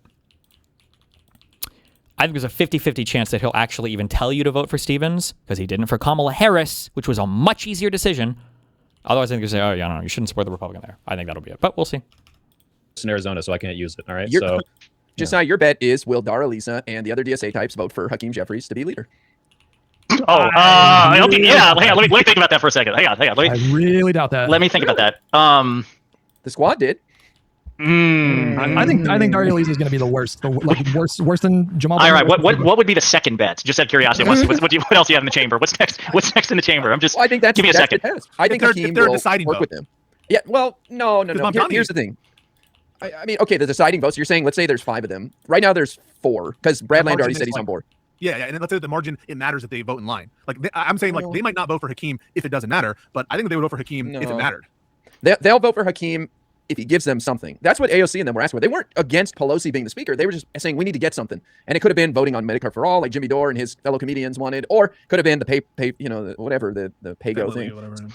So I think he'll offer them something. Hakeem is a smart guy. I think he's going to reach out to them. He already said he's talking to them, and I think they'll work it all out. I'm hoping they all show up on January 3rd, and it's 200 and whatever votes for Hakeem, and 0 votes against him. I really think that. Damn, I thought I was the optimist. I actually, for some reason, I had more confidence slapping cash down on Kyle, literally dragging his balls over broken glass to support Haley Stevens against Mike Rogers. I don't know if I want to take that bet with Hutch. Fuck it, I'll do it. Fuck it, Hutch. I'll take that bet. I'll take that bet with you. I'll bet you $20. Vote for speaker.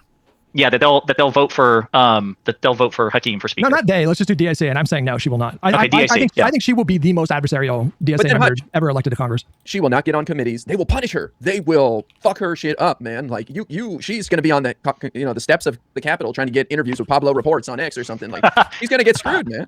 Also, I agree with this chatter. Can you make it like 1,000 so it's not boring, Josiah? We've seen you Fuck drop you. No, it's not. $20 just to be annoying to me in a chat. Okay, so I drop money in all your chats to be annoying. Thank you very much. Yeah, so it's not that much. Maybe. Oh, you're right. 10,000. That makes it more interesting. I agree. Listen, I've got it. That would come out of my super chat budget. Okay.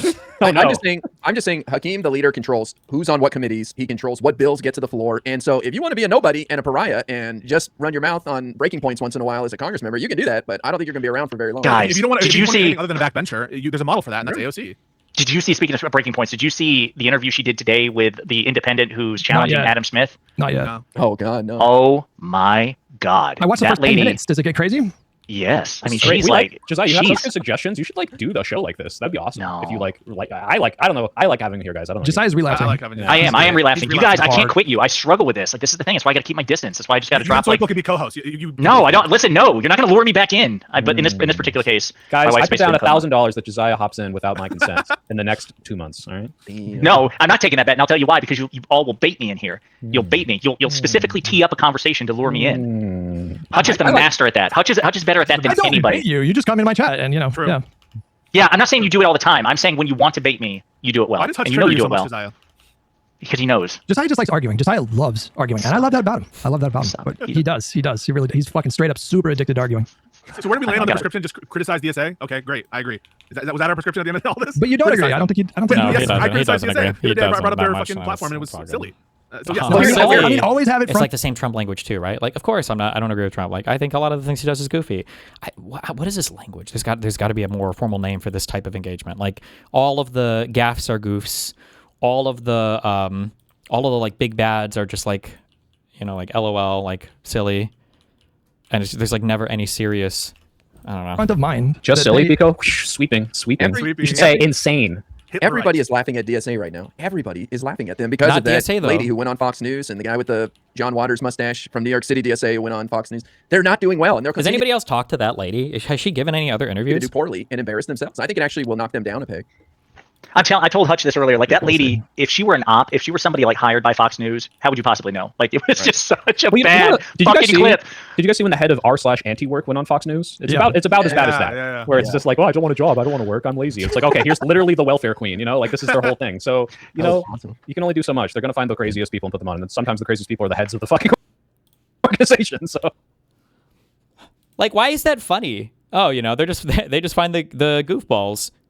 This goofball, isn't she is it the vice chair? So would that be the second in command or the co-chair? Maybe they don't have vices because they don't believe in hierarchy. I don't know how wacky they are. But it's like, this is not just like a random person. It's not like a random person.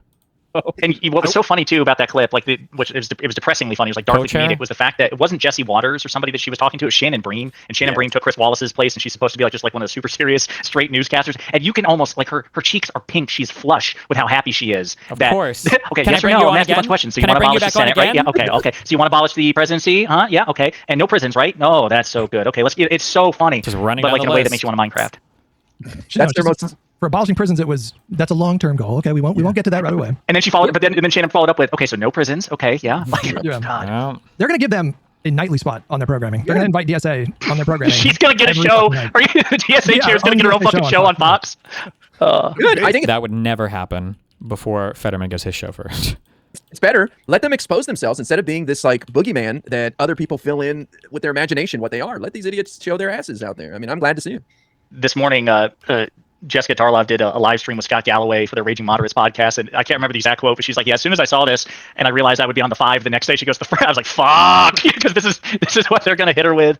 That sucks so badly." What about like not just specific to like DSA as an organization, but sort of like the broader movement? What do you guys think of like they're really going after Pac-Man this last week?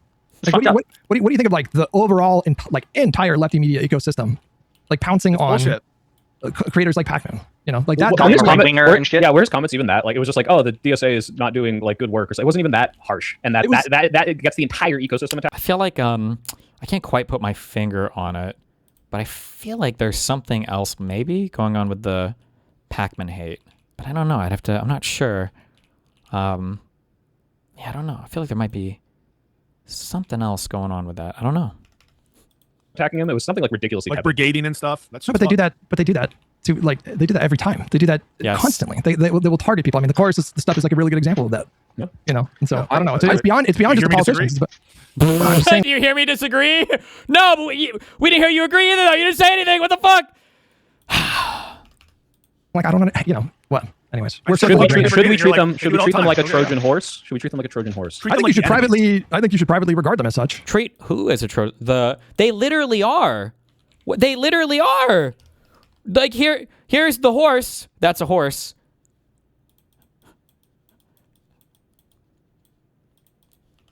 And then inside is, we're tankies. And then if you manage to speak to them throughout, they're like, oh, sock dem, dem sock, maybe. Ooh, ooh, ooh. Like, this is my beautiful Trojan horse. Maybe. Dem sock? You know? Oh, we're sock dems. No, maybe. Or maybe dem sock. We're tankies, actually, by the way. My God, bro. You know, why not publicly? I think Hutch, they're incompetent. They're like Donald Trump, where they're full of people like that lady who don't know what they're doing, and they're going to screw it all up.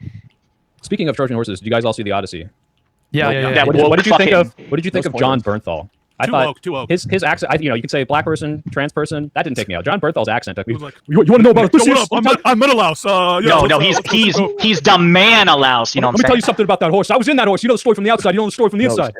He's not a great actor, but honestly, that role kind of called for that sort of bravado that he brought to it. So oddly enough, he didn't really bother me in that role. But he's kind of a one-trick pony, man. He's kind of always John Bernthal and everything. Yeah. All right. What's his best role? Yes, we can. The Bear. Exactly what you're saying. The Bear. He's in the Bear. About Trump. Can we talk about Wait, who's Donald Trump? Wait. I do have a heart out here. So Josiah, you can fill in for me. Josiah, you can just fill in for the rest of the round. You should be here for our announcement. Let's do that because I got to go to the store and get food right now. Yeah. Speaking of, guys, next week, special guest David Pac-Man will be on Lib Learn. What? Yay! What? On this pod? Who lined that up? I wonder who had connections to David Pac-Man that made that possible in the first place. I don't know. It was APAC. Okay. Yes. And he's gone. And he's back. No, that's probably one of our bigger gets. Probably like a top 5 get on this podcast. So that's exciting. Yes. Yeah. Right behind Taylor Lorenz. It's a joke. We've had some big guns on here from time to time.